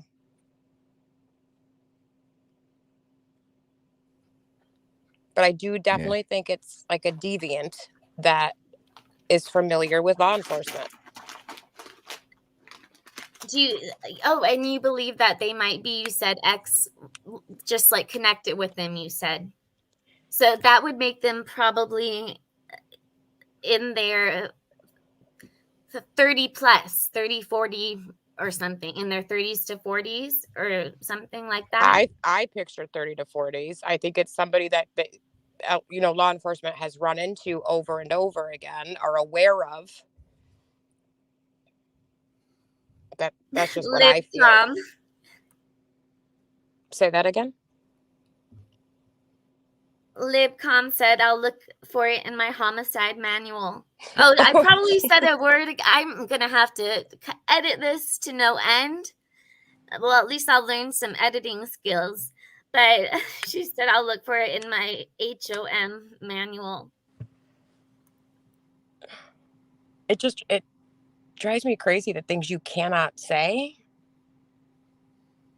I mean, most of these wordings are in music that they push out and want your kids to listen to. It just drives me crazy. Yeah, YouTube is a pain in the ass. We'll say the @ symbol and then the 2 money signs, right? Does that God, I spell feel like it? I'm talking to my kids. See what I mean? It's crazy. There, this. The pain in there. Did you see what I wrote? Hold on, not that. Yeah. There. Yeah, they wrote it too. Yes. I agree, Greg. I do agree. Okay, so here, let me finish this. Incels, the way they kill is sort of unique in that they do that fish in a barrel kind of shooting like we see in mass murders. They want to terrorize and take out as many people as possible. So on the one hand, these were beautiful young women and possibly one boyfriend of one of the girls. On the other hand, it was stealth. It was in the dark. No one else could see it. So there wasn't this glory mass shooting where the killer triumphs over everybody else, which I think is more the pattern of the incel. One of the ideas about the fraternity, I keep thinking about BTK, not to lead us down the rabbit hole of other serial Bind, killers. torture, kill, Dennis Rader, the dog catcher. Yeah. This guy, which is really common with serial killers, was hiding in plain sight. He was married, had children, had a family vehicle, deacon at the local church. He was sort of like the local Okay, dog Bethany, catcher. before you say another word, I can't believe you're bringing up Dennis Rader, bind, torture, kill. Because I woke up in the middle of the night thinking about Dennis Rader, bind, torture, kill, BTK. Mm-hmm. Why did I wake up thinking about him in the middle of the night? What is connecting my mind with BTK to this? He would see his victims, but he didn't really know them. Yes. Go ahead. What else in your mind? Well, for one thing, BTK staged. Mm-hmm. He had a passing familiarity with each one of his victims. He would kill other people in the home that got in his way, in addition to his target.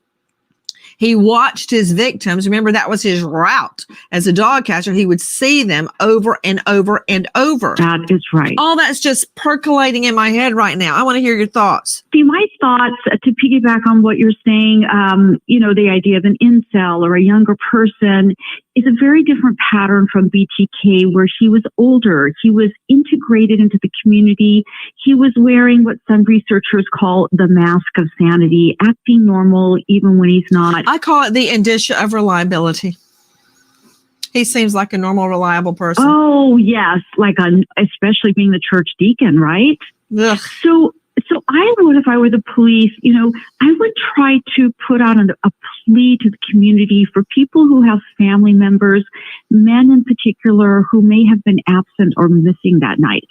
Maybe a father who mysteriously leaves the house at midnight, returns at 5 in the morning. I'm also thinking about Delphi with a pharmacy tech right under everybody's nose. There you go. you know, it had to cross somebody's mind that this guy was out there wandering around, quote, looking for fish the day of the double murders of Libby and Abby.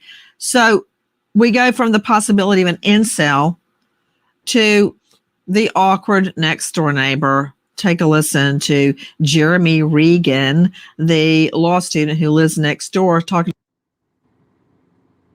Should I play this or just fast forward since we've all heard Jeremy's interview? I think I could fast I'd say forward fast it, right? forward. Yeah, okay. Yeah, I would think fast forward.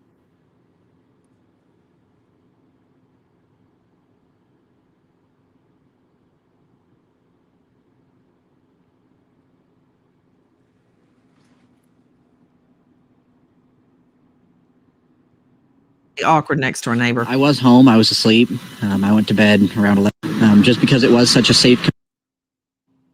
In their late 20s, early 30s, single, low-wage jobs. These are not university students who are going to a fraternity party. These are creepers. Right. And that they would watch the victims for a long, long time before they actually killed them. So, you know, like I said earlier, it points to a perpetrator who is already developing a relationship in his mind. In his mind, which is important. In his mind. Stephanie Pagona is joining us from there in Moscow, crime reporter, Fox News Digital.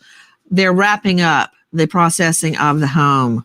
People are all over the cops' backs because we don't have a suspect yet. I'm not surprised we don't have a suspect. I'd be shocked if we did have a suspect. This is a painstaking ordeal, processing all of these hundreds and hundreds of exhibits and blood samples. What's next, Stephanie Pagonis? So even when the crime scene does get lifted, and we don't have a time frame as to when that will be, other than that is a discussion right now. But the crime will carry on. All that this means when the crime scene is lifted is frankly that they have everything they think they need from that area, and they will continue investigating. Like you said, Nancy, this is an incredibly complicated investigation because not only were there half a dozen people at least in the home at the time, but these survivors then called people to the home. More people came, which creates more forensic evidence that they have to go through.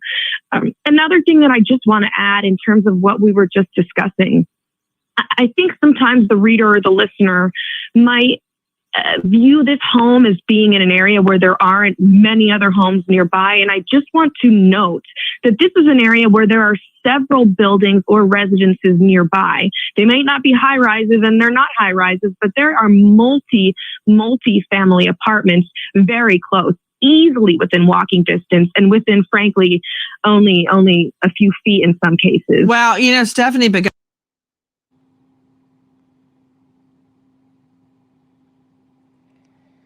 So with her saying that, she kind of makes it sound like that it was an older person that has a family and that lives like a normal life, a 9 to 5. And like you had said, Mindy, 30s, 40s, something like that. Not a college student, from what I took from that. Mm-hmm. have had you guys for over 4 hours. The first hour was, this whole thing has been a whole disaster, but especially the first hour. I'm so sorry. I promise you, I promise, it will not be like this from now on after this. I just got my computer today. I should have tested it out somehow before the live, but I had to install the antivirus. I was trying to do the microphone. I was also trying to take the S drive down. So I was doing all these things and just having problems with the computer. So thank you guys for being so patient. It really means the world to me. And I'm so sorry again. No, don't be. You stuck it out and look what happened. I almost ended the stream. I'm gonna try to make it private though, and see if Brittany could help me on editing the first like 20 minutes or so. How many do you still have in here? I can't see it. There's still 300 people. Girl, it's like 10 after 4 here in New York, I guess you guys don't sleep. No, we don't. No, I mean, I see some people that don't even want to get off. I know you look at chat. Well, I mean, I guess some stuff I can still share. I mean, if you guys want to look at the Jack charts, I'm not. Let me look and see what I have right now. Let me stop. Am I sharing my screen? No. Let me look at my email because I know that there's a lot of different slides that I've had that Liza has helped me with. So let me see if there's anything else that I would maybe want to share.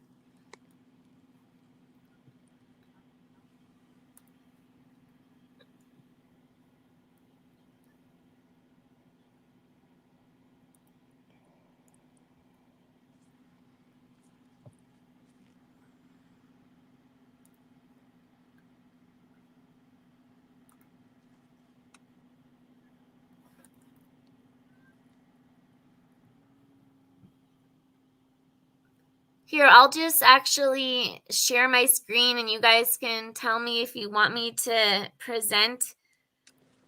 Just tell me if you want to look at the article. Here. So, let me see. Here it just says like who exactly owns the house. It's registered as King LLC. The owner has a 40-year-old son who apparently lives at the house. Why has the owner of the house not sent a condolences? I'm not sure how we know that, but that's one of the slides.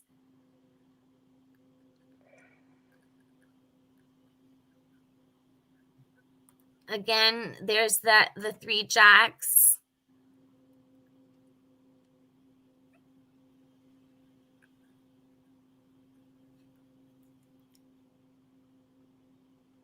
I don't know. I'm trying to think out of these 3 jacks who's the most shady to me. I don't think it was Kaylee's ex. I mean, but I'm very curious if he called her back the next day.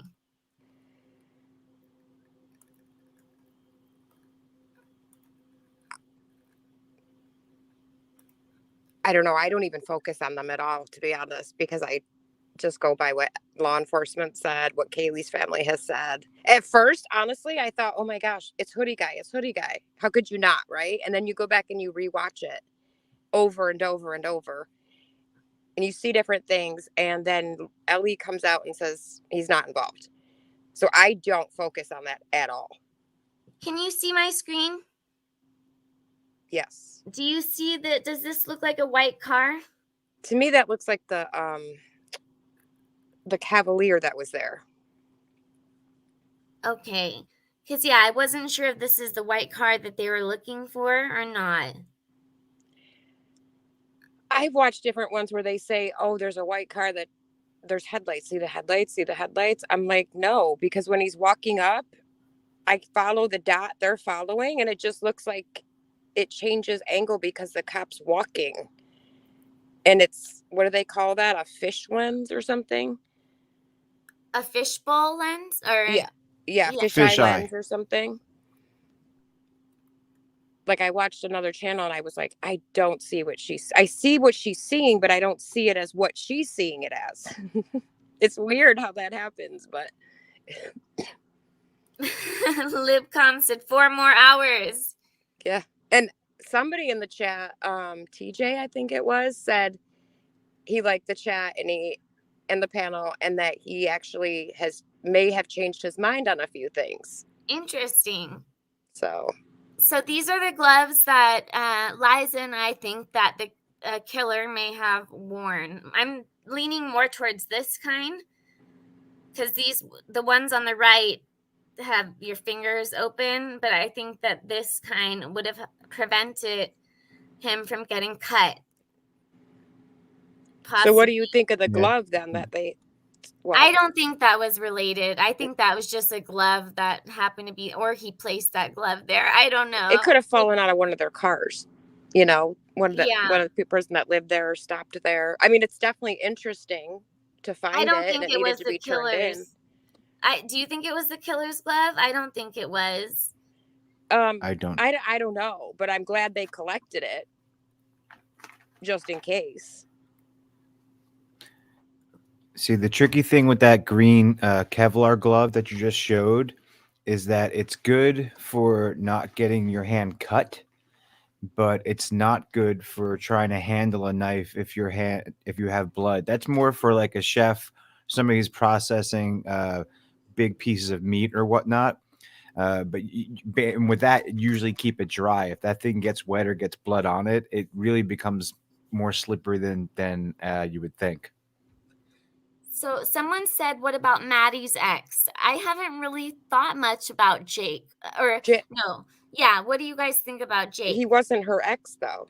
Yeah, that's what I thought, that they were still dating. Or Unless is there they mean another ex? Right. I mean, is there another boyfriend that I'm not sure.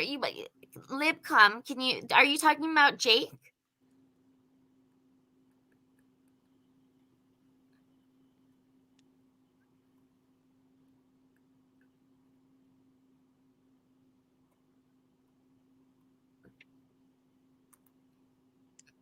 Oh, okay. Yeah, he is. Okay.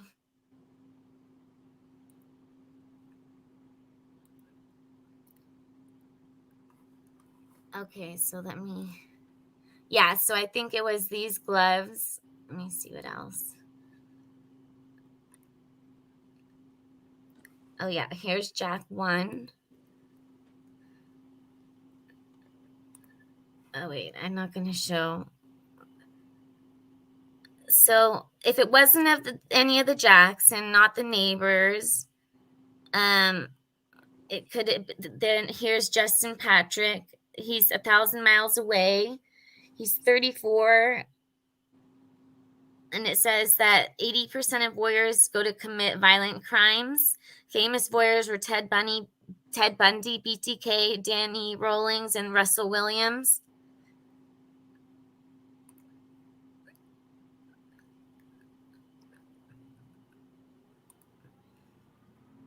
So here's Jack S.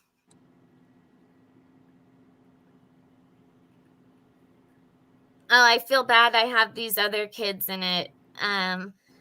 But so just he comes from Money, also known as Joe here. You guys can, I don't want to, I already feel like we're talking too much about him. Mm-hmm.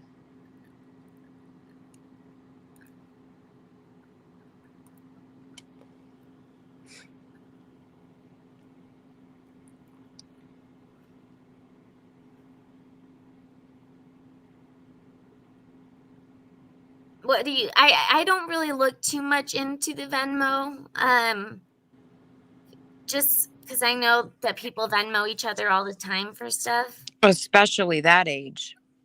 Yeah, that's exactly.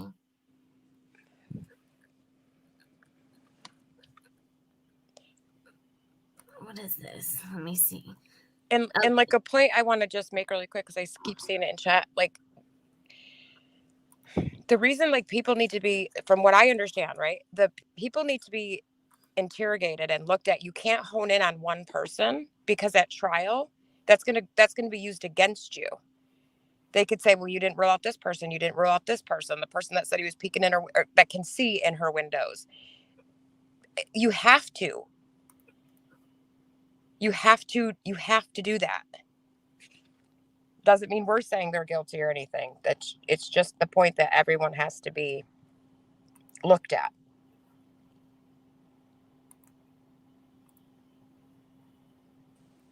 Yeah, everybody has to be looked at, and even if Ellie have think that they know who did it, they have to prove it to a jury, and they still beyond have a reasonable doubt. Yes, they still have to have proven they've ruled out other people. Yeah, I mean, so there's no reasonable doubt. Exactly, and that will take time. Yeah, and that's why I struggle with why people don't get why everyone needs to be questioned. I don't care how sweet the guy is, or harmless, or not able to, or not limber. I don't care. The point is, he still has to be questioned appropriately, or you'll regret that when you go to trial. Praying you go to trial, or that you know, get somebody, convict somebody, something. It'll come back at you. I'm so curious if this is going to go to trial. Do you think that this person would unalive themselves, though, if they know that they're getting cornered in on? Say the cops are all coming around their house, they see No. it. Do you think? No. You don't think they would? You think they would walk into jail knowing like their celebrity status and everything? The way SKers are idolized today, absolutely.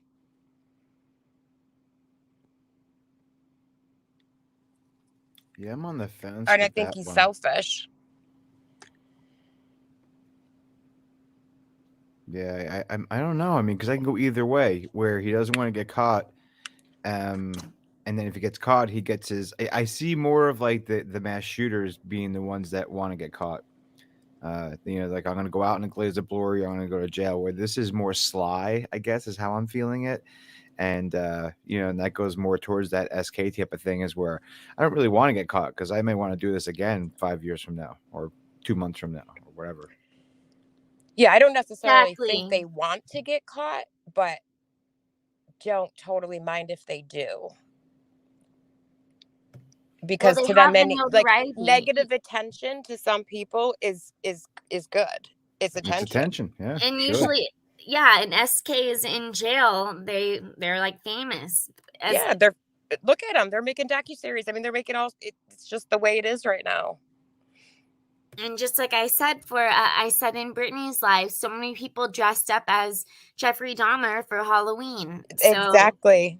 this person might be looking for a name for themselves, like the sleeper killer or something like that. Some kind of weird name like that.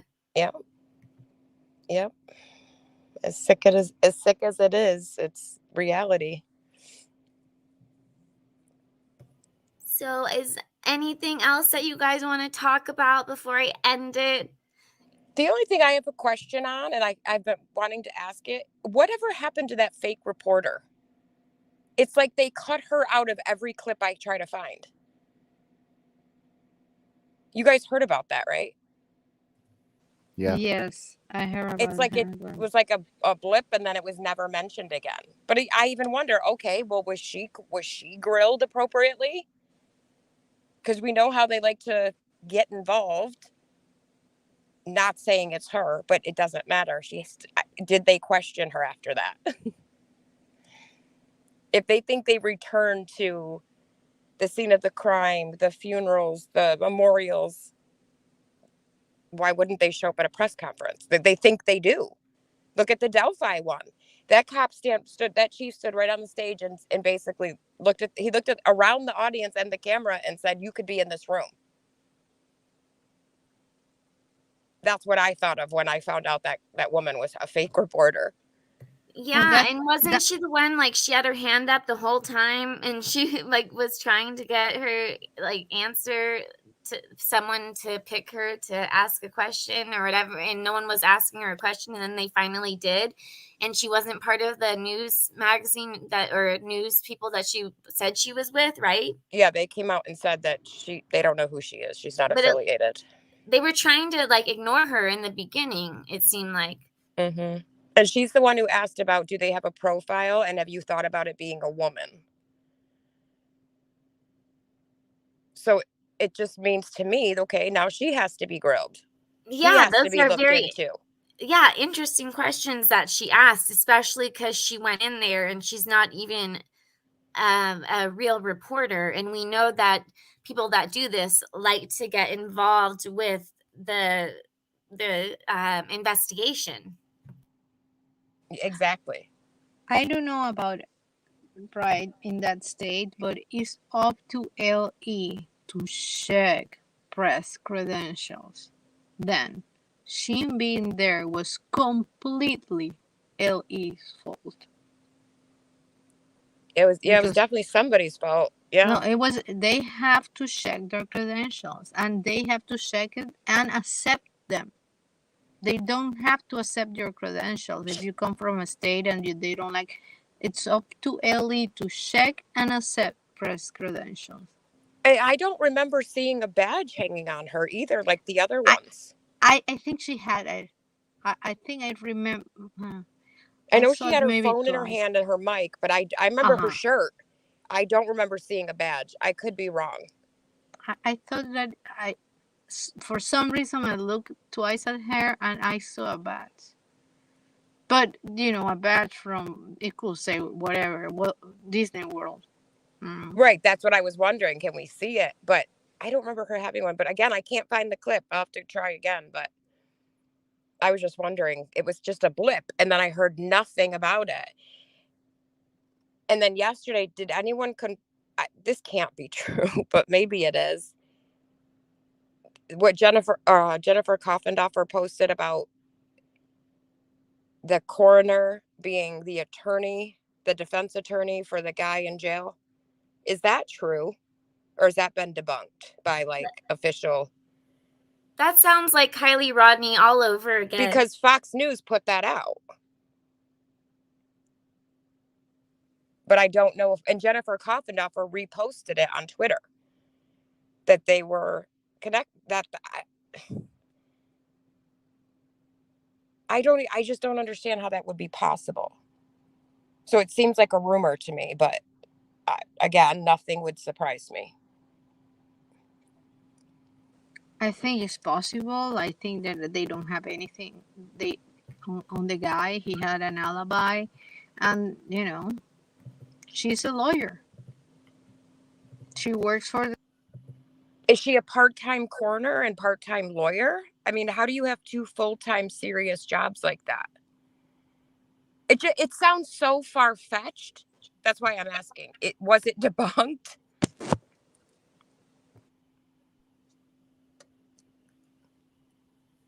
Liza, so I have the article up about the killings. I don't know if this is related at all, so I don't even know if I should read it. If I do, it's going to be the last thing that I read before I go. Well, who knows if it's related or not? I mean, since we were talking about, the possibility of a copycat, just, oh my God. Okay, so what a coincidence that in Mexico they found a copycat of this guy, and they are looking for, and the Americans are helping them. Yeah, and I just heard about that today. I was like, what? Yeah, so a state prosecutor in Tijuana, Mexico, is warning that 3 recent murders in the town along the U.S. border display similar characteristics to the killings of the notorious SK Ted Bundy. The subject has criminal tendencies associated with violent and psychopathic behavior. His profile is very similar to someone who became very well known decades ago, that being Ted Bundy. It says, I'm seeing if there's anything. I just want to read the most important stuff.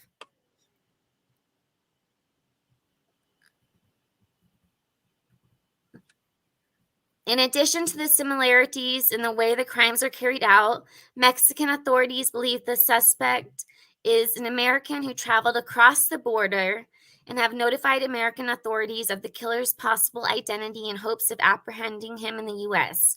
We are in communication and coordinating with other institutions to locate and capture this individual. The suspected killer found his victims. Okay, so this one may be different because this one is they found them at clubs and bars. This was not in their beds, obviously. So unless this person now is just looking, this may just be different. Again, it goes into Bundy about his killings. Well, in every Mexican article that I found, it's different. Okay, so it says. In some articles, they are students. In other articles, they are just regular girls. In other articles, they are this. It's not clear. So it looks like, so it says Mexican authorities have alerted officials in the U.S. about the killer possibly crossing the border to kill. So it looks like between, and yesterday we were talking about Canada. So it looks like they're now watching the Canadian border and the Mexico border. For it may be multiple for different killers, but that they are watching both. Any thoughts before we leave tonight? That's interesting. I definitely did not know about that. Yeah, I was like, why we don't know about this? We should know about this. Why nobody said anything about this? But anyway, I'm at 1%. Thank you very much, Thank Valerie. you, Liza. You've been so amazing. Seriously, with all your research and coming up here. Thank you. And I know when I was on mute, like, and not being able to talk, you were entertaining people. So thank you for that. I'm hopefully going to be able to edit this. I'm going to try to make this video private until I can edit it. But thank you so much. I really appreciate it. Please edit all the entertainment because I have no clue what I was saying. And I just wanted to address one thing in chat really quick. Jerry Lynn, if you're so confident of what you're saying, I hope you have talked to law enforcement. Because you're stating this all this facts over and over and over and over. So I really hope you've gone to law enforcement. It's the same pretty much text the entire chat that she says it over and over. It doesn't say in my opinion. It's like stating as a fact.